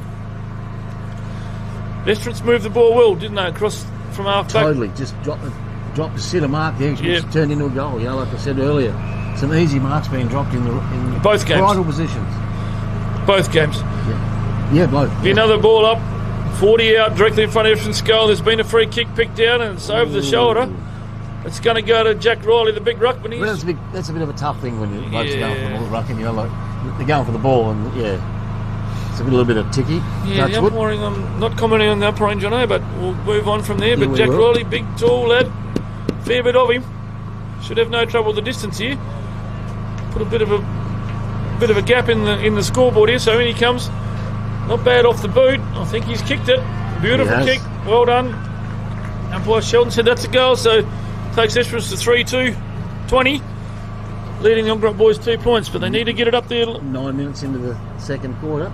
The IFA boys are meant to score against the Breeze to be competitive. Competitive in the game. Yep. They need to they get seem to lost a bit of run from the first game. You wouldn't think it's the same side. No, I was quite impressed with that first game. Their run and first their half. endeavour and their tackling and their pressure was fantastic. But the run's just gone off it a bit. I think they're playing into Esperance's game. Bottle it all up and then need to open it up a bit. They do. It's pretty scrambly. That's done by running, running in numbers and running. No decisive ruck. Esperance do well this out of the middle through Thomas Tate. I like this game. Up they go. Good kick. Puts the Ongerup boys under the pump. In they come looking for a little short lead into the centre of the right. In the centre of the field, Jono. Esperance is really... they're winning the ball out of the centre. That's the biggest thing. When you get it out of the centre, you get it forward really quick and it's nice and open. That's what happens. They're going for a pretty easy goal. So Jackson Walsh here. He's had a fair bit of it early. Come in, he's only 35 metres out, nearly directly in front. Shouldn't make too many mistakes here. Put a real... he's missed beautiful left everything footer. there. He's just snuck that in for a point, I think. So Esperance boys putting a fair bit of pressure on the IFA here, John. They just can't get it out of their back line. So young McLeod will play on. He's taking his 20 metres. Up they go. Looking for young Ghosh up on the wing there, and it's going to go out of bounds on that southern side right over there. And thank God for McLeod in the back line there, because he's had a hell of a... Yeah, no, he's had a very good first half. So we've been going nearly 10 and a half minutes. 4 minutes to go in the first half. Ongerup second game in the Colts Carnival for 2025. Down it comes. Esperance just dodging and weaving. Puts it back in the true centre forward position. Up they go. Young Darcy Barrett will cut it off for the IFA. This is where they need to start making the go forward. Up they go. It's going to be overcooked there. In comes Flynn Spark. He's going to get hold of it and whack it on that left foot. Up there looking for Lincoln Eaton. He's overcooked it, but good body work from Eaton. Yeah. Good mark. Good body. Back Very into mature use of his body there. For a Yeah, young back- 16-year-old kid. back. Yeah, look at this. So he's. I don't know whether he's got it much closer, but he's put it out to Flynn Spark. So he needs to probably kick this goal right on Back the. in from here, Baz? Yeah, it's a long way out there. It'd have to be 50. Probably against the wind here. That needs to be. Young Lincoln Eaton needs to be up there to try and take this mark. I don't know whether he'll make the distance. In he comes, not a bad kick off the boot, allowed for the wind, and I recken he might have snuck it in. We made a liar of him. Nice kick. Commentator's curse. So I was about to say, if he aims for the left-hand Yeah. goal post, he's got a chance. And just he did. curled it back around nicely, didn't he? So Yeah, good he- kick from Flynn. Give it Spark. the Glenn McGrath in-swinger, that one. Yes, beautiful. So that's IFA's first goal. They needed that one, Jono, just for a bit Steady of confidence, a bit of a steadier. Yep. So it's Esperance at 3-3-21, leading the IFA 1-2-8. We've been going 12 minutes into the second quarter. Just like I was saying, a bit of run. Flynn did Got a out lot on of his- work, a lot of run, and got it in there quick to Lincoln, one-on-one, and Lincoln used his body maturity. For a 16-year-old boy, it was a lot of maturity. Got Good out. fella, but Yep. very smart. Good mark. Made the difference. The up they go again. Oh, he's got a No leap. decisive run. Riley's played well in the ruck. Down to another Hams. In they go. Flynn Spark. Good kick up to centre forward. Here's another chance for the IFA to score. Oh, good play from Esperance. Good defence. In they go. Throw it out through Tyson Graham. Their vice captain had a good game, I thought. In they go. They need to get it out of there. The umpire will... No, the umpire swallowed his whistle. Out it comes. Spills out. Here's Esperance's chance. They do this quite well. Up through Luke Maloney. Very good link player. Oh, there's a whistle on play and it's 50 metres. What was that for? Oh, that bloody stand rule. That's the biggest... I don't know, I know it's a rule. But Short 50, yeah, I agree. No comment. Okay. So it'll give young Luke Maloney probably a bit of a crack from here with that bit of breeze behind him. He fancies himself. A couple of minutes to go before half time. In he comes. Deliberate approach. Oh, it's a wobbly old kick off the boot. It's only going to be a minor score. Dave Sheldon's getting his work cut out down there. So there's your result, Jono, of the stand rule. Riley Oldham bringing it out. Takes off out of the square. Got a beautiful left foot kick. That's no exception. Up they go. Oh, good mark from Esperance. Probably should have been paid. He was knocked out of his hands. Yeah. But anyway, In goes Josh Giles. Playing quite well down there too. Umpire's just letting the ball go. He's seen a free kick and it's going to go Esperance's way. I need to clean me glasses, Jono, because I can't see too many free kicks. Little O's going to be the recipient for Esperance. Both ways. Free kick. So he's called him to play on. He'll put it back deep into the forward line for Esperance. Oh, Riley. Good contest from both teams. Hits the ground. Riley Holden comes out. It's been shifted to down the back line. Grubby old kick. Esperance pick it up. Whack it on the boot. Going to be hard to mark this one. Up they go. Good contest. Both teams. Down come the IFA. Running out of time. Spears it out here in the favour of number 6 for the IFA and Saxon Miller. Whacks it back into the middle. Good play from Blunt. Up they go again. Esperance got two spoiled each other. Good play from Walsh. Probably could have been done for holding the ball. In goes Holden. Down to Flynn Spark. Fends one off. Whacks it on the right left boot. It's going to be cut off by Esperance. Deep into the second quarter. He plays on. Little worm burner. No mark there. Play on it, boy says. Probably going to go out of bounds here. Pushing the back. Away they go. Flynn Spark picks it up. Good handball to Midway. Needs to get rid of it now. Good handball from Miller. Over the top goes cut off Esperance by Brown. Spears it in. Good. Josh Giles manages to get a finger tipper on it. Down in front of Ferguson. Good tackle. Good play. And there goes the siren for half time. Jono. OFA versus Esperance second game in Pool B. Sees Esperance 3-4-22 leading the Ongerup boys 1-8. But a bit better second half of that second quarter from the OFA, and Esperance probably settled a bit too, but I think we're shaping up for a pretty good second half. I thought the endeavour and from the Ongerup boys in the last 5 minutes of that quarter lifted to what they did in the first game. A bit of run, and that's what put a bit of run in your game, and that can open up the play, and which they did to score that goal down there. Smart thinking, and that comes from young Sparks. He just probably a bit more did a bit of run, a bit more intensity. So and our back line and the OFA's back line there was would have saved, I reckon, 3 goals. Yeah, no, they're playing well down there. Very so well. Yep. We'll have a quick break and we'll be back for the second half of game 2 in Pool B. From Coolum. Thank you. Bottles of water, thanks, Tony.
Abby.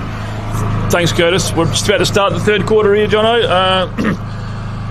of the second game of the OFA. Pool B versus Esperance District. So it's 3-4-22 lead the OFA 1-2-8. But like we just said off air, Ongerup had a bit better second half of that second quarter, so we're hoping to start well and get an early goal and get right amongst it. Up they go. Hams and Neil go at it again. Hams pretty ruck most of the time. Down comes Logan Brown. He's called his name a few times, and there's the man we just talked about off there in Flynn Spark. Been a very good injection into the OFA for the second game. Wheels onto that left foot. Good long kick. OFA going to the scoring end. Over Holden said down to young McLeod. He's been pretty good too. Gets well tackled from the Esperance defender, and there's going to be a throw, and it's gone out of bounds. Favouring that side of the ground, Jono, the wind a bit. They've moved McLeod onto the wing by the look of it. Yeah, not a bad decision, I thought. He plays pretty well. Shallow old throw in. Riley Holden gets knocked out of the contest, and it's been a free kick for holding the ball, was it? He dropped the ball. Dropping the ball, so Holden will take a free. No, he won't. Hams will take the free kick. Been quite serviceable, I reckon, young Ryan Hams. Wobbly old kick. Makes it hard for the OFA forwards. Down they come through Lincoln Eaton. Going to get a second go at it. Good pressure in there from Murphy from the Esperance crew. Down they go. Someone's got the head over the ball. A lot of players around the footy again. And the umpire's going to bounce it up at 25 metres out for the OFA goal. This is their chance to get an early score in the third quarter, John, and make a bit of difference on the scoreboard. Yeah, Lincoln was on the lead there, and that just a grubbered kick put him under a lot of pressure. In they go. Like I said, a lot of players around the footy, and there's going to be another ball up. Another goal here will make it really interesting, make it a good last. Yeah, make last it a good half. You know, like Lincoln Eaton, good tap down to Flint Spark, well read. Gee, that was a bit of a training run there. Like someone right on his hammer, but from Esperance there in number 18, and young Turan Pecker, their captain, who's also played a pretty good game. Good tap down. No one's the winner here. Esperance got a good pick up. Handballs it to himself. In comes Holden, knocks him over. He'll wheel around that left foot, whacks it down, and screws it around the corner. Up they go. Going to go over both players' heads, and it's going to be forced through the boundary, through the point post. Yeah, one step around the corner. Yeah, 55 metre, beautiful 50 metre kick. Yeah, he's got a beautiful left foot on him. Like you're saying, Baz, it's something about left footers. Yeah, something about him.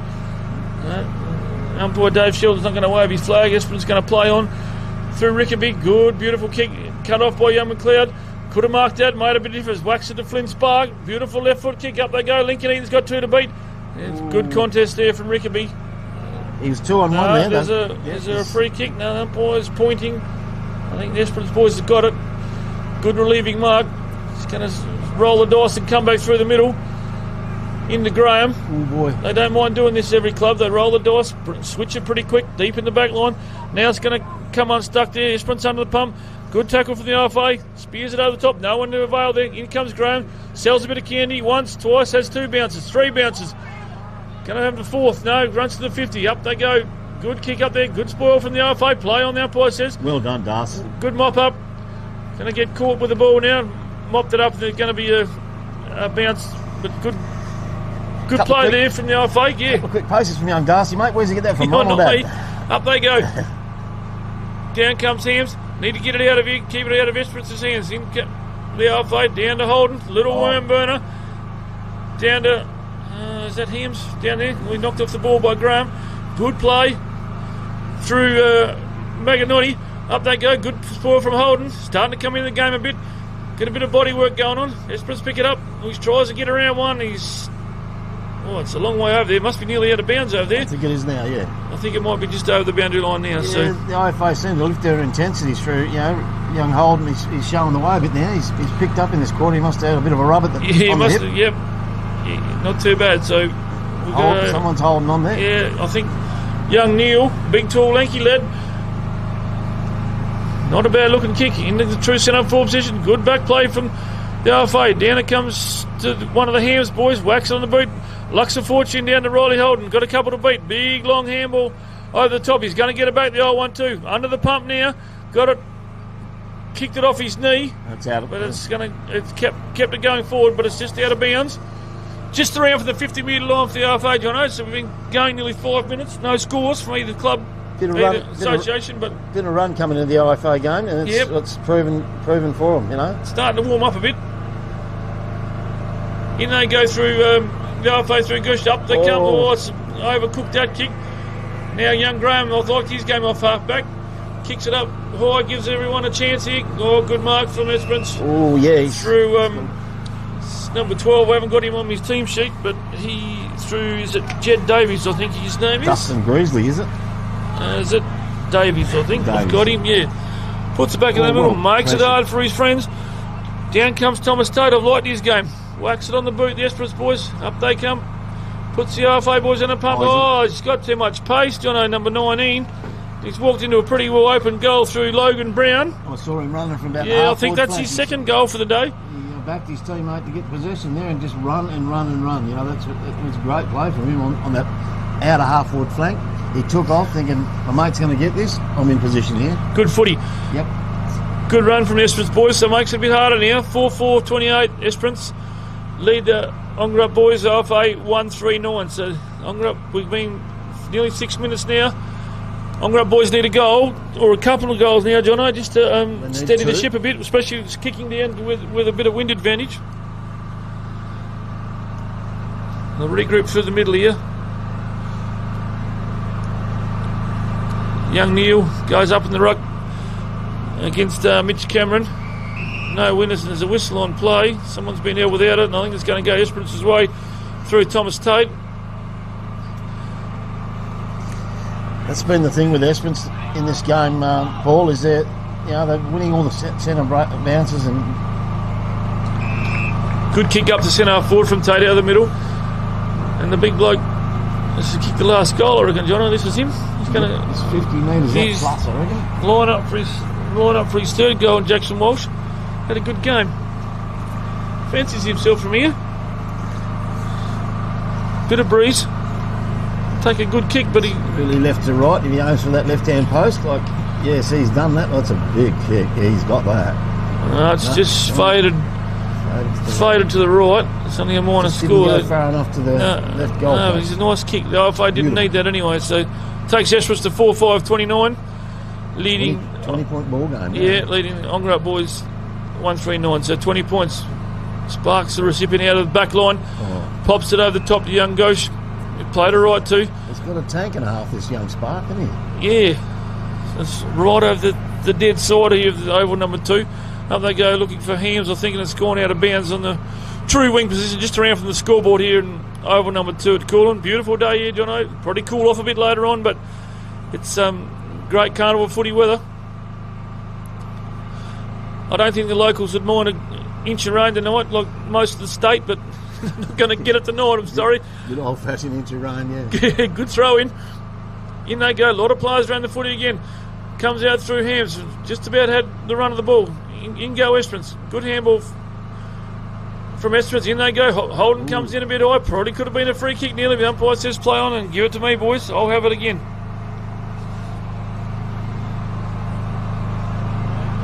Neil and Hams will go at it again. No clear winner. Down through Cooper Blunt. In goes Holden. Tries to get it out. Through they go again. Through. No, there's been a whistle on play. A lot of free kicks and ball ups today. There to Spark, yeah, I think Flynn Sparks got a free kick. Needs to get it down to Lincoln Eaton. Right in the hot spot. Out comes Eaton. Flynn's seen him coming. Tries to sell a bit of candy.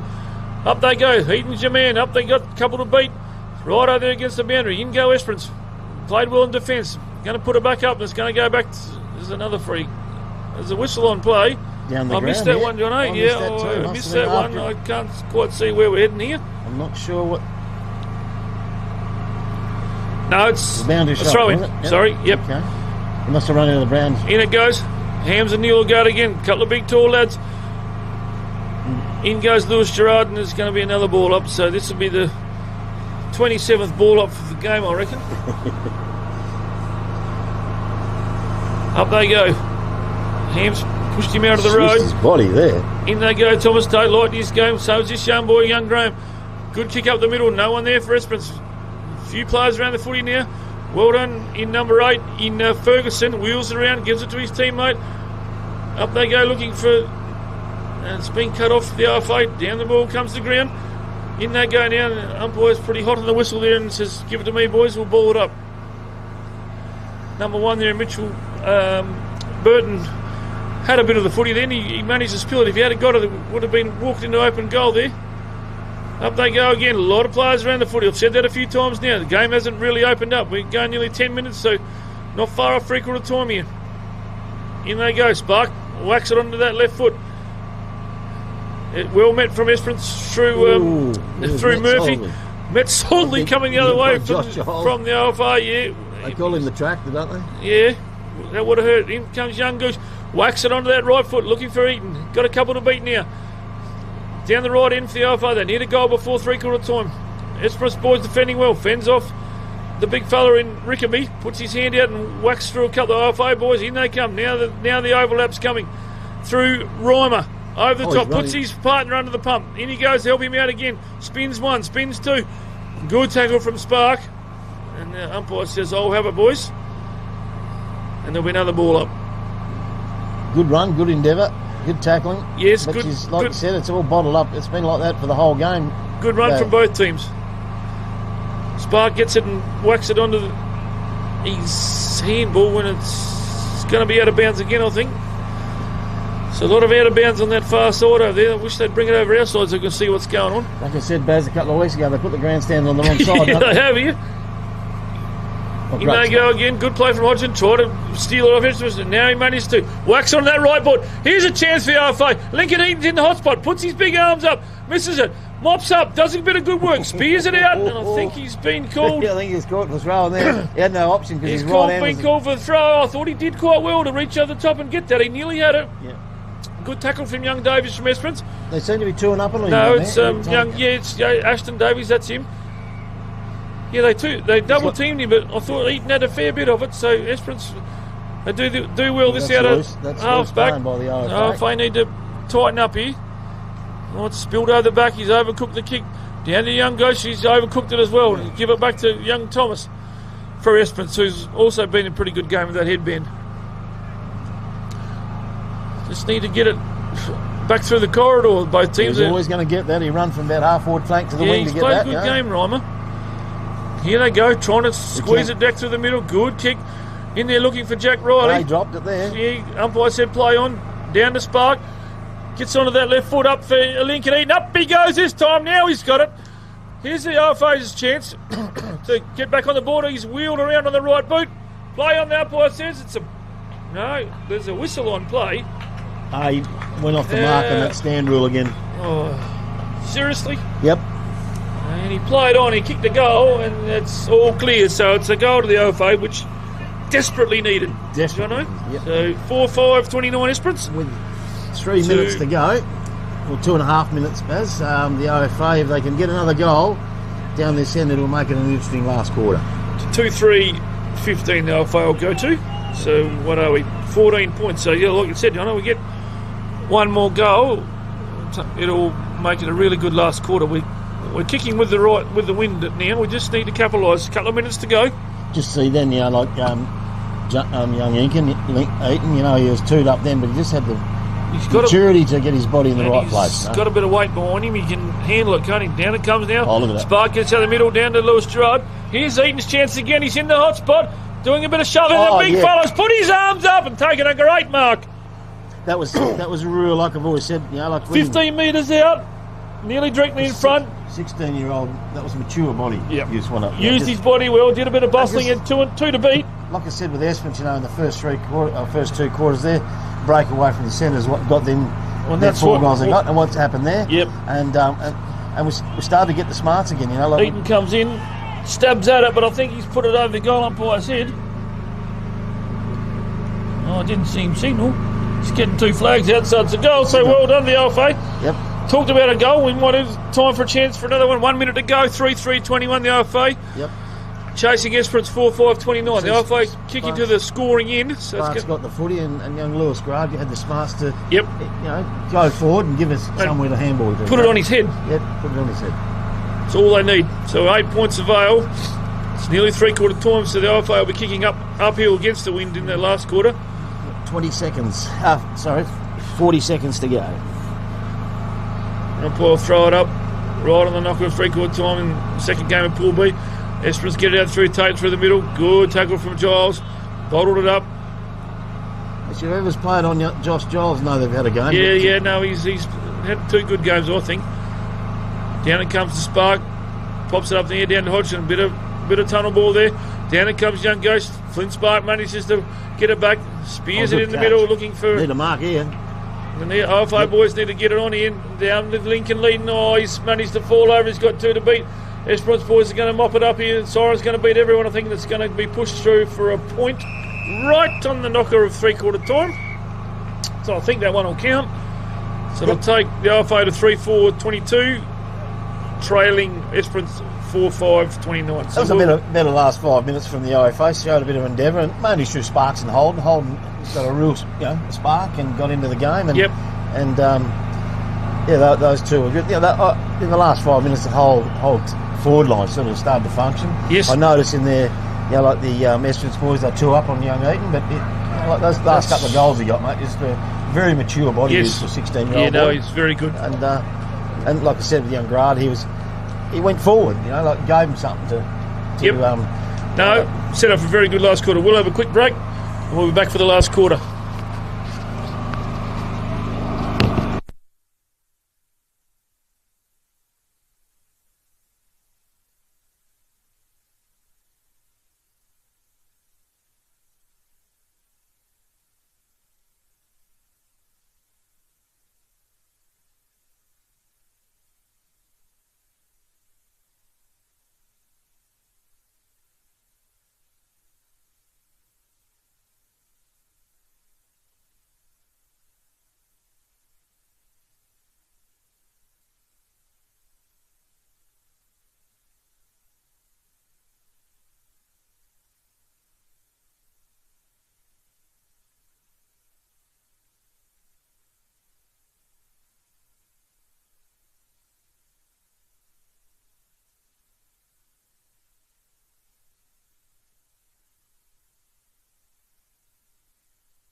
Welcome back, listeners and viewers. We're just about to start the 4th quarter here at Coolin on Oval number 2, Pool B game.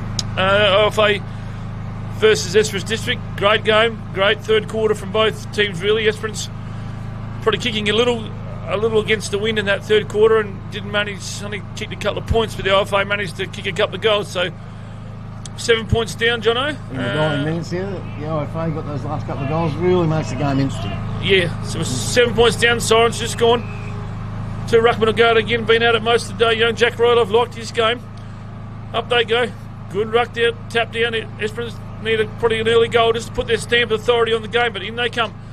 Good tackle in the Esperance buck. Down it goes to Riley. He's under the pump. Manages to get around a couple. Esperance shunned it forward. Wobbly old kick. Makes it hard for everyone. OFA got the hot seat here. Need to keep it out towards the boundary. Good back up from Giles there. Manages to get it out towards the boundary. Can't quite see around the back of the truck here, Curtis, but I think it's gone out of bounds. He's gone around the bounds on the half-forward flank for Esperance. 45 metres around. Good throw in. Up they go again. Hams and Riley. Great. Good pick up there through Jackson Moyer. Whacks it on the left foot. Up they go. Big tall Neil. Oh, he's been manhandled a bit. Yeah, it's a tough call. Tough call, but young Taj Neil will have a kick from 15, 20 metres out. Toughish angle. As a backman, you haven't got a hope, have you? No, it's tough, isn't it? AFL's no different. He's a full forward. He can do what he likes. Yep. And he comes. So put a damper a bit on the OFA boys. Too bad off the boot. They like it. It's a goal. So good start from Esperance. And they deserved it too. Yeah. That was a bit of a dodgy kick. The run, they got first possession out of the forward line. Bit of run. Takes Esperance. There was a lot in it, but Baz, no. Both go on the footy. I think you'd want to let it go. Got to be very thankful for the umpires, Jono. We have 5 to 3-4. The OFA. You're right, Baz. Without them, we're buggered. 35 to 22. So with 13 points down now, good early start from Esperance. Only been going a couple of minutes. OFA need to respond now. Up they go. Riley and Hams again. Good jump from Riley. Down they go. OFA getting a bit beaten out the middle again through Blunt. Good handball out to, good play from Esperance here. No one's a clear winner here. Dive on the ball, stacks on the middle of it. In comes Hams. Out to Holden. Back to Spark. Puts on the left foot. Lucky we got him this game. Or Graham dropped what he probably should have taken. Ball's a hot potato now. In Esperance go. Right, must be hugging the boundary line over there. Esperance managed to bring it out. Whacks it back through the middle end to Noah DeVale, the little bloke from Saxon Miller.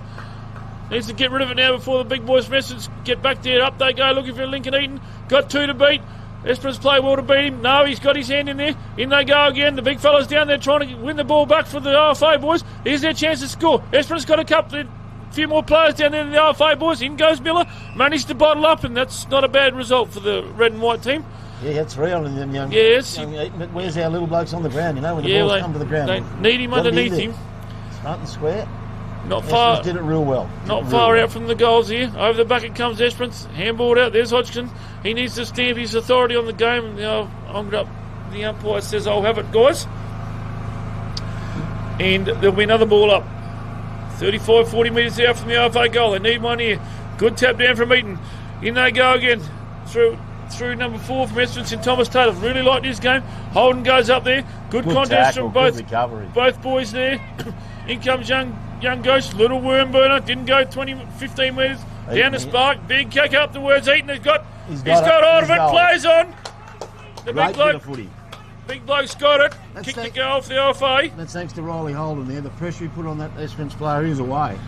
He dropped the mark and the Esperance player got it and he was away. That was a great lot of pressure. Good pressure from Spark and Holden there through the OFA. So it takes up the OFA back to 4-4, 28. Esperance 5-5, 35. 7 points. 7 points in it. Been going 4 minutes in the last quarter, John. It's going to go down the wire here.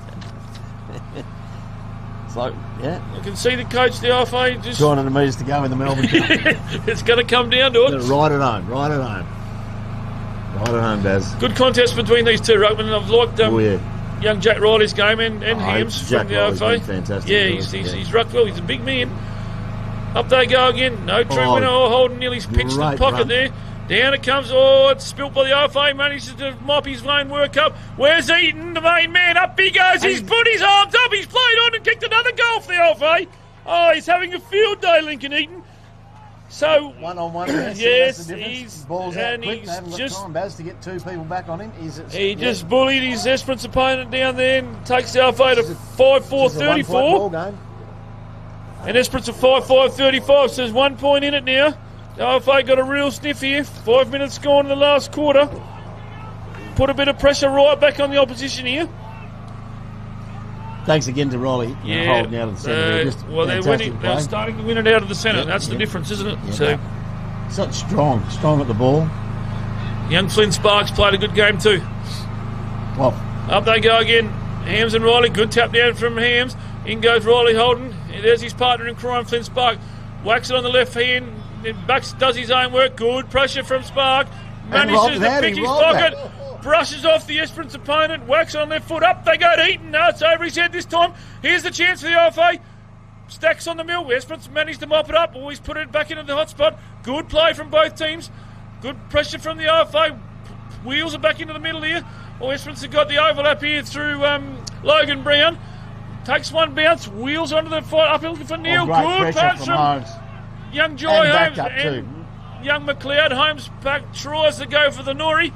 Puts it up there in front of the Esperance player. He does well too. Is that Logan Brown again? Nice kick down there. Look, someone's got a push in the back there. Play on the umpire. He's eventually seen it. That's Darcy Barrett. Darcy Barrett, he got the push in the back there. Yeah, he's probably not waste this one. Esperance putting him under pressure on the game's starting to warm up here. Good kick up there looking for Flynn. He got a couple to beat. Spark. Down to Hams, down to McLeod. Out they go again. Out to another Hams. Smother. Oh, good smother from Murphy through Esperance. Puts everyone under the pump. Umpire throws his arms in there. Play it on, boys. Down through to the OFA comes. Rough old kick up there through Ghost. The pressure's right back on Esperance now. You move it on, they say. Where's Lincoln Eaton? Here he comes. He's got a couple of metres on his play. He can't kick that far, Jono. Ooh, no, he's going to wheel around. He's going to give it his best. He's having a go. He's no one up in the square, and he's kicked a point. All it needed was a Shane Warren leg break to chew us through. Far out. So the score's a level here. Been going halfway through the last quarter. Last game was a drawn game. Yeah, last game on this oval was drawn too. Went right down to the wire, and this one's no different. Is he starting to get willing? Young Reimer. Going to have to make sure this kick for Esperance. Plays on. Comes down the commentary wing. We like this side. We can see. Wobbly old kick off the boot. Up they go. McLeod will spoil and take it over the boundary line. Liked his game today. He's been pretty steady. I thought he was quite good in the first game too, John. He was very good, Yeah, he's very honest. Had a couple of good games. Got the old cramp. Yeah, he'll be right. In they go. Pushing the back there from Riley. Play on, the umpire says. Oh, well smothered. Here comes Hodgkin. Rowan needs to get the hold of that ball. In they go. Good kick there. Wobbly old kick up to young Saxon Miller. Got the run of the ball. Like his colourful helmet. The Esperance defender didn't have that. So there's a free kick to Reimer. Probably slowed the game down a bit. He's looking to swap it through to the middle. They like doing this, Esperance, but he's going to have to come down the members' wing. Up they go. There's no opposition there. Good mark from Thomas Tate. Called his name a few times. Have to be a contender for best on ground, I would have thought. Being called to play on. Good kick. Up they go. Medway's got a couple to beat here. Through McLeod. Dives on the ball. Joy Holmes in there as well for the OFA. In comes young Meyer for the Esperance boys. Out they come. Joy Holmes shoves it out through. Darcy Barrett's been caught by two Esperance defenders. There'll be a ball up. I reckon the pressure's lifted about 300%. Yeah, the pressure's come on. The OFA boys got a sniff here. So the Esperance lad. All tied up here. 10 minutes to go. No, not even 10. 7 minutes to go in the last quarter. Out it comes through McLeod. Wax on left foot. No clear winner here. Esperance a bit quicker off the mark here through Thomas Tate. Liked his game. Nice little kick. He's managed to just overcook it, unluckily. And it's been bottled up here. I can't quite see who's in there. Umpire says, I'll have it, guys. Through Sparks in on the bottom of the pack again. Yeah, through Ferguson. Managed to bottle it up. He has run miles. He's had a good game.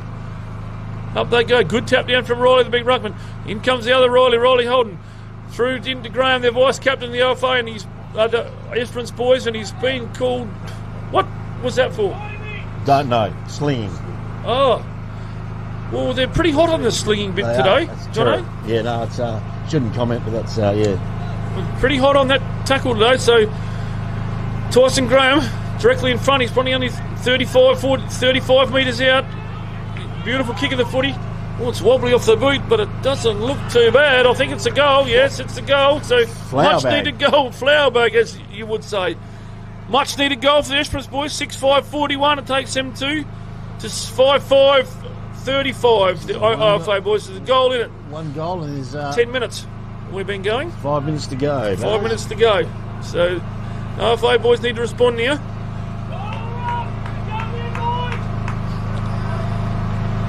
Pressure's right on both teams here.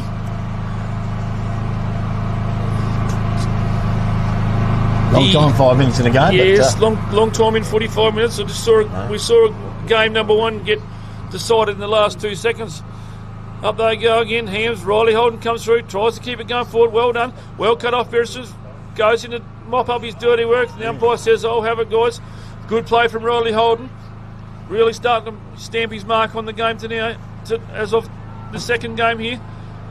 Up they go. Holden's at the back. Good pressure from the Esperance, but coughed it up into Thomas Tate. Good tackle from the OFA. And the umpire spread out on that whistle. We'll have a bounce here. OFA boys slowly getting it forward, metre by metre. Probably with inside their 50. Up they go. No clear winner in the ruck again. In comes Hams. Shovels it back out to no one in particular. Jackson Moore gets it on that left foot. Overrun by both teams there. Darcy Barrett in for the OFA. Keeps it out the front. Good play. Well, comes out to Riley Holden. He's got a couple of metres. Over to his partner in crime in Flynn Spike. Tries the 0-1-2. Good pressure from Esperance boys. 2-1 there. Umpire says, "I'll have it." Half forward flank. OFA's in. 3.5 minutes to go. OFA down by a goal, making a real good contest here against Esperance. Good throw up. Ruckman says, it's holding. Couldn't see that one, Jono, but anyway, play on. Good kick from Riley. Little worm burner, red mic cutter. No one can mark that one.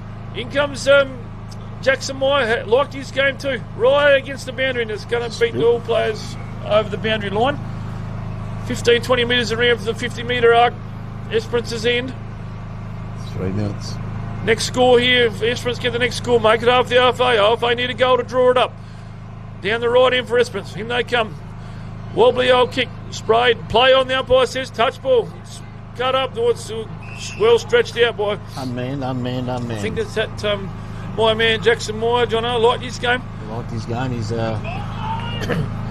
Pops it up into his partner in Graham. He's had a pretty good game too. He's going to get it back. In he goes now. The pressure's back on the RFA boys. Not a bad entry into the forward line. Oh, well read by number 8 there in Mitchell Ferguson. And he's going to have a shot at goal. Just was a little bit high for most people, but he read it quite well, Ferguson. And he's going to have a deliberate shot at goal here. Probably 25 metres out. Gets the goal here, will make it very hard for the OFA. Very hard, yeah. And he comes. Deliberate approach. Doesn't look too bad off the boot. She's pushed it to the right. Oh, no, it's a goal. Thought it might have gone a bit to the right, but the umpire says it's a goal. Deceiving from here. So it takes Esperance to 7-5-47 to Ongerup 5-5-35. So with only 1.5 minutes to go, it's going to make it a hard. Yeah, no, tough call for the OFA boys now. A lot of things are going to happen in a couple of minutes, but just definitely the scoring in, Jono, the right of screen. Yep, definitely. So yeah, the OFA boys have given it a real good show here. Yep, they have been the last half. They have, for sure. Got up and got running. Bit of confidence into the next game. Up they go. Hams down. Esperance boys playing well here now. Oh, it's come out of the middle quite easily. Up they go. Good mark from the last goal kicker. I reckon that's Ferguson again. Mitchell Ferguson. Yeah, good mark. Centre breaks. Yep. Centre breaks. Every nice time. And open, bang, gone. Yep. Gets a couple of metres out of the centre. Yep. He's kicked a couple of nice goals, this boy. Reads it well. Good long arm swing too. Good mark. Good timing too. The last, he does leap. Yeah. Good timing. You can read it quite well into the last minute of the OFA's second game, and Mitchell Ferguson from Esperance lining up for his third goal, I reckon, for the day. Not too bad off the boot. High kick. They like it down there, and it's another goal. So that's definitely sealed that. Sealed that for the Esperance boys. So good win. Well done. 40 seconds to go. Well done from Ferguson. Really made a difference this last quarter, the last 2 minutes. Kicked a couple of goals and sealed it for the Esperance boys. So Esperance 8-5-53, leading Ongerup 5-5-35. So the siren's going to go here in 15 seconds, and that'll be the end of Ongerup's second game in Pool B. One more game for the OFA boys at 4:05, Johnny. The way the work they put in the last quarter of this half, and worked pretty hard this game. So a couple of lax goals, and up they go. The siren is going to go. So Yeah, well done, Esperance. Just a little bit polished, weren't they? Did a few things a bit better and managed to get a couple of goals ahead, and we'll go from there. So we will. Final score's 8-5, 53 to OFA 5-5, 35. So 18-point ball game. So well done, Esperance, and we'll be back at 5+4 for the last game of Pool B. Thanks. Who we want to give these to?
Well, good afternoon, folks, and well, we are here at Coolum Colts Carnival. It is the Freightlines Group Great Southern Colts Carnival. Fantastic. Tony Neal with you, joined by Buckets.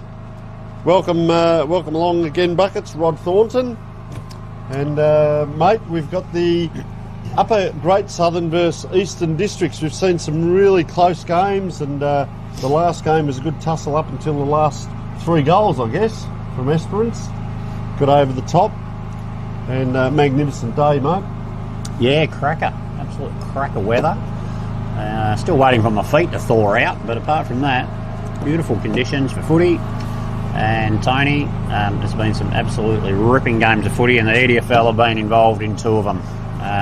Losing the first one by 4 points with literally in the dying seconds of the game against Peel, and then almost sneaking the win, but able to get away with a draw with a kick after the siren in the game against the Goldfields. So EDFL, surely they're destined for a win. We'll see there, number 5, Joshua Grant, just pointing to the right of screen. And mate, now that we've seen some of these teams, really keep an eye out for Coden Datto. Just an outstanding player. Got our best on ground in the last game. We presented a football to Abdul Pickett. He kicked 4 goals. Of course, number 14, a real excitement machine and a great lad. I had a bit of a chat to him off screen. Just a fantastic lad. So, these guys are representing their area and their families and everything, and and their home club, doing an outstanding job. He's up against, he's just had a bit of a push and shove. Must be a mate there, Toby Perrin, with Abdul Pickett. So obviously some of these players do know each other from different carnivals and around the place. So interesting. Keep an eye out for, as you mentioned, Zach Sprigg. Outstanding work in the ruck in the last game. Went up forward, came back in the ruck. He has had a touch of cramp, and I just see him stretching there, and I've seen a few of the lads around the place walking a bit ginger, but it's game on now. Nothing else matters. Sprigg in the middle, and he's up against a really good player in Jack Lee. He was instrumental in the 2 games we've seen, but have a look at Sprigg. There he goes out of the middle. That is champagne football, as good as anything you'll see. And is this Joshua Nicol, perhaps, with ball in hand? No, I don't think it is. Just keep an eye out. Jared Coppin's the other one down back to keep an eye on as well. I sort of look at him as a Tom Barras type. But in comes the first shot at goal, gives it everything. Just have a look here as he will turn. Well, Coppin is up forward there, but that's not him. That might be, I reckon that is Kabulis. Kabulis. He's kicked a few goals this carnival already. And as I said, talk about role players. He's not going to get a packet of possessions, but geez, he's playing a good game up forward. Kicked a few goals in the last game as well. So very well done by Kabulis. Ball back in the middle. Kicked 3 in the last game. Eastern Districts with the ball again. Datto out wide. They've got touch ball. That's the first touch Upper Grade Southern have had. It's a smother. Sprigg overruns it. Hold on to the Upper Grade Southern lad, but he's chopped it up in the air, and Sedgwick's cut it off. Sedgwick spears in a dart, too good for his teammate. But the Upper Grade Southern blokes just don't seem to want it. Datto springs out with the ball and has kicked the second for the EDFL. 2 goals zip inside the first 90 seconds. Well, you're right, it went past him, that ball, but he stayed. This is what Datto does. He stays in the contest. Had a chat with him and his dad after the game when presented him with the thongs, and he played a really good 4-quarter game, and that's what you look at, Buckets. There's some highlights in that, but he was outstandingly good for 4 quarters and really kept them in the game in that last game, and that's what you do. He sneaks up forward. I don't mind that. Let's see if they sneak down back as well, but like you mentioned, Uppers haven't had the ball forward yet. Haven't touched the ball. I've had 1 smother and 3 tackles, 2 of them ineffective. That one was. They moved forward, but again, the kick's no good into the 50. Scrimmage on the ground. Players had it. And the umpire says, I'll have it for a ball up. Good mid-sized player there, number 9, Noah Bowen-Zockley. Really good player for the Uppers there in the earlier game I called. That's high, so they'll get a shot on goal. But I see they've loaded up pretty two talls down forward and then your 4 shorts. And Howie Clegg it is, number 2. Noah Bowen-Zockley. Sounds like a piece of fruit. What a fantastic name. No, he can play, and that's a nice straight kick too by Clegg. So there's the answer straight away.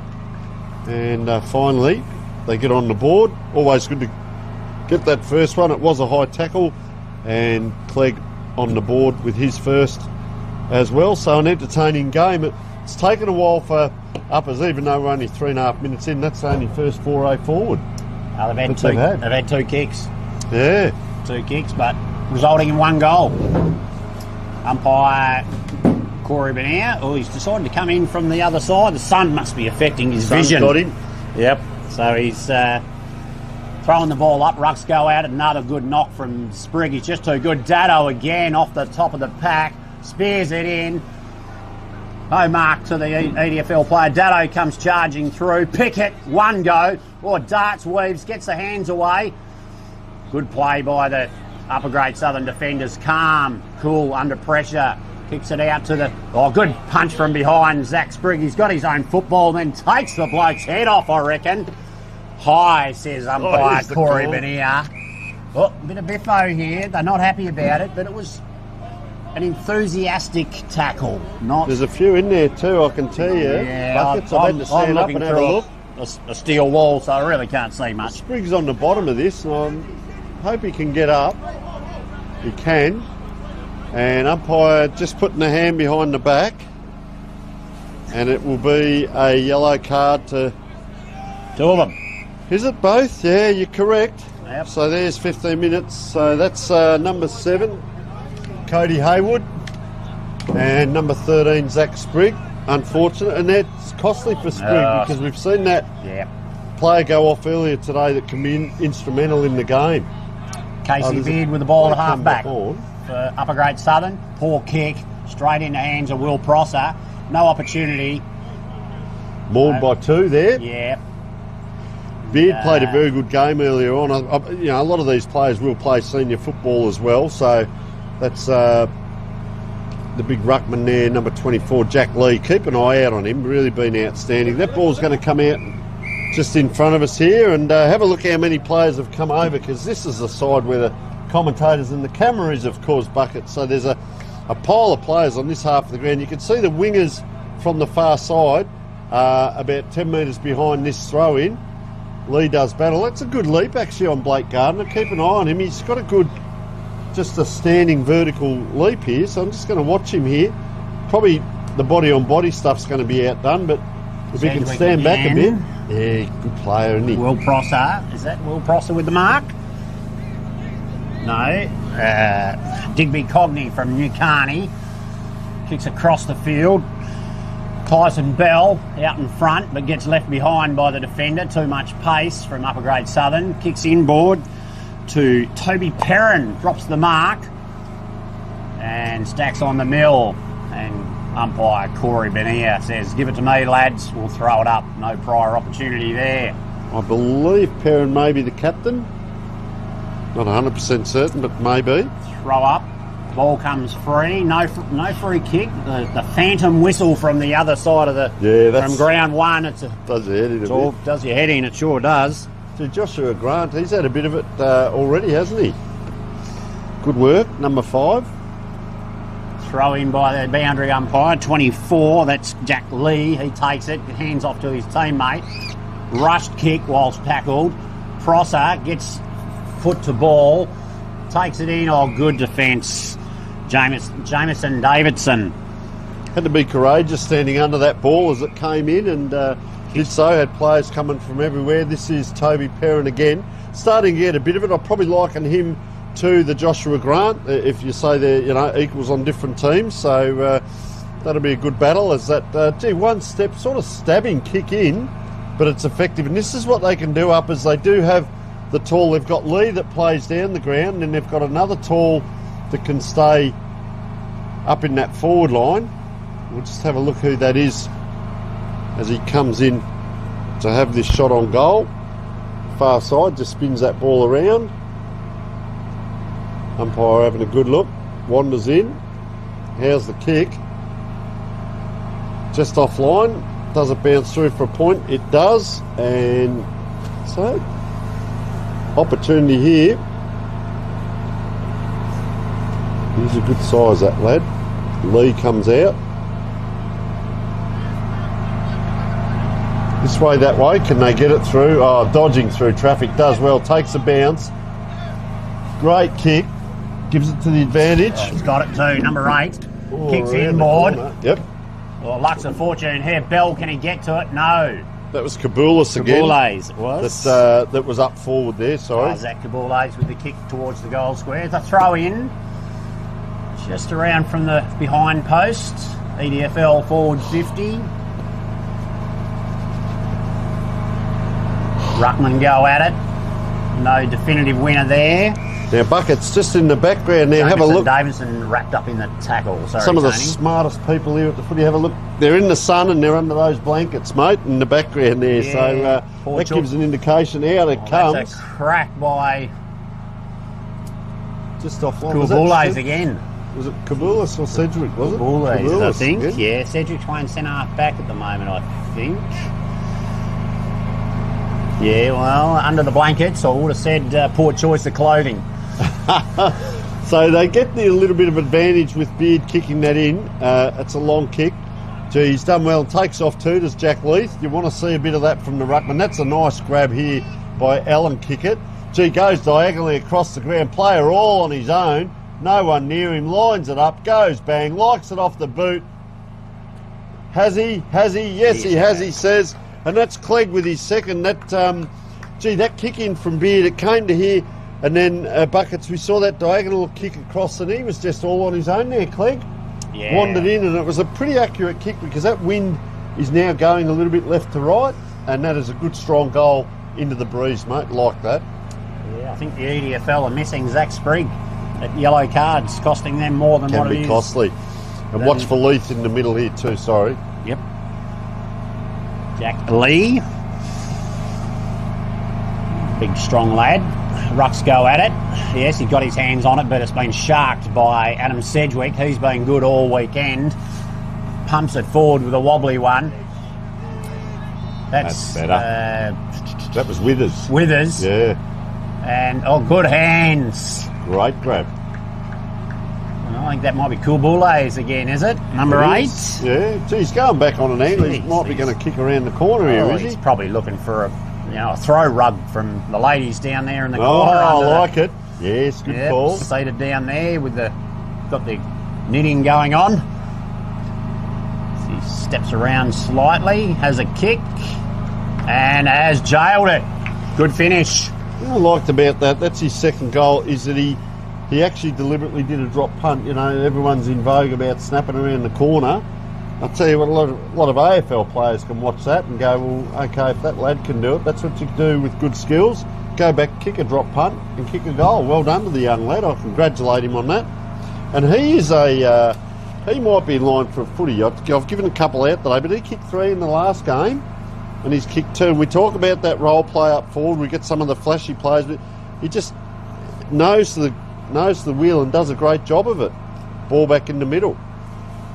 Ball comes free. Kicked into the forward 50. Rolling ball. Eastern Districts play good hands. Picked it up on the third touch. On the run. Oh, ugly bounce. Unlucky for the upper grade Southern player, number 10 in... no, it wasn't. It was Cameron Graham, I think it was. That's Grant again. Grant getting again. Plenty of it. Not a poor kick, but well intercepted by 13, which is Slade Green. The left foot. Ooh. That's a bit of a mongrel. Anybody's ball here. They go up high. 5 up, 5 down. Hands, that's a sling tackle into the crowd about 6 rows back. Says hello, mum, as he's throwing across that'll the be side. A free kick. The boundary umpire not keen to hand it over. Eventually does. if we were counting possessions, buckets, Joshua Grant, he's had a few, hasn't he? Yeah, he's very good across that half-back line.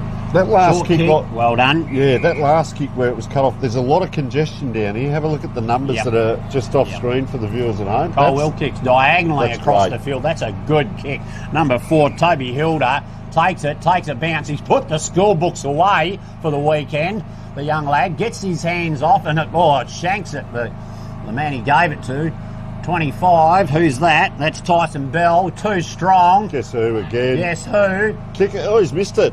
14. Abdul Kickett. Get him That's off. his first blemish for the day. He's an outstanding player. That was quick too. Once they got that ball out of the back line, they thought about that. The diagonal kick across, breaks it open, beats the midfield. Good hands there. No, or the chop across the arm.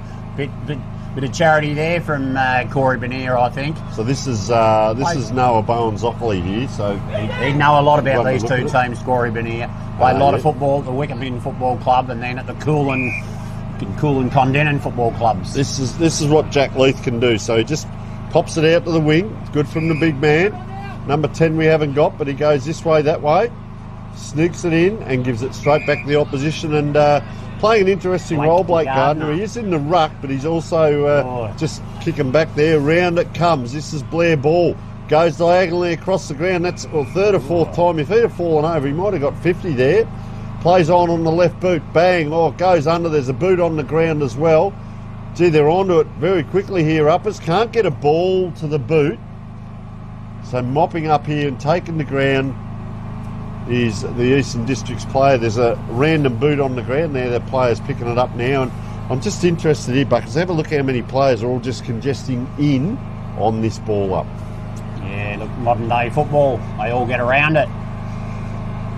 Umpire says I'll have it again and I'll throw it up close to the boundary out on the outer side inside the Upgrade Southern 50. Oh, good hands off the ruck knock. And that is a fantastic kick. Well done, young man.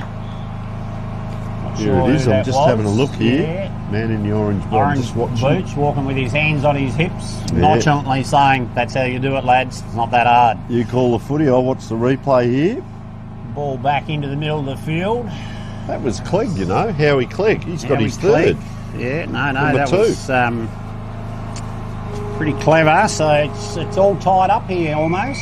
3-2, quarter time between Upper Grade Southern, Eastern Districts Football League. Eastern Districts 3-2, 20. Upper Grade Southern 3-18. But I've got Upper Grade Southern down with a behind, but I might be talking out of my behind.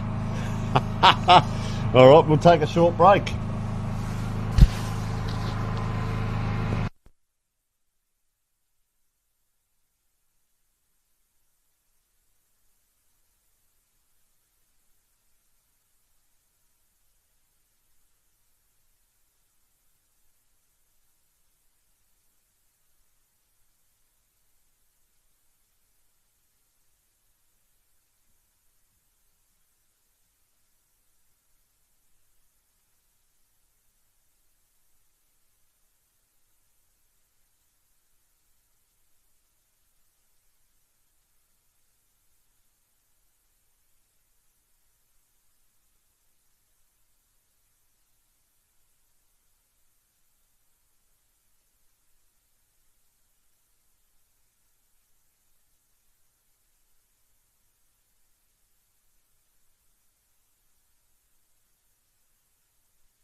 And we're getting ready for our second quarter.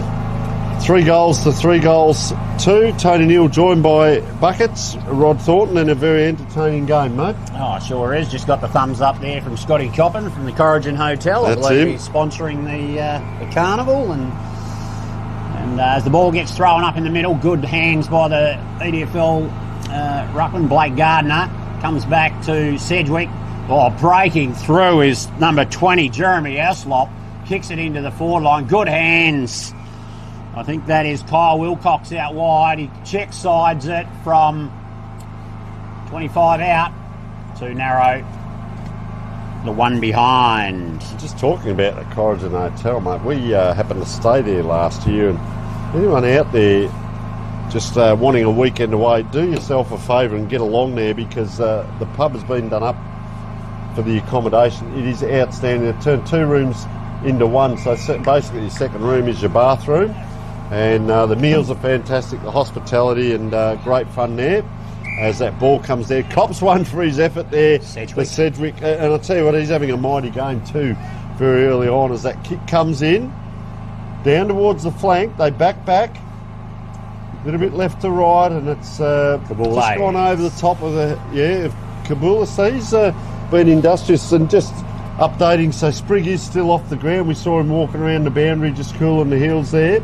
And I think it was number 7, was it? Cody Haywood, I reckon, might have been the other one that was off. So they'll be back on shortly as that kick comes in just across the face. Leading for the ball, I'll tell you what, the uppers player kept that in, did he? Not quite. And see number 24 out there, Jared Coppin. So interesting, he's playing up forward, whereas he played down back and played a mighty game in the last game. So good to see them moving around. If you can be known as a swingman, here comes Pickett again. Out it comes, couldn't quite get it up. Oh, he's going to get a second chance. Have a look at that for a tackle. Spins him around, doesn't get the free. Look at the speed that's on here. This is what the uppers are impressive with. They did earlier in the other game, 4 to 5 possessions in a row they did from one end to the other. Can they emulate it here? Not quite, because they're up against a very good opponent in Eastern Districts. It's just bobbling around out there for a while. That was Bowen Zockerly. The cream rises to the top now. The kick comes into the forwards. Up it goes. Oh, great second effort there. Big number 29, Joshua Nickel. Did a good job with that. Good one-on-one battle out there, Buckets. You don't see that often in modern-day football now, but guys are getting a little bit tired, so you end up with the one-on-one contest out on that far side. Yeah, the midfield's starting to slow down, end-to-end stuff. Still good around the ball, but the Rucks go at it from the throw-in on the far side. And the umpire will come in and ball it up. I see Slawinski's come in now, number 27. So they've got Jack Lee, they've got Slawinski that can go in there. High tackle there. I reckon that might be... Sorry. It's that man, Adam Sedgwick again, spearing past a Pickett. He honoured the lead and he kicked it 35 metres, threw it like a dart. Pickett down into the forward 50. Good hands. Second grab just spilled. Would have been a great mark. Could have been a contender, but no. Hands out by the upper grade Southern players. Geez, that's ambitious. Yeah, he's lucky he went over the top of his teammate to another teammate. I don't think he was expecting it. Ball knocked out free. Oh, he's been legged. That's a free kick for the trip. Unintentional. But it's slowed down play. Upper grade Southern with the ball on the far wing. So 3-3 plays, 3 straight. Great smother. Into the man on the mark. Wow. Gee whiz, and who is it? All I can see is the soles of his feet. I'll go Adam Sedgwick. I think you're correct. He just comes back. He'll probably pick up the ball off the back of this pack on his own here. I think his dad needs to come and watch more of his football. He's playing like a man possessed at the moment. Number 5, Joshua Grant, gets it on the boot, hooks it around the corner, and it spills out of bounds on the half-forward flank, just outside the 50-metre arc. Grant's having a really good game. The other one is Sedgwick. You just see him at the back of this pack with hands on hips, but he's free. I think he's actually doing it deliberately, because if they can flick this out to him, he's away here. There he is, but it's gone past him now, so bobbling around. Going to come back. That looks like get on my back and follow me. Dado, perhaps, on that far side. Very industrious player it is with the blue boots on. Just comes back behind the ball, so it's interesting to see where they set up. He's actually free at the back of this Dado. There he is, getting in after it, applies the tackle. If he can't get the ball, he gets the player. and gives that one away. It's going to happen if you're around that ball 25, 30 times. Interesting, Sprigg just warming up now as well. If you're around it that amount of times, eventually you're going to give away a free, but you wear that because of the quality of the player with the advantages that he gives. Good intercept mark there by the EDFL player. I think that was Jeremy Allsop. He's kicked it into the 50. There, it's Jared Coppin, flicks it around on the boot. Not a good kick, but it's still inside the 25 metre area. And the umpire will come over and throw it up. So on that far side, a lot of the footy on that far side, they're not helping the commentary team very much, but we can survive. It is on that far side. We've got binoculars, we've got a monitor if we need, as that ball's just about in the goal square. Kick it again. Oh, he's kicked 2 points. I will say this, probably the best 2 points ever seen on this oval. I love it. I love watching him play, mate. That's all. So I'm a little bit biased with that after that first game, but no, outstanding to watch. You know something's going to happen. Beard with the kick in. Look at that. Long kick down the wing. Anyone's ball, bounces fortuitously back. Player steps back, gets it back. So that was an interesting bit of play. Back to go forward. And this is Perrin with ball in hand. Oh, good news. Zach Sprigg back on for the EDFL. He's got to catch these co-offender in the with the yellow card, number 7. That's Cody Haywood. They've sprinted 100 metres down to the goal square. That's a high tackle. Interesting by Sprigg, just gives him a pat there on the belly. There was nothing nasty about it. I think they've learnt their lesson. Yeah, how he clanged with the free kick out on the boundary. And this is to put... Wow, he's kicked 3 already, the Upper Grade Southern in front, if he can kick this. EDFL leading by 4 points at the moment. Cross the face, just for the behind.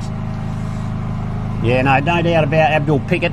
He can certainly play. I don't think he's faster than a speeding bullet, but he can certainly keep up with one. Yeah, he's goes all right. Sprigg goes early. It's interesting, he's playing on Haywood, but I don't know that Haywood is the ruckman. I'm not sure.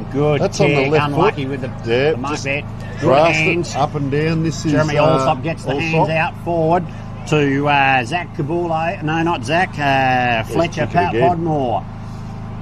Oh, the big fella, he's hasn't picked it up. Sprigg sidesteps 1, sidesteps 2. Unfortunately, he spilled it out in the way there. Flying tackle in there too. That was desperation plus Toby from Perrin. Kicks it on his right foot. Good knockout by the EDFL player there. Speed by Jeremy Allsop, number 20. And who's he kick it to? The man I was talking about is faster than a speeding bullet. Can jump over tall buildings without a run-up. Abdul Pickett shoots it into the 50. Rolls over the back. Who's there? Our man. Coppin. Jared Coppin. Need to get his dad to the football a bit more often to watch his young lad too. He's growing a leg today. Fantastic. So EDFL, 4 goals, 4-28 lead. Upper Grade Southern, 3 goals, 1-19. What's interesting, Buckets, if you can be known as a player that can play more than one position, and one of the big things in modern day football is to be a swing man, and I loved him down back. He was very much like Tom Barras. I keep mentioning it, I know, but some of his grabs in packs and out on his own and reading the play was fantastic, and they've popped him up forward, and he's going to give you a contest, and like that he can run onto a ball and kick a goal. So well done to the young man, Jared Coppin, as the ball up in the middle. So Sprigg it is. Can't quite get over the top of Slawinski. They're trying to go forward here, uppers too. Sprigg's around everything. Now, you tend to see that when they get that bit of a rest, they're in around that ball a bit more. The bobble's around now, so Sprigg is right there. He's going to be up against, could be Slawinski here. It is. Yep. They both go in to put the body in to protect the ball, so they don't jump off the ground. Just a little paddle out, close in, but if you're going to do that as a ruckman, just tell your rovers, stand by my right side, and I'll just pop it straight down. Free kick now to uppers. They come into the forward line. Into the forward line, Spills. Upper Grade Southern player gets it. Might have gone 15 if he's lucky. Hands out. Number 7, Prosser. Gets a short kick. That's not 15. Play on, says the umpire. Madden Creek. He'll get it out wide to Joshua Grant, just on the boot. Who's he kicked it to? Guess who? Guess who? Abdul Pickett. He was on this side 30 seconds ago. Now he's over the other side. He's like a jungle cat. Sizes it up, kicks it long in just outside the 50. Oh, that's a good grab. Number 19, I think that is. Is it Reece Hardy across half back? A long way away. Could be Beard, I think it is. Beard. Casey Beard, number 18. I thought it was 19, but my eyesight's shot. I think he actually plays senior football back home. He's been pinged for holding the ball there, but I think he actually got it under his foot. It's a bit stiff there, I would have thought, Zach Sprigg. But he's tried that twice. It might be time to try something else. Going to have to keep his head, He's had a bit of a transgression, but just play good football, young man, and that's well done by Toby Hilda. So let's have a look at Hilda now on that half-back flank. Well, almost in the centre. Just bangs it casually on the left boot. The player was on his own. 2-on-1. Attracts the crowd. Gets it out. He too attracts the crowd. Long way up is Kabulis from where we normally see him, down around that goal area. But he's a good size. I don't mind him. He's a good mid-size, good solid lad, and can play. He's a clever footballer. Number 6 has just come on, so Adam Sedgwick, watch for him there. There it is. Sprigg to Sedgwick, picks up the free kick. Mate, he's just come off the bench, and that's what he can do. The understanding between some of these players. Dado's the other one. He's going to probably crumb down here. Watch for number 1. Over the back again. He's done it again. He's got underneath. Good hip and shoulder by the upper grade Southern player, but it's fallen down onto the ground right in front of goals. And Will Prosser, or is it Kubules again, has socketed it through. We'll see it in a minute. It's we're a little bit behind with our replay here, but it's a goal anyway. We'll just keep an eye on this, see what we can see. The kick came in. Big pack form, didn't they? All ran onto it. 16 it was, so that's Blake Gardner. And a soccer goal. Opportunities, Buckets, that's what it's about. Yep, ball back in the middle. Eastern District's 5 goals, 434, 3 goals, 119. The faithful in the upper grade Southern wouldn't have thought this was going to happen today. The same would have said of Peel and Goldfields coming up against the EDFL. They've been a surprise packet of the Carnival. Ball goes deep by Cody Dano. Well done by Zach Coppin again. Straightens up. He's put that one over the umpire's forehead. Another one.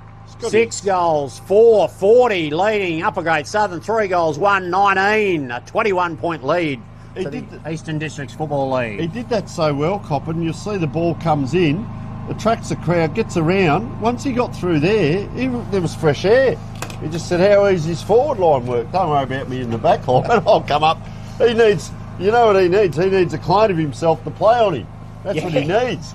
But fantastic. And look, I've got to say, Dado out of the middle there was fantastic again. So this is the battle I like to see. Sprigg gets the tap, and that's over Jack Lee. They're the outstanding ruckman on the field at the moment. Little kick forward. There's open space in front of uppers now. They go forward here through. That's Bowen Zockerly. He is a midfielder.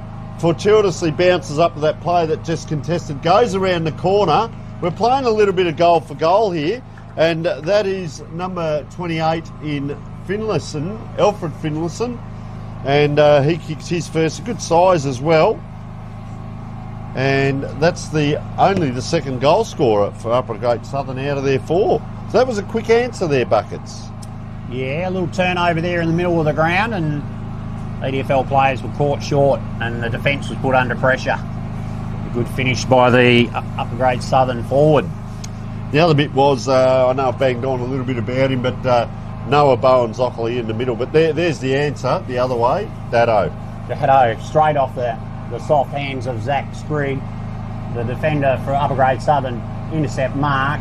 That was Beard again. This is Logan Finlayson, number 10. Yeah. Number 10, Logan Finlayson, comes inboard to 13, which is Slade Green. He gives the hands off to his teammate, wobbles one into the centre of the field. That's a shocker. Well done, Toby Hilda. Got the hand, the little knock over the top to get it out wide, throwing his body in.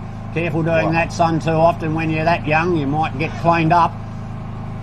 Number 6 is Adam Sedgwick. Wobbles one into the forward line, and the umpire there's let it go. It's popped out the back of the pack. Finlayson again comes out. Clever. Clever, nice kick. Yeah. The man with the orange boots has got it now, across half back. Perrin looks down the ground over the top. Here he is again, Bowen Coppin, if he can get hold of it. He Well can't. done, Adam Sedgwick. Sprigg there, comes through, picks out a player. Gee, it's fast football. That last minute and a half, I was about to say if there was a break, has been the most physical of this game. And it's still on now. And there's a great set of jukes up forward. You get that ball forward, it's a hard battle in the middle. There's the siren, is it? Wilcox has got another one. Yeah, hard battle. And you've got to stand up. They get it forward, and this is what I talk about. You don't want that ball turned over at half-back. You want to get a shot on goal for all that work. Kyle Wilcox, he's going to line up. Well, you can see here, very deliberate. I reckon it's going to go left to right with that breeze, so he's really going to have to pop it at the left-hand post. You can see the jumpers and shorts blowing a little bit. Runs in. Oh, very deliberate. Lovely kick. Well thought out, young man, and... well, they get one right on the siren. They've kicked 3 in the first, 4 in the second. They go out now to 7 goals for 46 to 4-1-25, and we will take a short break.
Yep.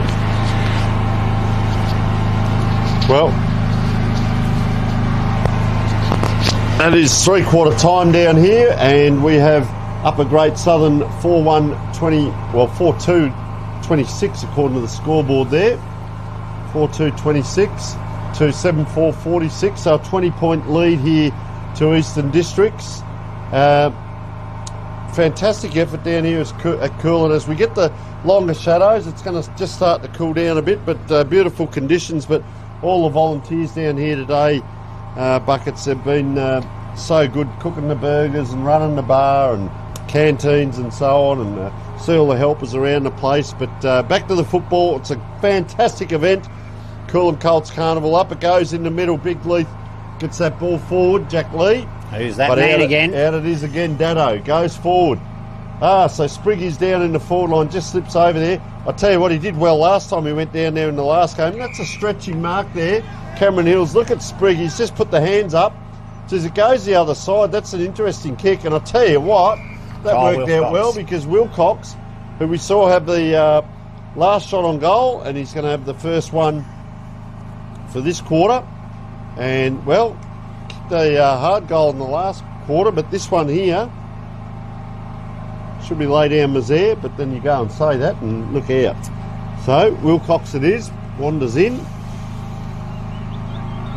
dead in front, just leans back a touch. It looks good over the goal umpire's head, and he kicks his second and his first in the third quarter here, and that is a good start to Eastern Districts. Look at that, 8 goals 4.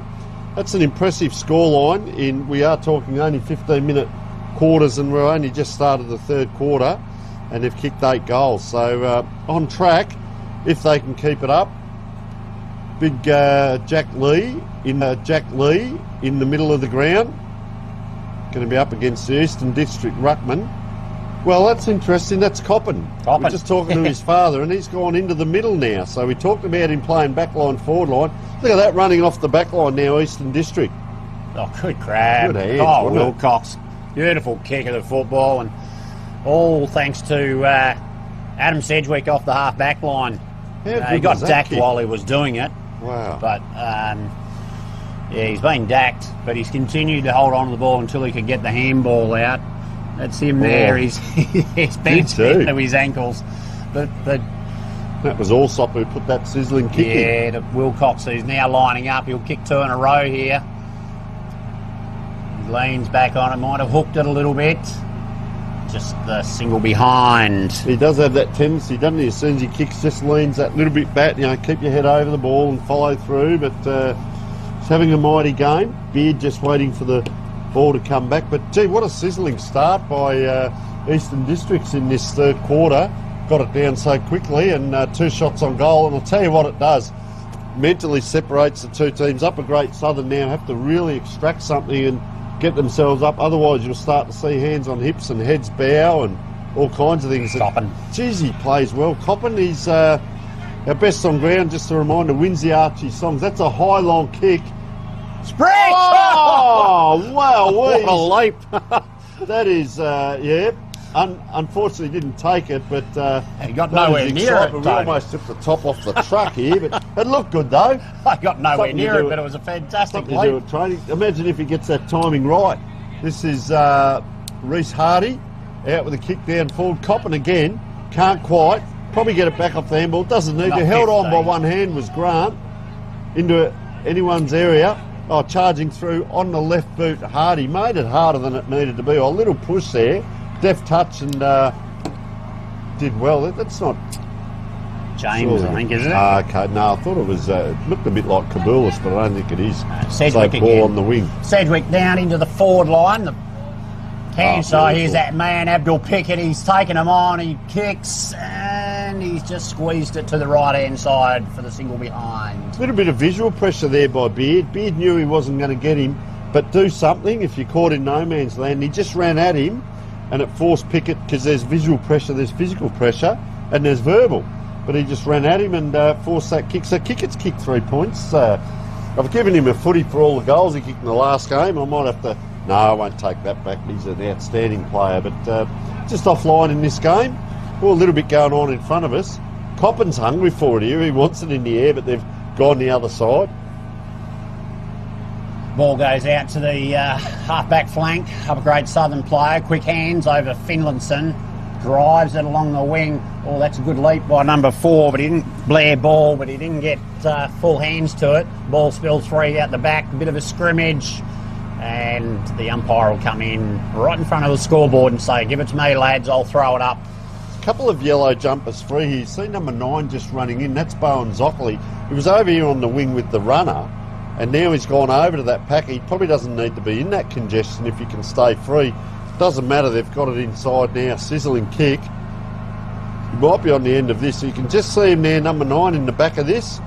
They've gone the other way. Gee, I'll tell you what, he's put a bit onto that kick. If it bounces, doesn't bounce the correct way, and well, that's as good as ball you can bowl on a cricket ground, but just bounced out in front of a big fella there in Alfred Finlayson, who kicked that nice goal earlier. So forward pocket now, Upper Grade Southern. They need a goal, that is the understatement, as it comes in. 1-2. Oh, player dragged the ground quickly. What's the umpire said? High. Been caught holding. That was that call was as quick as the tackle itself.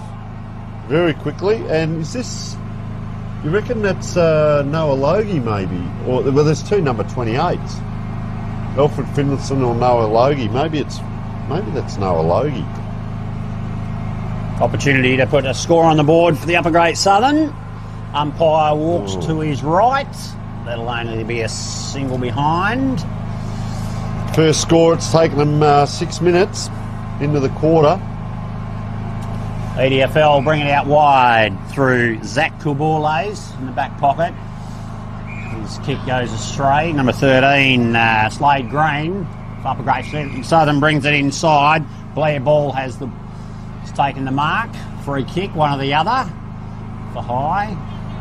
He swings around onto his right boot, drives it long into the 50. 1-on-1, 2-on-2. Oh, good mark. It's a towering grab, isn't it? Yeah, EDFL player. Stood tall there. He's having a bit of trouble getting out from underneath. Who is it? I think it might be Grant, maybe. He chips it forward to Adam Sedgwick. He's had an outstanding 3 quarters. He chips it again to Abdul Pickett. Good hands in front of his player. Get in front, they say. He drives it along the boundary. Well, actually more towards central wing. Number 22. That's Kyle Wilcox gets the hands, but it gets chopped off. Number 9. He got rid of it. Bit of a sling tackle afterwards. Bit of charity there, but it was there. Number 9. Just keep an eye on Lincoln Withers. He's just dropped the mouth guard out there. He's been bashed around in the first game earlier today, and he's just copped another. He just goes in so hard. He's copped another one. I'm just going to, you call the footy, I'm just going to keep an eye on him here. He's spat the mouth guard out and just trying to recover in the centre of the ground here. Cameron Graham caught holding the ball on the far side. Free kick. And, jogging that. He chips it inside into Tom James, the Hayden product. Kicks it long to centre forward, but it's chopped off by number 22, is it? 25, which is Riley Ford. He drives it forward. Oh, it's a bit of kick to kick here. The ball goes over the boundary. Toby DeLacy couldn't get his hands on it. And it's over in front of the scoreboard for a throw-in. Is it DeLacy Toby or Toby DeLacy? Toby DeLacy. It is, thank you, because on Upper Grade Southern 4 goals, 3-27, trailing EDFL 8 goals, 6-54. Ball comes through out to the 50. Upper Grade Southern's end of the field, bit of a scrimmage. The umpire again says, give it to me, lads, I'll throw it up. So it's exactly double the score. I want to get it down to Sprigg again because he's outsized his opponent if they can get it to him by about a foot. So it'll be exciting if they can. There's a soccer kick. So I don't see that very often, but obviously if it's a dangerous one. So it'll come back now, and Upper Grade Southern will load up, and player just goes back. So he's going to kick from right on the 50, and he's kicking into the breeze here. So as long as ambition doesn't get ahead of talent, probably pop it to the front of the square. He's going to load up. I'll tell you what, he's given it a fair ride, just out to the 50 right. metres. There's 50, yeah. He ran out to the right there, just seeing whether there was a stand rule or not. So he's going to trot in, just trying to pick up who it might be. Could be Bowen Zockley. Yeah, I thought it was when he lined up. Now he goes in, no worries now, and kicks the goal, raises the fist and says, come on boys, jump on my back, because they're 4 goals down. So they've got a bit of work to make up. 1 goal 1 for the quarter versus 1 goal 2. So really Eastern Districts, that second quarter was the opener. The first quarter both teams kicked 3. Second quarter they kicked 4-1. And that is the margin now. That 3 goal difference is the margin. And I wouldn't be surprised to see them get it down there. They're not finished with by a long way yet. So it's exciting footy when they get hold of it. If they can get it down the Sprig, got a good match-up at the moment. Great to see the coaches move them around as well. Buckets, you know Sprig plays well in the middle, but he's going to move them around and see what they can do in other areas. I think it's fantastic by the coaches to do that. Also, just rove to the opposition, as you do. That's Dado, very smart player. Sedgwick offloads it to his teammate, who kicks it deep into the 50. There's that man Withers again with a handball over the top. They could raffle it here. Goes to Coden Dado, chip kick out in front. Well, I think the Eastern Districts player did that very well. Hands over the top to Zach Sprigg. He just wanders around and says, breaks the tackle and says, I'll chop one out for myself here, lads. This game's a giggle. Another one for the EDFL. They'll go to 9 goals, 660, leading the upper grade Southern 5 goals, 333. Almost 11 minutes in. I knew they weren't finished with by any means, but Great Southern, uppers, they come back now and then, but then, Eastern Districts decide to put the pedal to the metal, but you got so much quality there. I talk about Dado, and you called it there, Grant, but Sedgwick, I think today, for a 4-quarter game, I think at the moment Sedgwick and Grant, I guess, in the middle, really giving something. It's almost let the opposition ruckman win it when Sprig's not in there. Let Lee win it and then mop up what he does. But they go forward this time, uppers. Oh, floating kick, get hold of that. Anyone's ball, they try and trap it with their feet. Have a look at Dado, just waiting for that ball to come out. They couldn't get it to him. So I'm interested now in the tactics. We know what Dado can do. So he's going to line up behind the ball. So is Sedgwick. So there's not too many Saints jumpers in front of this ball. They're all going to run from behind. That leaves space in this area, and that is why Great Southern have got this ball, but they're under pressure, round the corner. That's a hard kick to get that ball to float all that way through, and it ends up through for a point. So just these setups, smart coaching or smart play. You want your leaders to be doing the right things out there on the ground, Buckets, and it looks like Eastern Districts have got a very good setup.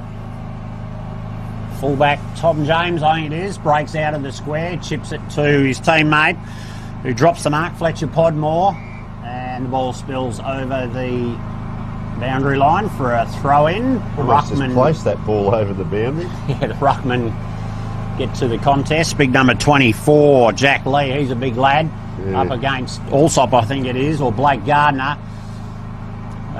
Dado again, no, Sedgwick. It's interesting there. I saw Grant come off, he sort of stop. He comes off, but they bring on Coppin, so they haven't lost a thing in quality of players that they're now interchanging. So a couple of the guns off the ground as that ball's bobbling around this way, that way. It's hard work for the upper Great Southern, and we can see that with that forward entry. Not the best, unfortunately for the player. He's banged it on the left and it's gone a mile, but it's just so much hard work for them to get that target kick. Lee's set up here. Oh, player, is he wanting to come off there, Blake Gardner? It looks like he's got a sore arm. He's just going to pop off here. Or it might be just his running gait. Players charge through, so on comes number 10, William Wall. Oh, he'll probably get it here too. Look at that. Pop it again. Look at that. Fortune. Just holds it up. So I'm just looking at Gardner while you call the footy. Kick out wide, right on the boundary. There's our man, Lincoln Withers. He'll drive it into the 50. Bit of a shank, but it's worked out all right. Zach Sprigg says it's mine. I'll pick it up one-handed. Shoots it through to the full forward position. Well done to the upper Great Southern defender. Gets the hand. It's a check kick. Oh, this is made for Zach Sprigg. He read too much into that. He just had to take the mark. No one near him. Well Pulls done it by out. Withers there. Withers picks it up. Oh, he's driven into the ground. That'll be a free kick for a push. He played that pretty well. He just paddled that first one, didn't he? Yep. Knew he was going to get tackled. That is a smart football there. I'd like to see a bit more of this lad, maybe even in the midfield. He goes, or I've just seen glimpses of him today, but there's something about him. He's very well balanced. He's a left footer, and he can do some smart things. He's just been knocked around so much today, and geez, if they can get him into the midfield, I don't know how though. They've got so many good players out here. So let's see what he can do as he lines up. He's right in front of us. We've got a bird's eye view. Left to right. He started it. Wow. Dead centre, and that. Oh my goodness! That is the highlight of the weekend. That's the way you do it. You jail one from 45 at a 45-degree angle, and then you just do a reverse backflip for giggles. How good was that? That's right go on into the the siren. highlights. That is the highlight of the weekend. He'll probably get a set of Archies for that, surely. Oh, wow. Surely.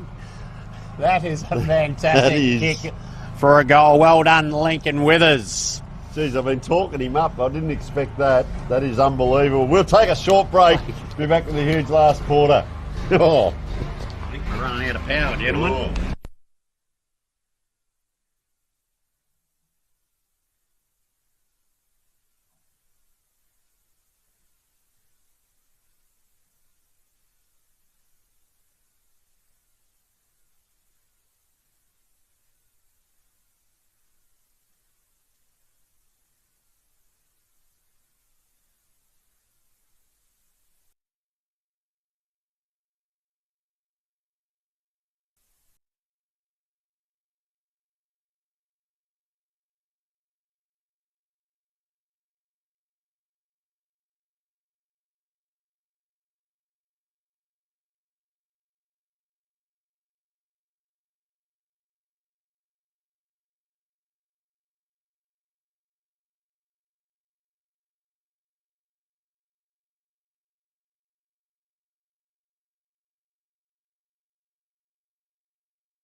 Welcome back, everybody, to the Great Southern Carnival, Day 1, Oval 2. Eastern Districts Football League versus Upper Great Southern. EDFL 10 goals, 666. Lead the Upper Great Southern 5 goals, 434. And there's a proud dad wandering past Lindsay Prosser, his young bloke William. Inspirational. The ball goes up in the centre. Both rucks go at it. Cannon Caden Daddo gets tackled, wrapped up. And the umpire, Corey Benier, says, give it to me, we'll throw it up. Both ruckmen go at it again. Well done to the upper grade Southern player. Didn't get boot the ball. Quick hands, but they're on the... Oh, that's a sweeping handball, but it's a mystery ball for everybody. Upper grade Southern player comes up. Well done. He's got it on the boot. Then his teammates taking the grab. 28. Noah Logie. Probably 7 or 8 metres out on a fairly acute angle. But we've seen him kick a couple already, I think, from memory. So I think he'll be going okay. We've got some video link now, so you can watch as well as listen. He's kicked it. Good goal. Upper grade Southern, very much needed. Very much needed. Noah Logie in the 4th quarter gets upper grade Southern off the mark. So they trail 6 goals 40 to EDFL 10 goals 66. The umpire, boundary umpire, brings it back into the centre. Corey Veneer, the central umpire, picks it up. We'll return 12 and a half minutes to go. Ball goes into the air. Ruckman go at it. Another good knock there. The upper grade Southern, they've kicked it out. Just a little toe poke. Kicks it forward. They go forward again. And he's kicked a goal from the square. That is a fantastic kick. Who was that? That was number 7. Number 7, Cody Hayward's kicked another one. That's 2 in the last quarter, inside of 2 minutes. Upper grade Southern moved to 7 goals 46, 10 goals 66. So the wheels falling off for the EDFL again. They run out of puff. Ball comes back to the middle. The clock keeps winding down.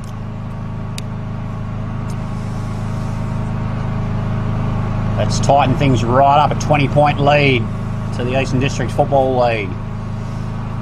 Ball high into the air. Ruckman go at it. No clear winner there. Cameron Datto runs over it. The Ruckman, Allsop I think that is, gets boot to ball out to the wing. Upper grade Southern first to it.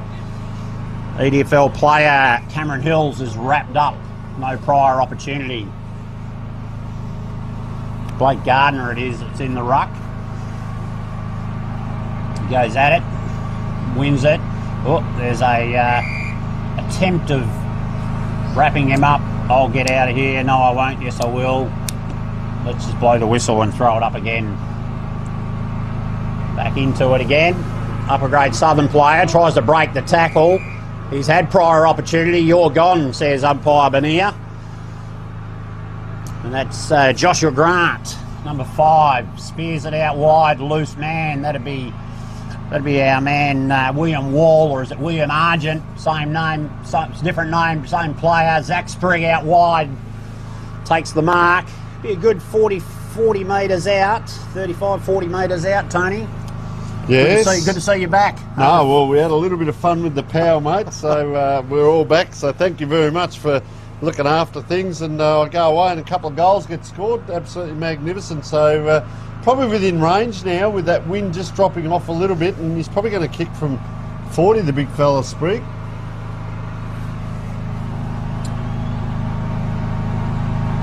Tell you what, that's a fair effort. That's as good as you want it. Never looked like missing, did it? No, that's his second as well, Sprigg, so having a good game. So it's good to get the answer as well. There's 2 goals to 1 in the last quarter so far. And just that buffer again, 4 goals 2. Logie kicked 1 and Cody Hayward. Yeah, we've got Hayward. So Logie's kicked the 2 now for the game. Fantastic work by yourself there, Buckets, standing alone and doing a great job. Carbulis, watch out for him maybe this quarter again, popping up in the forward line if he's out there at all. Just have a look. And well, good to see Big Coppin on again. Oh, charging through. He does that so well, does Bowen Zockerly. Pops it out, unable to control it was bat. This way, that way, he's in a world of trouble and gets around, kick it very easily. High kick in though. Logie goes up, can't take it. Just bounces to the feet. They can't grab him. The elastic man. That was Allsop. A little bit of trouble out there. He's had a great game as Sedgwick. Going to be hard to pick who wins the thongs today. Here Hello. Kick it, yeah. Got to chase his own ball, so let's see him. Puts the speed on. Oh, one-handed if you don't mind. And then just out of bounds. But you know what? The ball still travelled about 80 metres. Fair income. We both sit here and go, wow, one hand. Just pick it up and away you go. So, let's talk about Great Southern. They have an opportunity here to bring this ball back in. It's going to come past the scoreboard now. Up it comes, and there's a great set of dukes, and that is Dado. Good to see him take an overhead mark. Gee, he's slowed it down. Look at the run off the back line. He's going to honour it with Allsop. He's run off the back line here. Outside 50, pokes that ball forward. Oh, up goes Sprigg. He's going to line up for his third. That was smart play. He's got cramp in the middle as Allsop. There it goes. If you don't mind, Sprigg goes, how easy is football? He's kicked his second. No, he's had a mighty game. He's we saw him get sent off, come back on, doing some good things out there, and he's a great target up forward, but the luxury of being able to play him up forward, I reckon, Bucket's over playing him in the ruck. Yeah, absolutely, Tony. He's very versatile, but I think what surprises most, or might surprise most, is these lads, no training, haven't had a training run together. Yes. Most of them, although they've played against each other and might have a few beers socially afterwards, so that in was club footy. Yeah. Got together last night. They have performed. They've been outstanding today. Outstanding. And continue to shine. The ball goes up in the middle. No clear winner there. Upper Great Southerns pick up the scraps. He's done well, the young lad, 19. Reece Hardy. Another attempt there. Gets dragged out. Oh, Abdul Piggott. Jeez. Oh, no, you're gone, young man. Well done. He was unlucky there. Good chase by number 7. Cody Didn't give up. Yep. Hands free.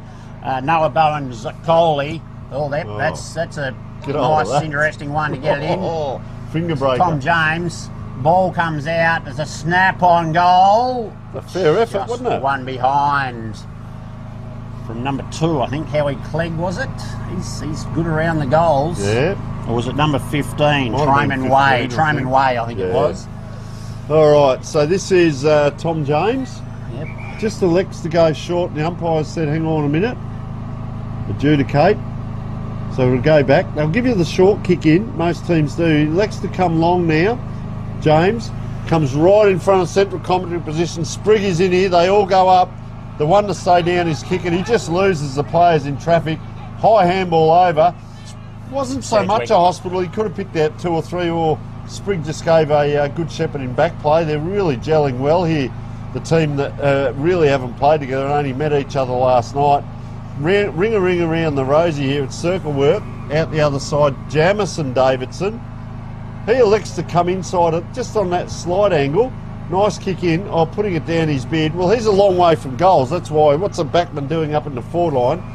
Lost. That's what he's doing. Madden Creek intercept. Creek, he's just come on the ground, chips it out. No, it's good to see Beard get up the ground, hopefully get an opportunity. But Easton, look at him run though off that half back line, and this is Toby Hilda with ball in hand and a lot of good run. Toby Hilda, the young student. Whoop. Oh, it's a grubber, but his teammate knocks it out, keeps it moving forward. And, great pick-up, no. There's a whistle, and the umpire says, no, it was held to him, no prior opportunity, I'll have it, lads, and I'll throw it up. Well, no wonder Lincoln Withers dived at that ball. He doesn't know up from down, mate. He's given us a somersault after a goal. And kicking again here. Oh, good hands. Excellent work. Ooh. William Wall screws around on the right-hand side, and it's drifted through for a behind. You can almost see as he turned then, he was just summing up, am I close enough? Yeah, I'll get it around the corner here, and just that metre wide, but you can just see what he was trying to do. And that kick is a hard one, because if you get too close to the middle of the ball, it just goes up and down. So it's a hard one to do around the corner as that ball comes in. In the middle there, again, was Bowen Zockley, couldn't get it out. And ball up. It'll be 2 kicks in here from Eastern Districts if they get it, and maybe 3 for the uppers here. It goes up and down, so it's anyone's ball. A lot of congestion, so I often look at where the wings are and have a look. They're both in close to this pack. A straight line to the left of goal. If Eastern Districts get it here, we'll probably see another ball up here. trying to get it out of his sprig. So all the players in a straight line. Now one player elects to come out a little bit wide to the flank. Players coming up, and down the opposite end, they're all spread across the ground. So that's interesting. It's a horizontal spread, if you like, across the ground if uppers get it. Sprig elects to go down just a little bit wide. That's a beautifully put kick because the space was. Have a look who's run on as well. Dado. Oh, and he points. He says, no, go down to the goal square, Dado. I'm kicking it down there. This is Wilcox again. Kick the couple. Chip kick over the top. He honours his little mate. How good's that? Yeah. He wasn't good enough to get on the end of it. They've knocked it out into space. Here comes Coppin charging through. Get out of my way, he says. Holding the ball. Jeez, he jumped the whole pack then. That was fantastic. Big Coppin. I thought he was going to get away with it. He was probably 1 metre off getting over the top, a la Tim Watson in that night game. Certainly not the same athletic ability of his teammate Withers with a backflip manoeuvre. Is that Slade Green, I think it is, chips it out wide. It's been intercepted by Toby Green, picks it up, shovels it forward. Here's that man, Kabules, I think it is, or is it Coppin? It was, I reckon. Yeah. He kicks it to Withers. Oh, look here, hold on to your hats. Righto, Buckets, call it through, mate. I'm just going to sit back and watch this. He's fatigued. He's towards the end of the game. Surely he wouldn't. He's my new favourite player. Surely not. Yeah. He's got the bright boots on. I reckon he'll kick this. Yeah, it's not the goal, it's what happens next. Geez, what happens if he's kicked the point? He's just going to do the forward flip. We couldn't have built that up anymore, and unfortunately, couldn't quite get the job done, the lad. I've seen enough anyway. I put the queue in the rack with young Withers. I've seen enough. That's the excitement for the day. 12 goals, 80. Yeah. To 7 goals, 547. You think this game's all done and dusted at the nearly 12 and a half minute mark. But here go Upper Grade Southern through the middle. So kicking it is. Gets that out, down into that half forward line, up and down. 2 on 1. Oh, it went to go the handball and didn't. It still gets back there to Allsop. He's come back on. Had a touch of cramp. That's a high kick into a dangerous position. I'd be charging straight back the goals if I was you. Good smother out there, around that centre half forward position. Gee, they're on fire here. Upper Grade Southern can't get that ball forward. And interesting, that was Kabulis who did pop that high ball up. So he's now playing in the back line. It's great to see Buckets. They're moving players around. Spriggs down back now, just helping out there. He's covered a mountain of ground. If it wasn't for that discretion, he might have been in line for perhaps a pair of thongs as well. Withers, fantastic out there. But Grant, for me, Grant and this guy Sedgwick. Sedgwick's 4 quarters have been sensational. I don't know how you've seen it, but I've loved his 4 quarters today. A little bit of cloud coming in as well. We're going to get rain. Oh, Spring again. Can't get it out. This time the umpire has a bit of sympathy for him, says I'll ball it up. A lot of players here, and then there's probably 30 metres to the next pack. Ball comes free. Another ball up on the way here. There's condensing of players there, but the up Eastern District's players, they're just winding down the clock. Zach Sprigg, quick toe poke out of the front of the pack. There's his mate here we go. Grant, hands over to Abdul Pickett, who gets it out wide. The Eastern District's player can get his hands on it, or the ever-reliable Adam Sedgwick. They've got hold of him, but he still gets a good handball. His teammate, however, gets wrapped up very quickly. No prior. Zach Sprigg comes over and helps him up off the ground and says, well done, champ. We've got this one. Rucks go at it. Sedgwick again. They've wrapped him up, taken him to ground. 5-3 in front. I reckon they've got a Pickett just on his own here doing up his lace. So there's one player between him and Withers. So this will be interesting if it comes out. Trying to see whether Haywood's just dropped back now, where that spare is. The rolling maul in rugby. All we need now is someone to put their foot on the ball and drive it backwards. We've got the complete package. There's no one out on that far. Look at that centre forward position, that flank. There's no one out in this space here. So even if it comes out, that gives free run to the Eastern Districts team to get it out into that area because there's just no one out there. They've all tried to come in around that ball. It's a mighty effort. You know, we're up to our maybe 3rd game in a row here for Eastern District. They played 3 so far, have they? Yep. And there goes the siren. That's the siren there. As 12 goals, 880 will get the job done for Eastern District. Good complete game. Good high scoring game to 7-5-47. Buckets, it's been an absolute pleasure once again, mate, to call with you. Wish you all the best. We'll probably see you tomorrow around the place. So thanks so much, mate, for joining us. We'll take a short break and bring you the big next game. Thanks, mate. No, beautiful.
Well, welcome along, folks, and last game of the day here at the Coolum Colts Carnival, the Freight Lines Group Great Southern Colts Carnival, and it is Lower Southwest versus Ongerup. My name is Tony Neal, and joining me is, Paul B.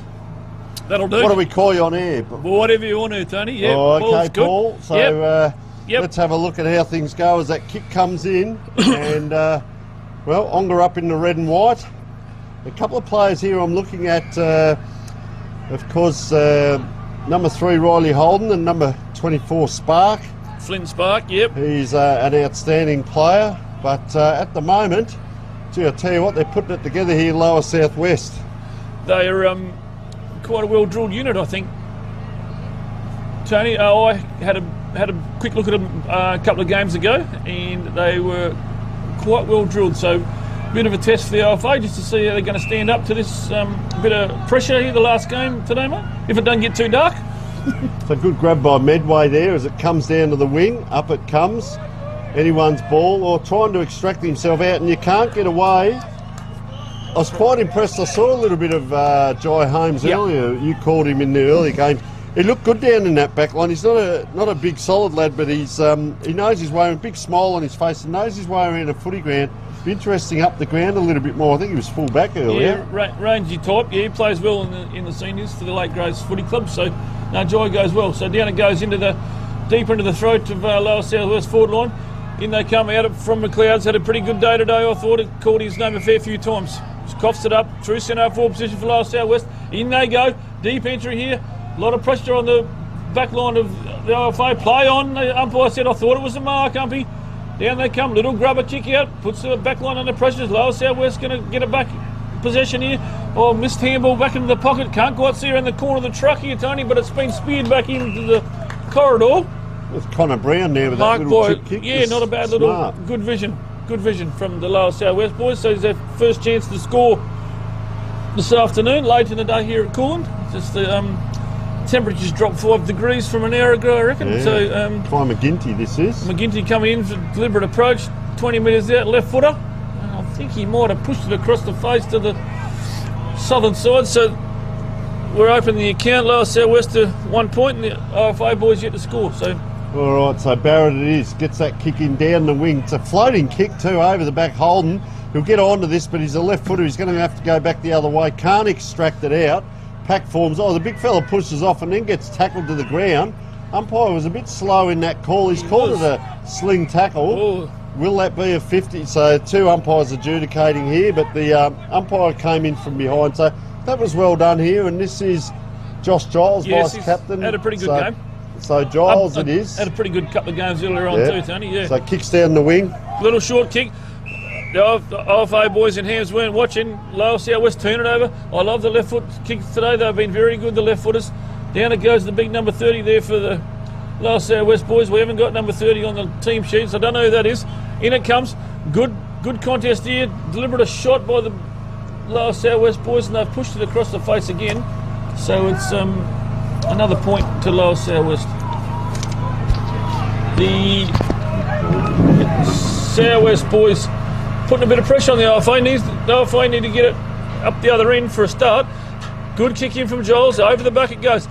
Down through McLeod. Lower Southwest bottled it up again. A lot of players around the footy. Been a bit scrambly a couple of games prior. There'll be a ball up. Just fall to the wing here for the Lower Southwest boys. Up they go. Hams rucked all day. Been pretty good too. Down they come. Lower Southwest going to put it in the pocket. Close attention there from Josh Giles and big number 30. I think we're just going to get his name. But he provides a pretty good target down there for the Lower Southwest boys, and he's quite a big lad for a Colt.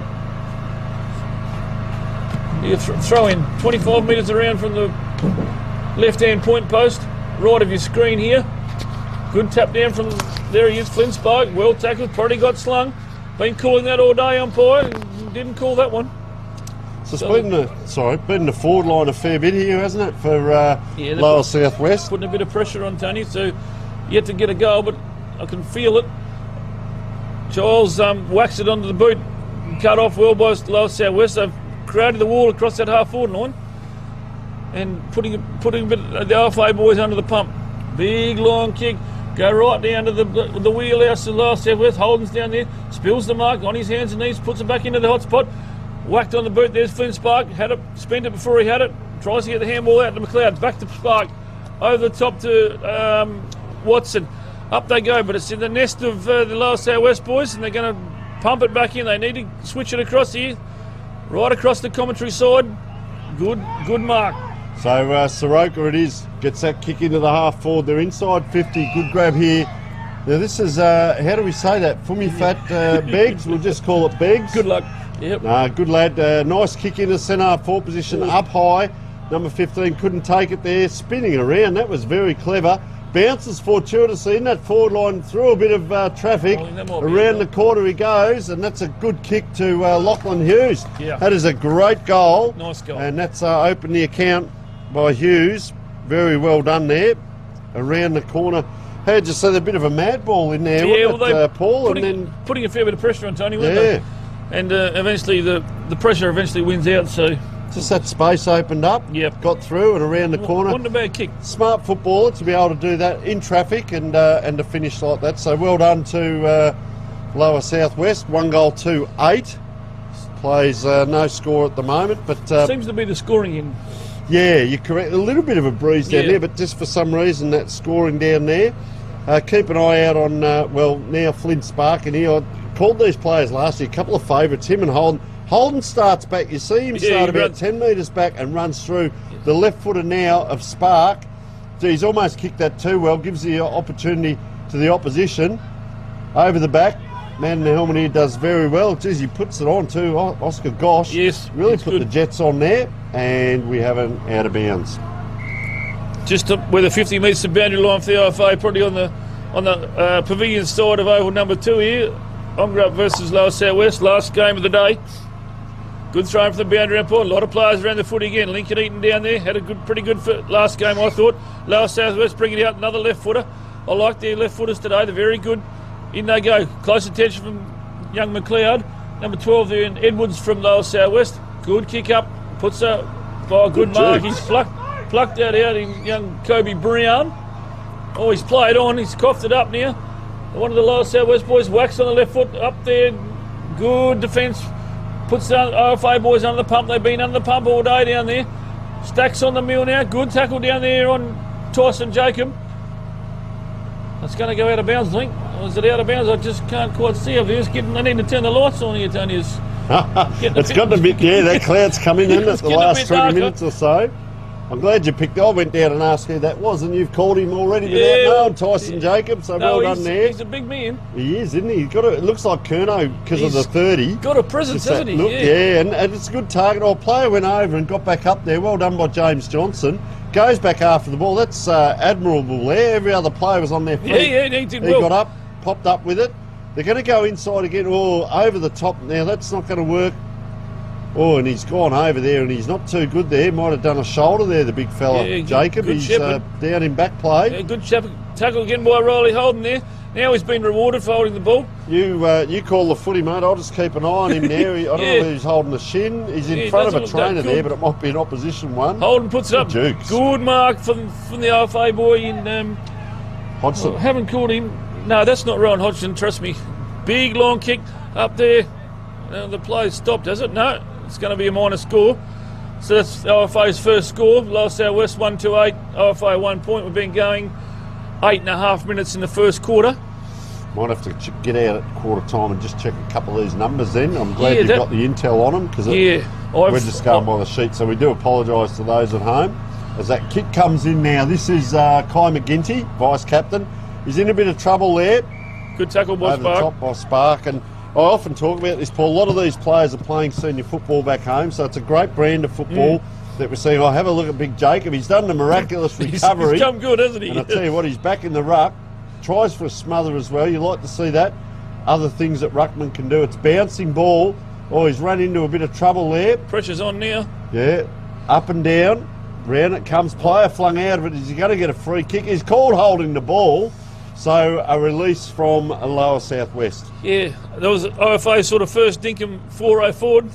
And the Lower South West bring it out of the defence now. Big long handball is going to beat number 14 for the Lower South West in Johnston out of bounds. No, he's managed to keep it in, tight roped it. Up it goes now. It's going to go out of bounds in front of. No, there's been a free kick on play here. Just keep your eyes open, Paul, because the lights are on, but they're on that one car because there's no lights. There's no lights on this oval. No, oval number 2. We could be here we're in the lit dark. up by one car over there on the far side, and they're pretty bright. Turn my phone torch on. So there he is. Flynn Spark, the man you're talking about, got a holding the ball decision there. Pops it out to Lewis Gerard. He's also had a good day today, I thought, for the OFA. Not a bad kick up there, looking for Lincoln Eaton. Not going to make it that far. As well cut off by number 12 in Edwards. In all right, Edwards. so Edwards now comes square. Oh, has to wait a little bit of time now to Soroka. Soroka now kicks it across. Nice, good work here. Connor Brown, they're going wide. They're really stretching this oval. Good grab by Reeve, the captain. Comes inside, possession football. 4 or 5 possessions.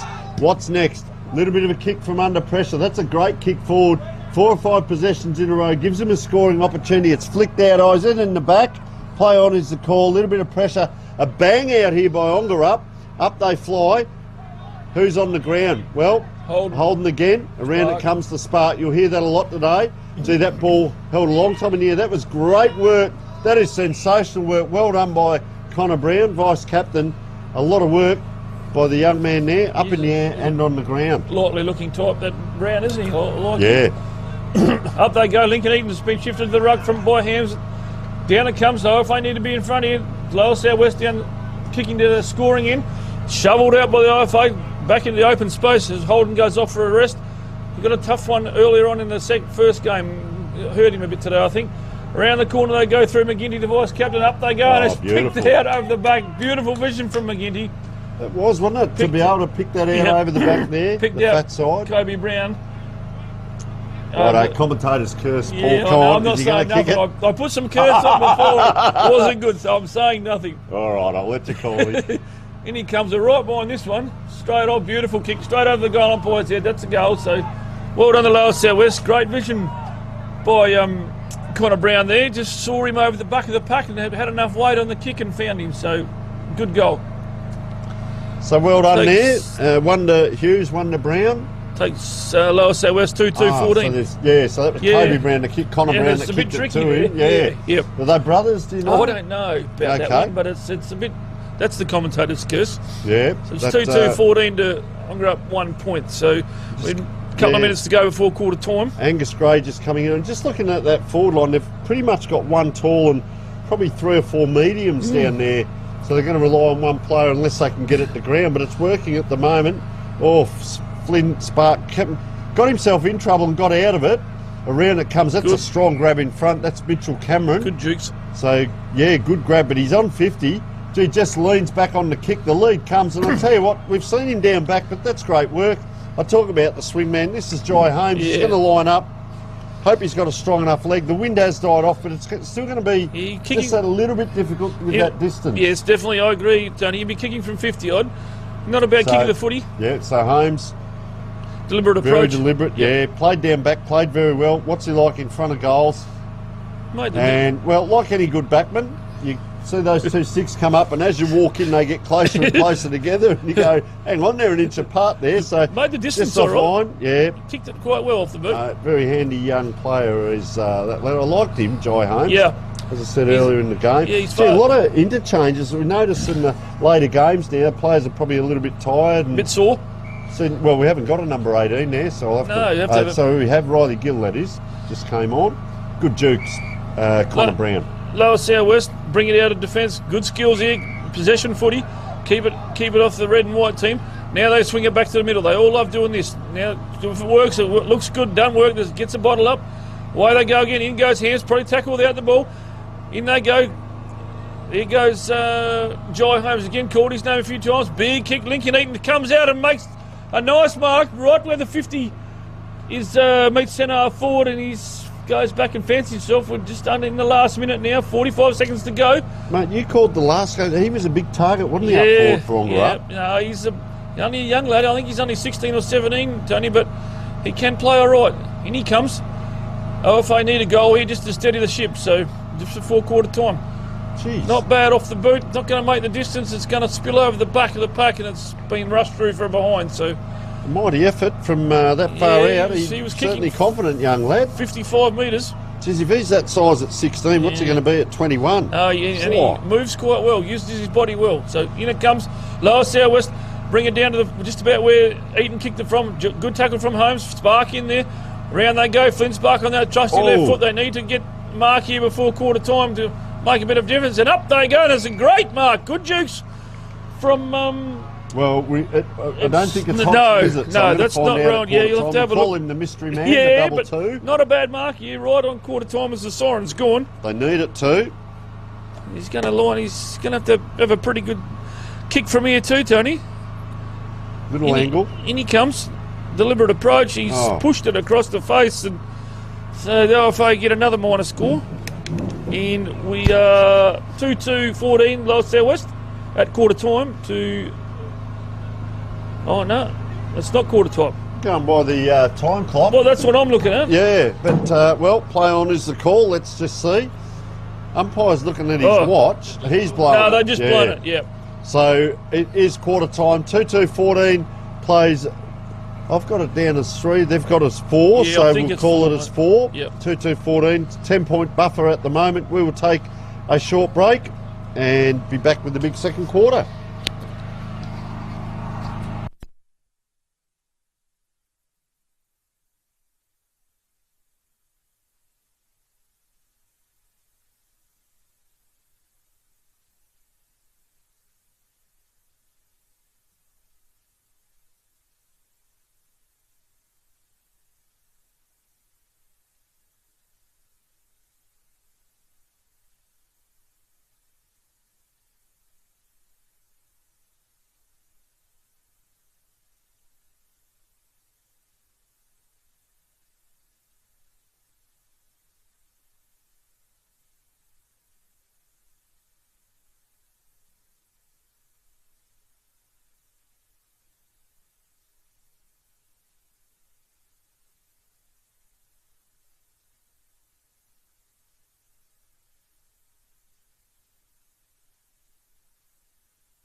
Welcome back, viewers. Just about to start the second quarter here.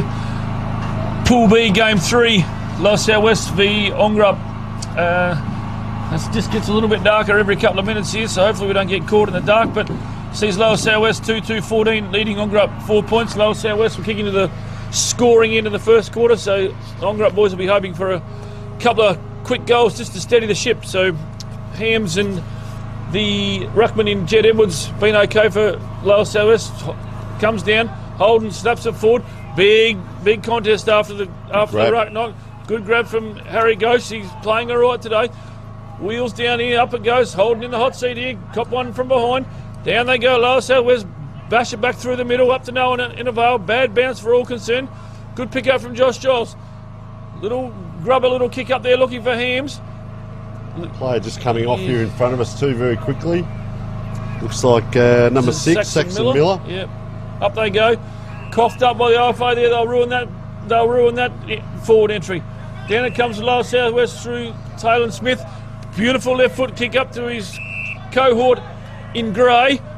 Round they go. Wheels on, players on quickly. Good contest from both teams there. Well done to Lower South West. Good mark. Wax on that right foot. Wobbly old kick up there. High looking for number 2 up there. Spills the ball. Goes in close contest. Down it comes. Good tackle from the OFA. Right down there against the boundary. In goes Flynn Spark. Back to Barrett. Bashes through one tackle. Good defensive play. Down to the wing. Right in front of the commentary box. We like it here where we can see the ball. Well done by Lower South West. Picked his pocket. Up they go again. Good spoil. I think it's ended up in the lap of... Yeah, call it through, mate. Call it through. That's Connor Brown, I reckon. Is it Brown? Yeah. Just for the viewers out there, we found out the mystery man, number 22, is Trent Herbert for Ongerup, as Brown is going to come in. I'll give you a little bit of insight from the huddle in a moment. Brown comes in. Dead-eye Dick, very well done. And good kick. He has one as well. So Kobe Brown with one and Connor Brown with one, and well deserved by the captain. So well done, Connor Brown. So it takes Lower South West to 3-2-20, leading the IFA 4 points. So it's a goal uphill in the non-scoring end. So probably work that one out. Yeah, probably worth 2 goals going the other way, I'd reckon. All right, so ball in the middle. Gee, that scoreboard is as bright as you like it. 3-2-20 plays 0-4.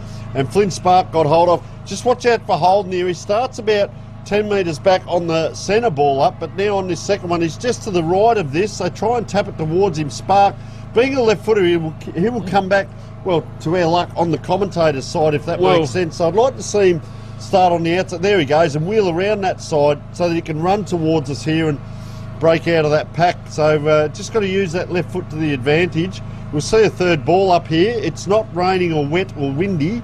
It's just one of those type of games where there's a few stoppages. And see if they can break. A lot of congestion around that ball. Yep, tight. So out it comes now. Who can get to it first is Tate Craven. Gets tackled. Oh, trying to keep the ball free and does well. Jed Edwards just protected that ball. That's a sizzling kick. Great grab. Edwards has run on. Kick comes in. It's a little bit of a wobbler. That is a high grab by Tyson Jacob. Our man Jacob, yeah. Wow, he's a likely type, Tony. I like him. I like him. And I just saw him before. Like you said, he's a bit Charlie Curnow-like. And strong grab, up high. I keep saying it all day.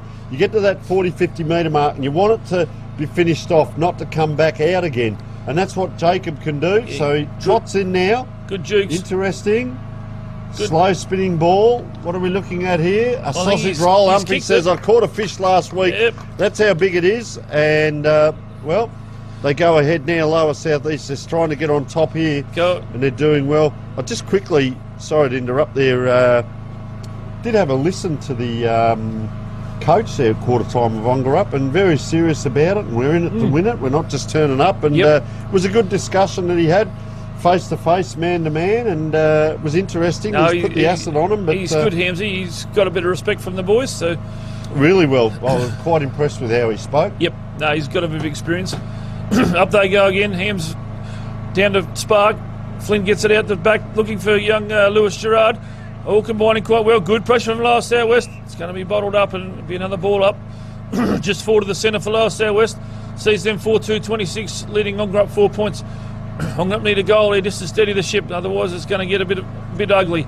Through Gerard. Out it comes again. Wax on the boot. No one intervenes. No one's at centre forward. Holden's in there.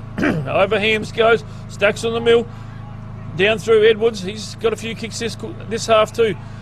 They do this well. They spread well, the Lower South West. Back into centre forward position. No one to Neville. Good mark from Spark. And that's what you can expect from Spark. He can do that sort of stuff, but the trouble is he's now a kick behind the play, trying to stop them. And have a look out here on the wing. They've got players free, and they're trying to just read the play here, Spark. He's done well, but there's two players next to each other. If they can get this over the top, which they have, unfortunately, well, if you like for Ongerup, fortunately, but Spark just walking now, and he's not going to be in this next bit of play. No. So they're trying to get him down back to to get that ball out. That's where you need a Holden to come in, and gee, that's a big crunching. It's the link-ups, Paul, so you might get Spark kick the Holden, and then, okay, who's next in line? That's the hassle they've got, isn't it? Yeah. Yeah, but he's behind now the ball. Well, he's back into, just harping on this a little bit, but Sparky's back into this pack now. Yeah, he's back. You see Holden just out the back. Gone forward. He's on the fat side. Yeah, so just a little bit of byplay. They're two outstanding players. That's why we're mentioning this. And, a lot of players around the footy too, isn't it? Hard to get the ball out of there. Up they go again. Down comes the man we're talking about, Spark. Tries to get hold of the ball, and he's been slung. Umpires picked that up all day, and he's let that one go, so he's going to bounce it. I've just noticed that today. A lot of that been called. Up they go. Good tap down from the lower southwest ruckman. Down to Spark again. Having a lot of it. Got his own footy. Up it goes. Wobbly old kick. Oh, well met by Gerard. Good courage. You called it. In they go. Picked his pocket from lower southwest. Up they go again. Josh Giles there. Good spoil down. Good back play. Good punch over it. Tubbs the lower southwest. Back it out the back, and it's just gone over the. Good defensive little tap there from the Ongerup boys, and saved a certain goal. So it's only a minus 4-3. Sorry, now. Yeah, it's just turned over to 4-3. Interchange again. They're doing a lot here.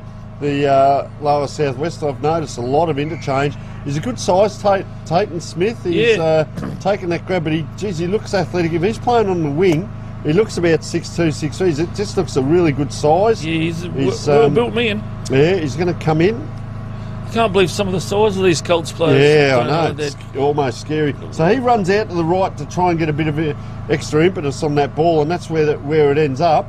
That's where you run to, and that's where it ends up. So interesting now, Holden coming off. So that's probably a win, if you like, for lower southwest, but it's also lower southwest, but it's also probably an interchange anyway. So Sparks in around this. So he's put his hand up. He's going to have to go up in the ruck now. He's doing it all. Yeah, up it goes. It paddles into a dangerous position now. Look at the Ongerup players down here. It's that one kick out. What happens next? Slow to get up off the ground. There was number 21, Harry McLeod, but he's up now. There's a lot of red and white jumpers just congested back behind the ball here, 5 or so metres. I'll be honest, they're not going to do a lot. Go and pick a man up or come forward a little bit, take a risk, but there's a free kick There's here. a free kick being picked out. I think it might have been holding the ball. You see it here on the replay here. You call the call, I'll just see what it was. Comes in as a shot at goal. I think he might have kicked that from a pretty good angle, so well done, lower southwest, holding the ball. Yeah. That's Connor Brown again. Good so kick he's from got Brown. his second. Yeah. I just watched it. Was actually a tackle on Flynn Spark, and that's the risk. Flynn Spark's playing down there in the back line. They're asking a lot of him. Yeah, he's doing Gets it all. tackled and dropped the ball. Yeah, good kick from Brown. Tough angle from out over in that right-hand side pocket up that or sort of northeastern end, if you want to call it here on Oval 2. Cooling, so it takes lower southwest to 5-3-33. So interesting up forward. Mitchell Cameron's just come on. They've got Holden. They've got 1, 2, 3. They've got 4 talls and 2 sort of mid-sized players. So they're going to rely on marking power up forward, if you like. It'll be interesting to see how they do it because they're all spread out as well. But it's not going to matter because I can tell you what, lower southwest, that's a towering grab.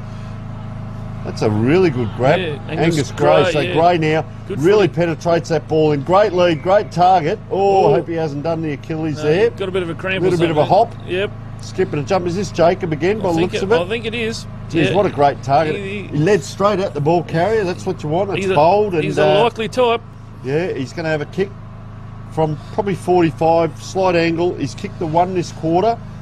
Wanders in. Straight when he walked in. Doesn't spin correctly. That doesn't matter though because it's a goal, and that is a very good play there by young Tyson Jacob. And if you can have a player that size not playing in the ruck but playing up forward, Paul, you're in trouble. There's the advantage. 2 goals. Well, you can see he got a big high reach on him, isn't he? Yeah, no, and you're correct. He takes that at the top of its point. They can't get near him. No one. And he'd have to be 6'2" or 3. Oh, Tony, you'd know. Taller. Yeah, no, he's a likely lad. I like the look of him. Another interchange again. I'm just sort of keeping an eye on lower southwest. They're really pushing the interchanges. Bringing the changes. Yep, so they're going to get the 6-6-6 right here. They've got the hop on Ongerup now, up by 6 goals. Down they come. Lincoln Eden's into the ruck. Good tap down to, is that Watson in there for the OFA? Holden's gone back into the middle. Yeah, just looking a bit despondent, isn't he, Holden, on that ball? Now, he's gone to the back of the pack where he normally starts... Forward to the centre. Yeah, so he's sort of almost being the spark where Spark was playing, but they just can't get it out. Look at that. Look at the numbers here. Yeah. 2, 3, 4 of them. Give a handball across. Player runs on. If he doesn't get the first one, gets the next. Didn't quite hit it correctly, but it's you can just almost see it starting to gel for Lower Southwest. They're pretty well drilled, aren't they? Hetherington, yeah. And wait your turn, play your role. Don't 3 players go for that ball. Yep. Just hang off and see where the next. I love that. That's well coached. Well drilled, well coached, isn't it? Well trained. So it's just players come in. There's a player free in the middle as well. Yep. Well, he's cutting it off, and he just around for the right hand point post. Kai McGinty all on his own in the middle of the ground here. So if a kick comes out, he's got it. It might come down the wing and it comes to him, or it comes straight to him. Yep. Correct. Here we go again. Back in that same area. There's been 2 ball ups and a boundary throw in. Over it goes through McLeod, holding in there, trying to get it out. Josh Giles there behind the Lower Southwest, just playing with the OFA at the moment, and he's brought it back. It looked like he was looking at us. Yeah, and then went the other way. That's where it went. Into one of the Brown boys. Oh, look. Geez, I'll tell you what. Is that a Brown? Kai McGinty. It is. But Connor McGinty Brown. Almost took 2 steps there, and he thought, hang on, that's the captain here. I better kick it to him. Captain. So he's kicked it straight over the goal umpire's head again, and that's another goal to the Lower Southwest. So starting to get a bit of a blowout here. I can tell you what, that's 5 goals for the quarter, but Connor Brown's kicked 3 of them. Yeah, he's had a very... He's run back into the middle. So here's what I'll ask. If the ball goes back the other way, I say this in jest, is he going to run back the other way? It's a bit like Dusty Martin, I'll just run forward. Yeah, that's he's playing a great game. Yeah, no, he's very nice. Very good. Very well put together young lad. I'm going to allude to this. Have a look at Holden. Oh, actually, he's running back. He's going back. He's gone right out. So there's 4 in there. So it's, they're messing around with that. I was just going to see where he took off. So Spark's back on now, and he's picking up Brown. Now, if he's going to tag him, that's going to be 0-all. He's not actually tagging him because there he goes. He's away again. So he's a good player, isn't he? Yeah, very nice. Moves well, doesn't he? Up they go looking for Jacob again, and why wouldn't you? Down it comes there. Now he's going to get hold of it deep in the pocket. Whacks it onto that right foot. Oh, it's not a bad effort. It's just gone across that, hit the point post, so it'll be a throw-in, which is not a bad result for Lower Southwest. Geez, you can see what they're doing there. So Jacob, sort of almost like those 3 in here, he went for that ball and he just held out and held his ground and waited, and they gave it back to him rather than all chasing it. Good tackle from Jacob. He can do it all.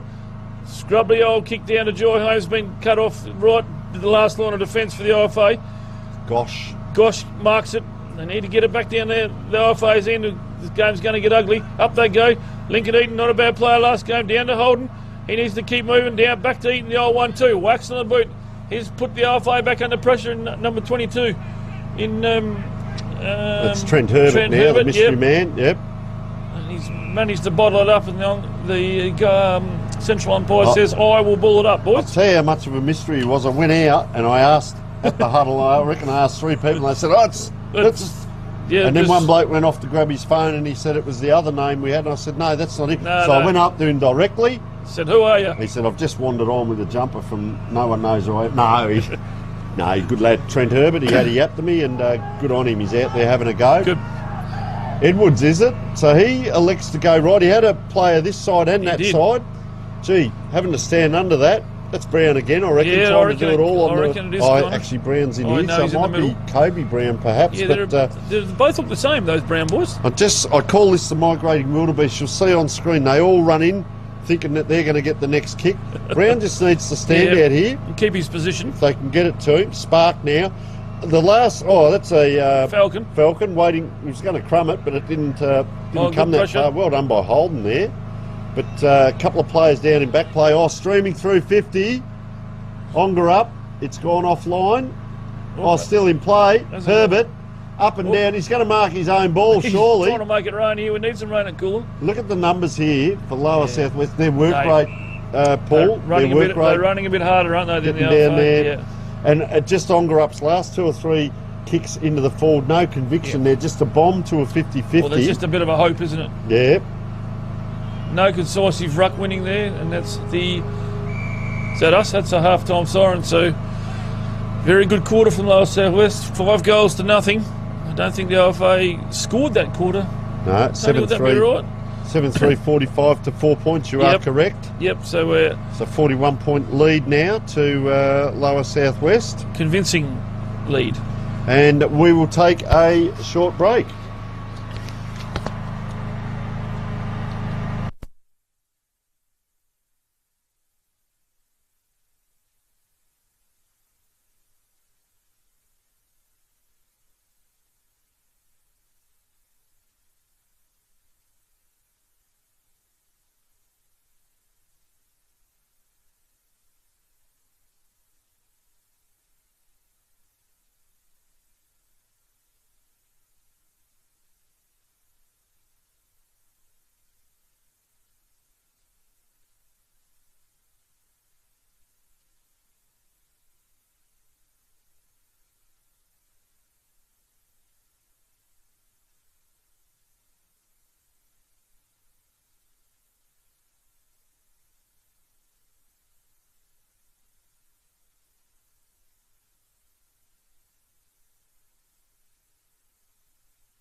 So welcome back to the Freightlines Group, Great Southern Colts Carnival. We'd like to thank the Freightlines Group. We'd also like to thank Great Southern Fuels and all of our other sponsors. Remember, our goal of the year, Kimberley Accommodation Group is a sponsor. 3 nights accommodation at Broome. That's right across Western Australia for the season, but the Colts Carnival is included. Fantastic. So we've seen a little bit of that. And it is to support local footy as well. Mark of the Year by AFCRI, great supporters as Lower Southwest come forward. And there is well, we've spoken about this young man.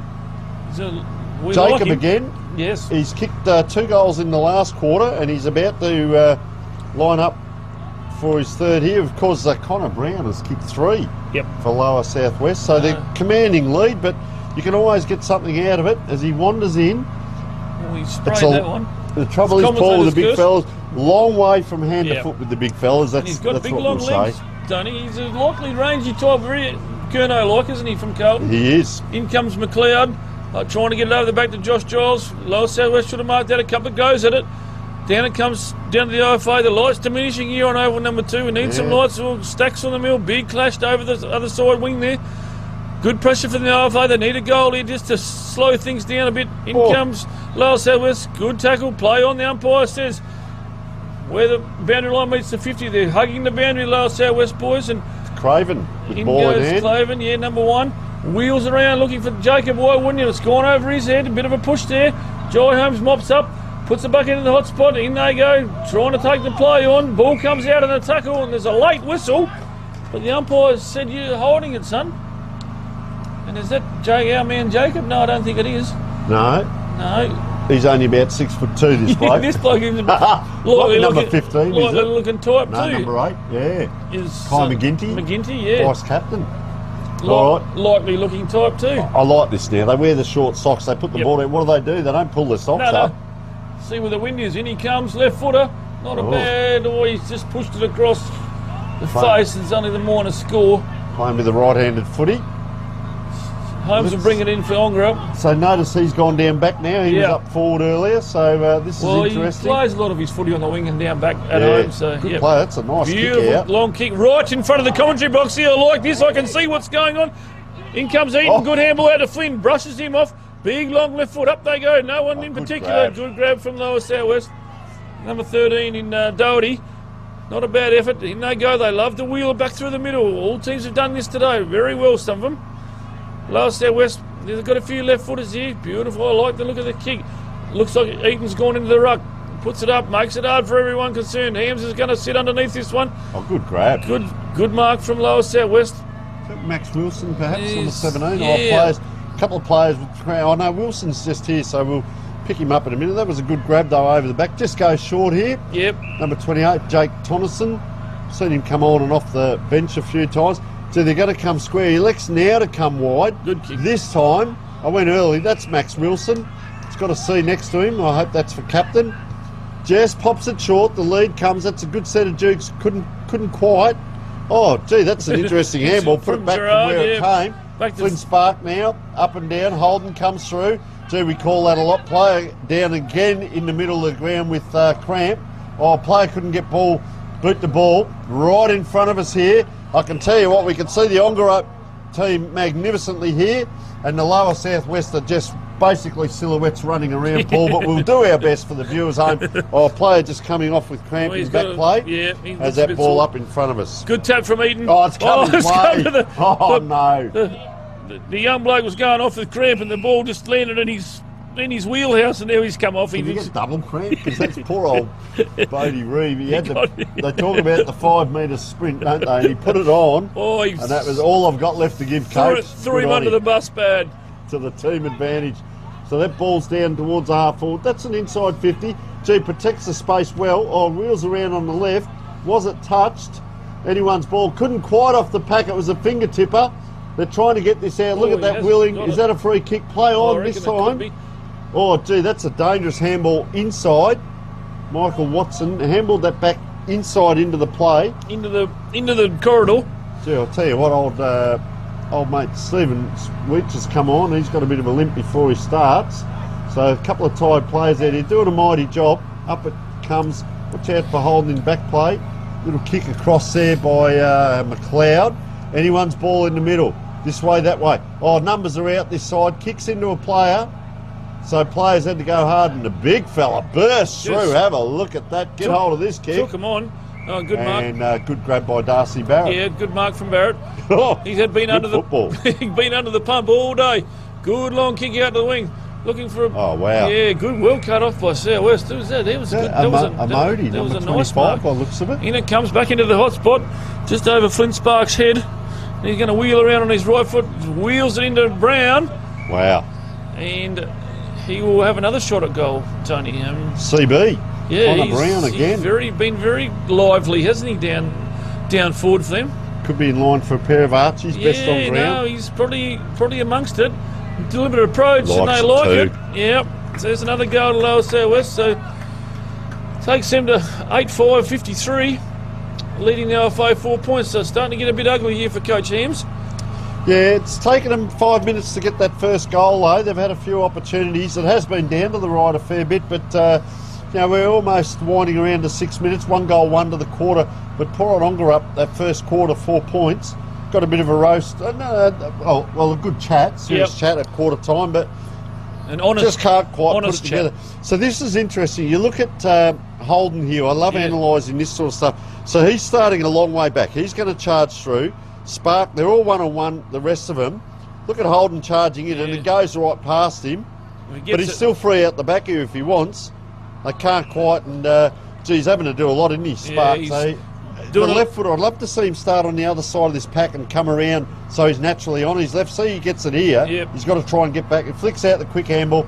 Oh, into space now by the big fella, but to a one-on-one. This is what Lower South West. Look at Brown working hard. Connor Brown, you'll just see number 3 come in here. He's a worker. Have a look. Holden again is starting off the back. If Spark can get this and give it to the inside, well, Holden's gone the other side. Yeah, he's gone the wrong way now. Yeah, and Spark, so he tries to get back on his left. Yeah, that's... And he's flattened on the cricket pitch there too. He's caught him holding the ball. I mean, it's just about... It's a big tackle. Yeah. Yep, so... Is it 24, McHutchinson? It's a pretty tough tackle. I know it's the nuances, but the 1% is being a left footer, start on the inside and come around to the outside, and Holden cuts across on the inside where that ball went. But they're both trying to get to different spots at the moment. Good ball winners, but they can be, maybe a little bit smarter with it. I don't mind using the width, but that's a high kick. I don't mind that. That gives Ongerup a 50-50. Well, and done here. Balances it up, doesn't it? Yep. Down to Holden, over to Spark. Now they've got have a look at him. Now they've got a couple of metres. Where's he going to go now? Up into Herbert's region. Nice Not a bad kick from Spark. Herbert's got this one. Have a look at Holden. Where is Holden? Pass? No. No, he needs to. He needs to probably get up in the goal score. I don't know whether he'll make the distance. In he comes. It's a bit ugly off the boot, trying to make the distance, and the goal umpire's called it out in the full. So Spark and Holden have set up here. I was just watching. Do they float back across the ground? Because if the opposition get the ball, you want them two in the play, but they've stayed out here now. Fortuitously, it's a kick in that'll have to come out this side, I'd say. So that was just luck by them. But get your on ballers through the middle of the ground, because that's where a lot of the ball's going to be.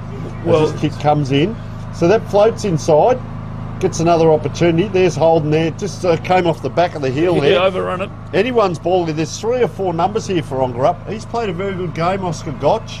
Couldn't quite get it out. They flick it back to go forward. Look at this, they're out now.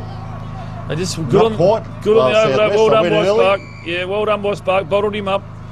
So I'm just going to go again. Just watch where they start. So Holden here, he's got his head down at the back of this pack. Spark's on the right-hand side now. That's where you need him to be. Yeah. If he can get around the back of this pack. Unfortunately, it comes the other way. For Ongerup's unfortunate, but fortunate for... the opposition. This is the other Brown. Another this Brown. Is Kobe. Kobe Brown, yep. There's Browns everywhere. So he tries to nurse that ball forward. Interesting now, the big fella on the ground. They do well here, Ongerup. The big fella being Lower South West I was talking about. Is it too high? Just out of bounds? Is there a little bit going on here, is there? There'll be a throw in. I'll just have a look here. Player gone down with cramp again. Number 21 there for Ongerup. Harry McLeod. That's a short throw in. Looks all right. Down, throw into Lincoln. Eaton down through Harry Gosh. 7, not a bad game. Wheels it up in front of us a lot this. We can see it. Can't see the other side of the oval.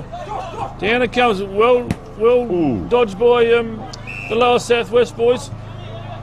Going to go on with Sanuka. Up they go. Good spoil by Jai Holmes. Down it comes the Lower Southwest. They've got the run of the ball here. A lot of players around the footy. They worked this quite well. You're going to wheel around. Where's our man Jacob? He'll be in the hot seat here somewhere. No, he's not. There's another Brown. Well roved by Holden. Gets it out to his partner in crime and Spark. Over to Gosh. Sells him candy once, twice. Back to Spark. Back to Holden. And going to get out of defence here. Riley whacks it on the boot looking for Lincoln Eaton. Got his big hands up, the big jukes. Needs to get hold of this one. He's been well tackled from Lower Southwest. Holden right in front of us here. It's going to go over the boundary line right in front of the commentary box. Now there's a bit of a skirmish going on. There is a little bit going on right here in front of us. Right here, just about under the... That won't win you a pair of Archies, boys. Right in front of us. Right under the truck here we're sitting in, Tony. Couldn't get a much better position. So well umpired there. Get out of it, he said. Yeah. I don't know whether he's talking to me for sticking my nose over the edge or the players. Just but throw they it all in. had a go. Throw it in, boundary. Good throw in down to Giles. The IFA need a bit of help here. Down to McLeod. Still a bit going on. Yeah, there's a bit happening behind the ball. Good grab. Good mark. Okay, so this is Mackenzie Green. Just has a look. They look at it. They spread. There's 4 or 5 that spread here. He goes down the ground. It's going to go over the top. So mopping this up, McLeod. He gets caught in a tackle. There is a little bit of feeling here. Is that a slink? No, it's just about ball up, and they're very slow on getting up. The migrating wildebeest. Have a look at them all. Some of these players don't necessarily need to be in on this pack. You're not all going to touch the ball. Let the on-ballers do their job and stay out on your wings and flanks. Keep your position. As I say that, player gets the ball that drifted in, but there's 4 or 5. I like what young Oscar Gosh is doing here. He's just wide of the pack here. And he's keeping his position. A lot of red and white to the right of screen and a lot of blue to the left of screen. Spark goes in, gets a lot of the ball, doesn't he? And just watch out for Holden. He'll be gliding by somewhere. Gosh just on his own. He's just playing wide of Soroka. I reckon Soroka just knows where he is. That's interesting. Keeping an eye on him. This way, that way. There's McLeod. Yeah, that 50-50 bomb, isn't it? That's that hard ball. Well, it's tricky to mark, isn't it, up there? In they go, Spark. There's another crack at it. And he's been... Gosh is off here. Look, he's started on the half-back flank or the wing. He's taken off, but Spark's got the free kick here. He'll be looking up there for Lincoln Eaton. Plays on. There's the man. He should be up forward. Trying to do it all. There's a lot of blue jumpers around the footy now. Over it goes. Out come lower southwest. Wobbly old kick from the defender there. Down. There's another Brown in there. In goes Herbert for the IFA. Manages to get it back. A lot of blue. There comes young Harry Gosh. Well done. Yep. Young up to young Saxon Miller. He's just overrun it. Got to keep his feet now. Up. Gosh is in there to help him. In they go again. Good pressure from both teams. Out to Hams. Whacks it on that left foot, and it's a wobbly old kick, but there's been a whistle on play. They're all a bit slow getting up. I don't say that nasty. I think the tiredness of it all. Yeah, that a big day. But a couple of the lads, when they get the opportunity, that was a slamming tackle. Yeah, I missed that one. I was watching the ball. So. No, I watched the tackle, and then I was watching the 2 guys in back play, and here it is here. Look, just slamming, and he rolled over the top of him as well. They've been pretty hot on that all day. The second one, so... They've been hot on that all day, Tony, so fair enough. So, this is Trenton Hams. Yep.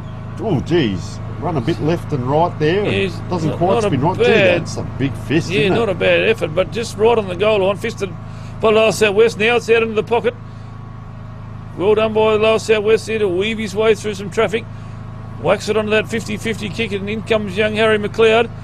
Going to pop it back up looking for Lincoln Eaton. Oh, good mitts there. I was going to say when you were talking about him before, saw the other game you commentated of him, if they can bring him up around centre half forward, he might be the link he's a good to that target. next one. Don't waste him at full forward, but he's been right, and I reckon he's a little bit sore now. I saw him trying to run around down here. Up on the wing, he's too far out. So this is a good spot for him. I think he's got a bit of presence, He's a big man. He can take a good grab. Yeah, nice mark there, one-handed.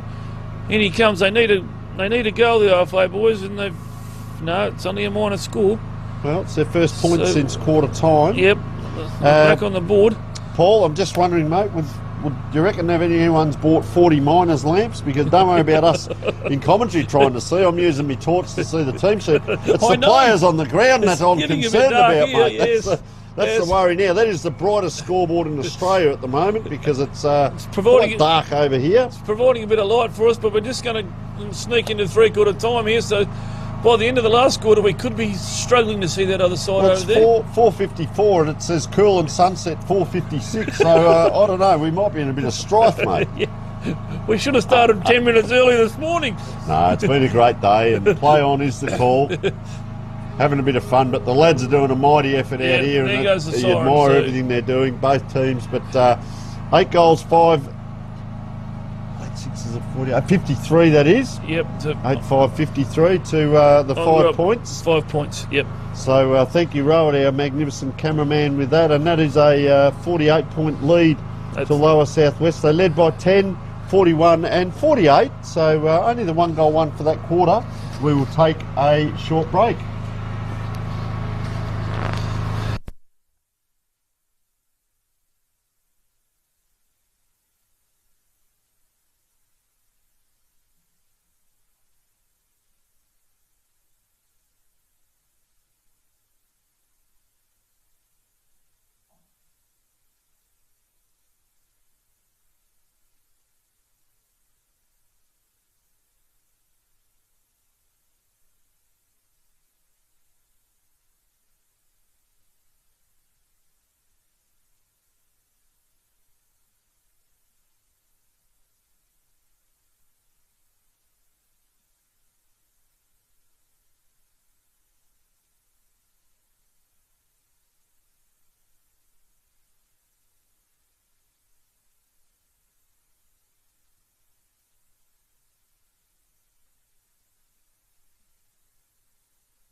Well, welcome back. We have the score 8-5, 53 to 5 points. Tony Neal, I'm joined by Paul B.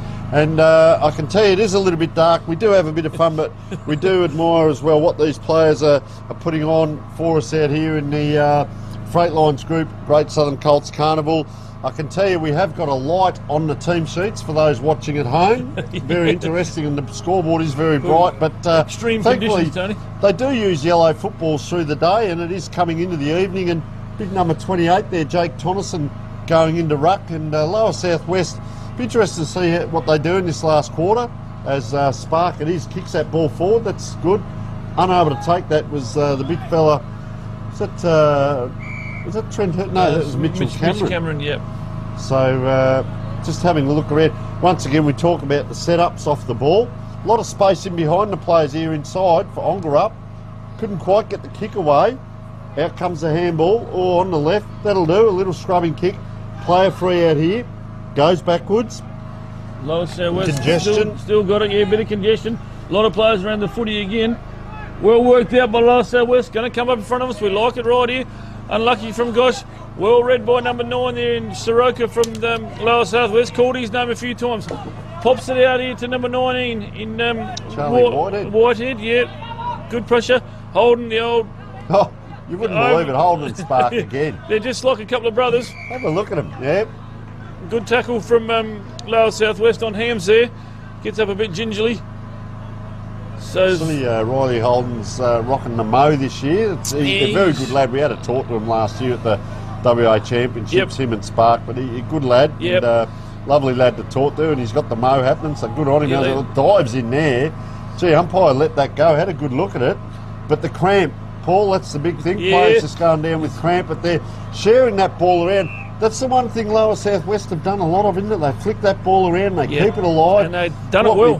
What we call mad ball or tiger ball at training, 3 or 4 handballs. Yep, they've done it well. Anyway, kick comes in down the wing. In they go. Big crunch from Eaton there. It's going to give away the free kick to Lower Southwest. It's a Cooper race, and we're starting to call a few names we haven't called. So the big bench, so they're starting to use them. I think they've used the bench a bit that 3/4 time. Big high kick up they go. Spark goes up. Couldn't see it. No, couldn't see. I think that might have been Jai Holmes. Jai Holmes it was. Yeah, I think. Oh no, what's happened here? We've got some light going on. Mother of God, there's lights. Something's happened on oval number 2. Is that you, Paul? How long have you been here? I can actually see something now. Lower Southwest wheels around his Etta Brown, gets rid of his opponent there in the OFA, but it's he almost got pushed into kicking the goal there. It's only a minor score.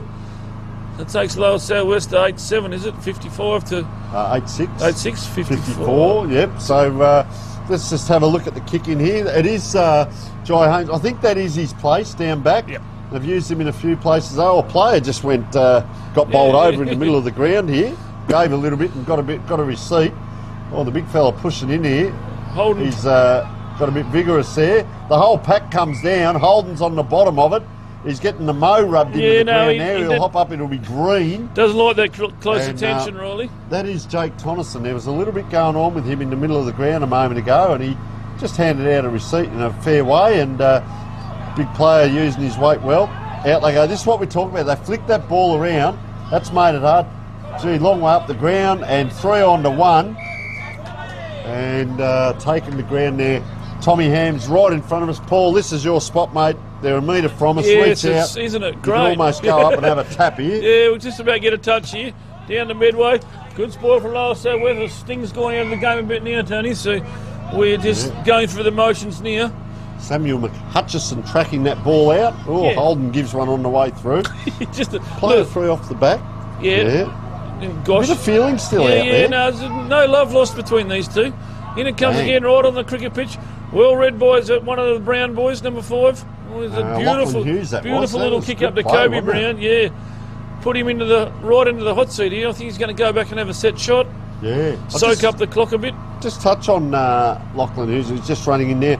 He's one of those long loping runners, but when you talk about playing there, Ross hasn't had a lot of possessions, but he's done a lot today. He's leading there again. Gets over the ground well, doesn't he? Yeah. Oh, he's got cramp on the way back. That's what you do when you don't make the distance or you miss it. You get cramp. You look at your boot or you cramp, whatever, but that's surely not. Is that 15? Well, it was 30. 15 up, 15 down. It would have only just been 14.9, but it's been marked by Lower South West, and he's going to have a deliberate set shot. Tatum Smith. He's not far out at all. He shouldn't make too many mistakes here.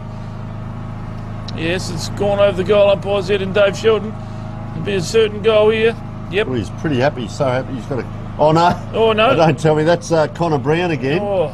No, not Connor Brown. Who was it? Came off... Sorry, is it Reeve? Was it McGinty, number 8? Brody Reeve it is that got the cramp. Yeah, that's him. And he's just gone to run off and got cramp as he ran off. I reckon he's got double cramp twice today, if that's possible. Just so they've brought on Connor Brown. Oh, that... Wow. He'd be one of, in my best, Connor Brown. Yeah, nice goal by Smith. Yeah.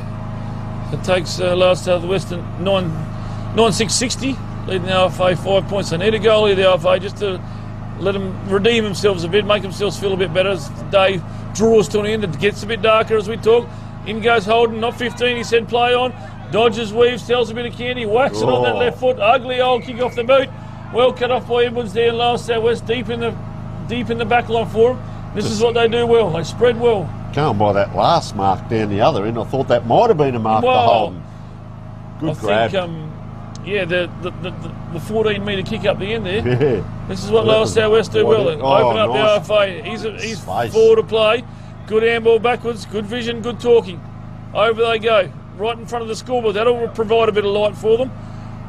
Big long kick in from number 17 there. He's had a good game too, and that Wilson, Max Wilson, he's the captain. The numbers here. Yeah, a lot of blue jumpers around the footy. Good handball out wide. Ooh. Well met, well picked up by Lower South West there. Good play. Ragdolled there. Is that Brown? He's going to be caught holding it. He is. I'm just watching the umpire there. He was right. Which way was that call going? He was right onto that one. Yeah. So they load up again here, Ongerup. The one thing they haven't done, they haven't hung their head. They haven't said, no, well, let's put the cue in the rack. They're still competing, and I like to see that. They've kept at it. Any level. Look, it's going to be a turnover, but if Ongerup can, little wins, if they can get 2 or 3 possessions in a row, 4 or 5, just little things like that, get something out of the game. See, that's a big high left foot kick now, up into the goal square. They all fly. Play on, says the umpire. Thought he was flying for it as well, flicking out the handball. Brown, watch out for Brown in the background here. There's 2 of them. There he is. Just saw him waiting around the outside of the boot, and I tell you what, well done by the Ongerup player. Just crashed that ball into the point post, and that was good defence. This is what I talk about. Keep your head up. Yep. Don't worry about the scoreboard. Play your game from siren to siren, no matter what the score is, and that's what some of these Ongerup players are doing. That's mighty good to see. It's come out to Joy Holmes. He's run his full distance up into the wing. Oh, not a bad mark. Good jukes from Eaton. Lower South West. They called that one. Yeah, a bit more polished through Johnston. Big long high kick. He's been paid the mark too. I thought the RFA. No, yeah, I thought that umpire. Flynn Spark just coming off. Well, he's absolutely exhausted. He's had a big game. Yeah, he battled pretty hard. Medway, ball in hand. So, half-back flank, looking down the wing. The leads come. He elects to go long and high. The disadvantage here is it's a 50-50, allows anyone to go for it. Ongerup, can they win it on the ground? That's a good battle on the ground there, I like that. Young Edwards. Yeah, like the Edwards got in and well held on to by Brock Herbert there. Like you said, Tony, they haven't thrown the towel in, so... No, ball up now. Credit to him. He's had a very good game as Oscar Gosh. I've really liked his game. Yes. Had a pretty good day, I reckon. So they line up again. Big number 15, Tatum Smith, gets that little tap out. Little short grubber kick up. A lot of players around the footy. Harry McLeod sells a bit of candy. Oh, there he is. Oscar Gosh with the man we just spoke about. Fell into his lap. Lucks of fortune. Wheels onto the right foot looking for Lincoln Eaton. Why wouldn't you? Oh, he's just overcooked the kick a bit. That's been cut off by the Lower South West boys. Have played pretty well down in that defence today, I reckon. Wheels are back through the middle. They love taking the risk, the opportunity. Every time. Oh, down it comes. The RFA breakthrough in Riley. Is it Connor Newman? Actually, it was Newman. Good pressure from down there. Working hard, both teams down there, deep in defence. Can't quite see around the back of the truck here. Up it comes back in front of us. Up goes Holden. He's on of a runner too. Through comes Jake Cameron. Right in front of us here. We can see what's going on here. Riley puts his head down, tries to bash his way through. He's got 3 on him. Umpire says, I'll have it, guys. I'll tell you what, the guy elected the run through there, big 28, he's not a small guy, Jake Tonneson, so you can understand Holden. I really admire, look, he's out on his feet just about, but he's still giving everything. He's flying for marks, he's crashing into packs, just give his all, just an outstanding footballer. Yeah, no. You like to see effort there, so Had a good well game. done. As that ball just on the ground, just might want to pull his dacks up a bit there, young Holden, but Yeah. I just admire, you see a great effort, even though they're this far behind on the scoreboard. And here's a kick here, and it is our number 1, Herbert. And Oh, yep. Holden's waiting for it. I can just see that happening. He's got it. Bang goes the left boot into a dangerous position. Up they go, and the big jukes go up. Holden claps. I don't know. I think he clapped the rest of his teammates as well as himself. But well done. He's out on his feet, but he's still having an input and an impact. And let's have a look. Is that, well, we'll have a guess. It is Trent Herbert. Yes. The mystery man. Yes. So a man I spoke to at quarter time told me his name. Wasn't a bad mark in there. Beautiful grab, wasn't it? And there's a goal, so get around him and celebrate it. Well done to young Herbert. And that's Trent Herbert, I'll say, because there's a few of them. There's a Brock Herbert out there. But once again, Paul, we talk about that. Just the little wins. If you can get 2 or 3 passages, a Riley Holden is a good player, puts that long kick in. His teammates know he's a long kick. Yep, puts it in and you deep. get a finish. Yep. You don't get that turned over, and I like to see that. No, good call. Beautiful. Good call. So the IFA, well, they needed a goal just to give themselves a bit of... What are we, 11 minutes in? Yep. They'll be looking for the ice bath. Well, probably no ice baths out here at Cooling. Just come back about 7 o'clock tonight and roll around on the lawn because the frost will be there. 5 o'clock I in the can tell morning, you you'll be that. right, yeah. Well cut off by Lyle Southwest Kenchies. They do this well up through the corridor. Good grab. Good mark. Centre half. Hutchinson that was that got it forward, and that's Mackenzie Green. Yep, through centre half forward position. In they go again. Our man Tyler Jacobs not down, and he's on the bench, I see. Ooh. In they go again. The big fella, number 23, tries to take him on. Good tackle from the IFA. Causes the turnover. Out they go into the far wing. Everyone's running off the just about knackered out there today. 3 big games of footy for both teams here. In they go again. Well Good done. spoil by young Oscar Gosh. It's going to beat him over the boundary line. No, it's not. It's still in. No, it's just gone over now. Young Gosh, I'm going to give him a pair of thongs or a footy anyway for his efforts today. Yeah, no, I know we talk about Spark and Riley Holden, but you almost have an expectation with them, and it has been tremendous. But little Gosh, I really like his game today. He's battled hard. Spark's just come on with 3 minutes to go. Yeah, the last 3 minutes of the day 1 here at the Carnival. Another big day tomorrow with the finals. So there's a ball up. It's getting darker, Tony. I don't know about you, but my eyes are getting a bit weary out there. In they go. Hard to pick out some players there. A lot of players around the footy again, like we've talked about all game. In they go, and the umpire says, "I'll have it, boys." My eyes are going fine, Paul. I can see 20 metres in front, and that's about where it stops. Where the light Is stops. the game still going? No, there it is. We can see it, folks. We're just having a josh with you. We've got a little monitor in front of us, and we thank Rowett doing a great job on camera as they stream forward again here, lower southwest. Up it goes, flying high, couldn't quite. I'll tell you what, they've always got someone backing up as well. That ball's going to bounce. Dangerous position.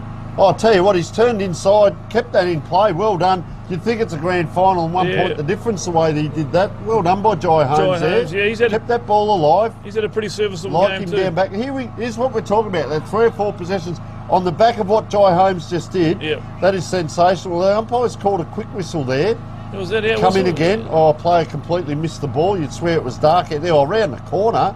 Got a bit on that. Did, Fumfihat Beggs. We'll just call him Beggsy. Yep, that's fair enough. Yeah, he got a good bit of purchase on that. Only a point. I thought thought it looked a bit better than that, but it's only a point.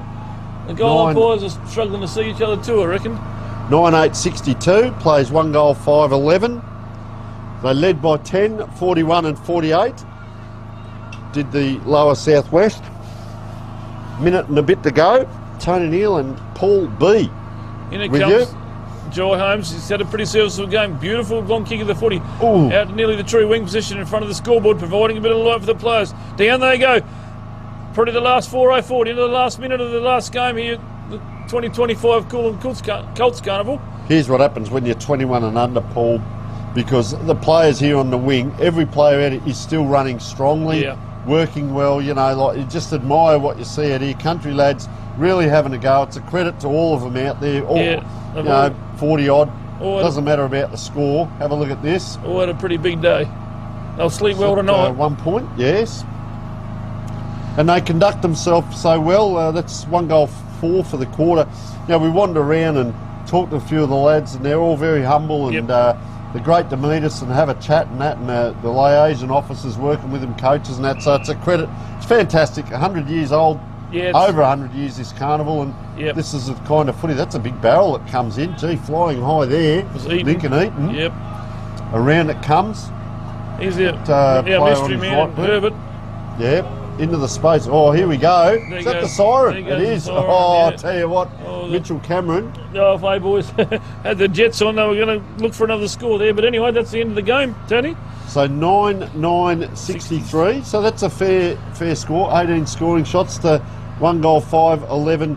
Played in good spirit this game. There was a little bit of feistiness about it. Good solid game though, and really enjoyed that by both teams. And Paul, it's been a great day, mate. A pleasure to call with you. And we're back to do it all again tomorrow, folks. We hope you've enjoyed the broadcast. We'd like to thank all our sponsors, our camera crew, the volunteers down here. But we will take a break now, and we'll be back with a huge day tomorrow. Thank you for viewing. Hope you've enjoyed it, and we'll see you all again tomorrow. Thank you.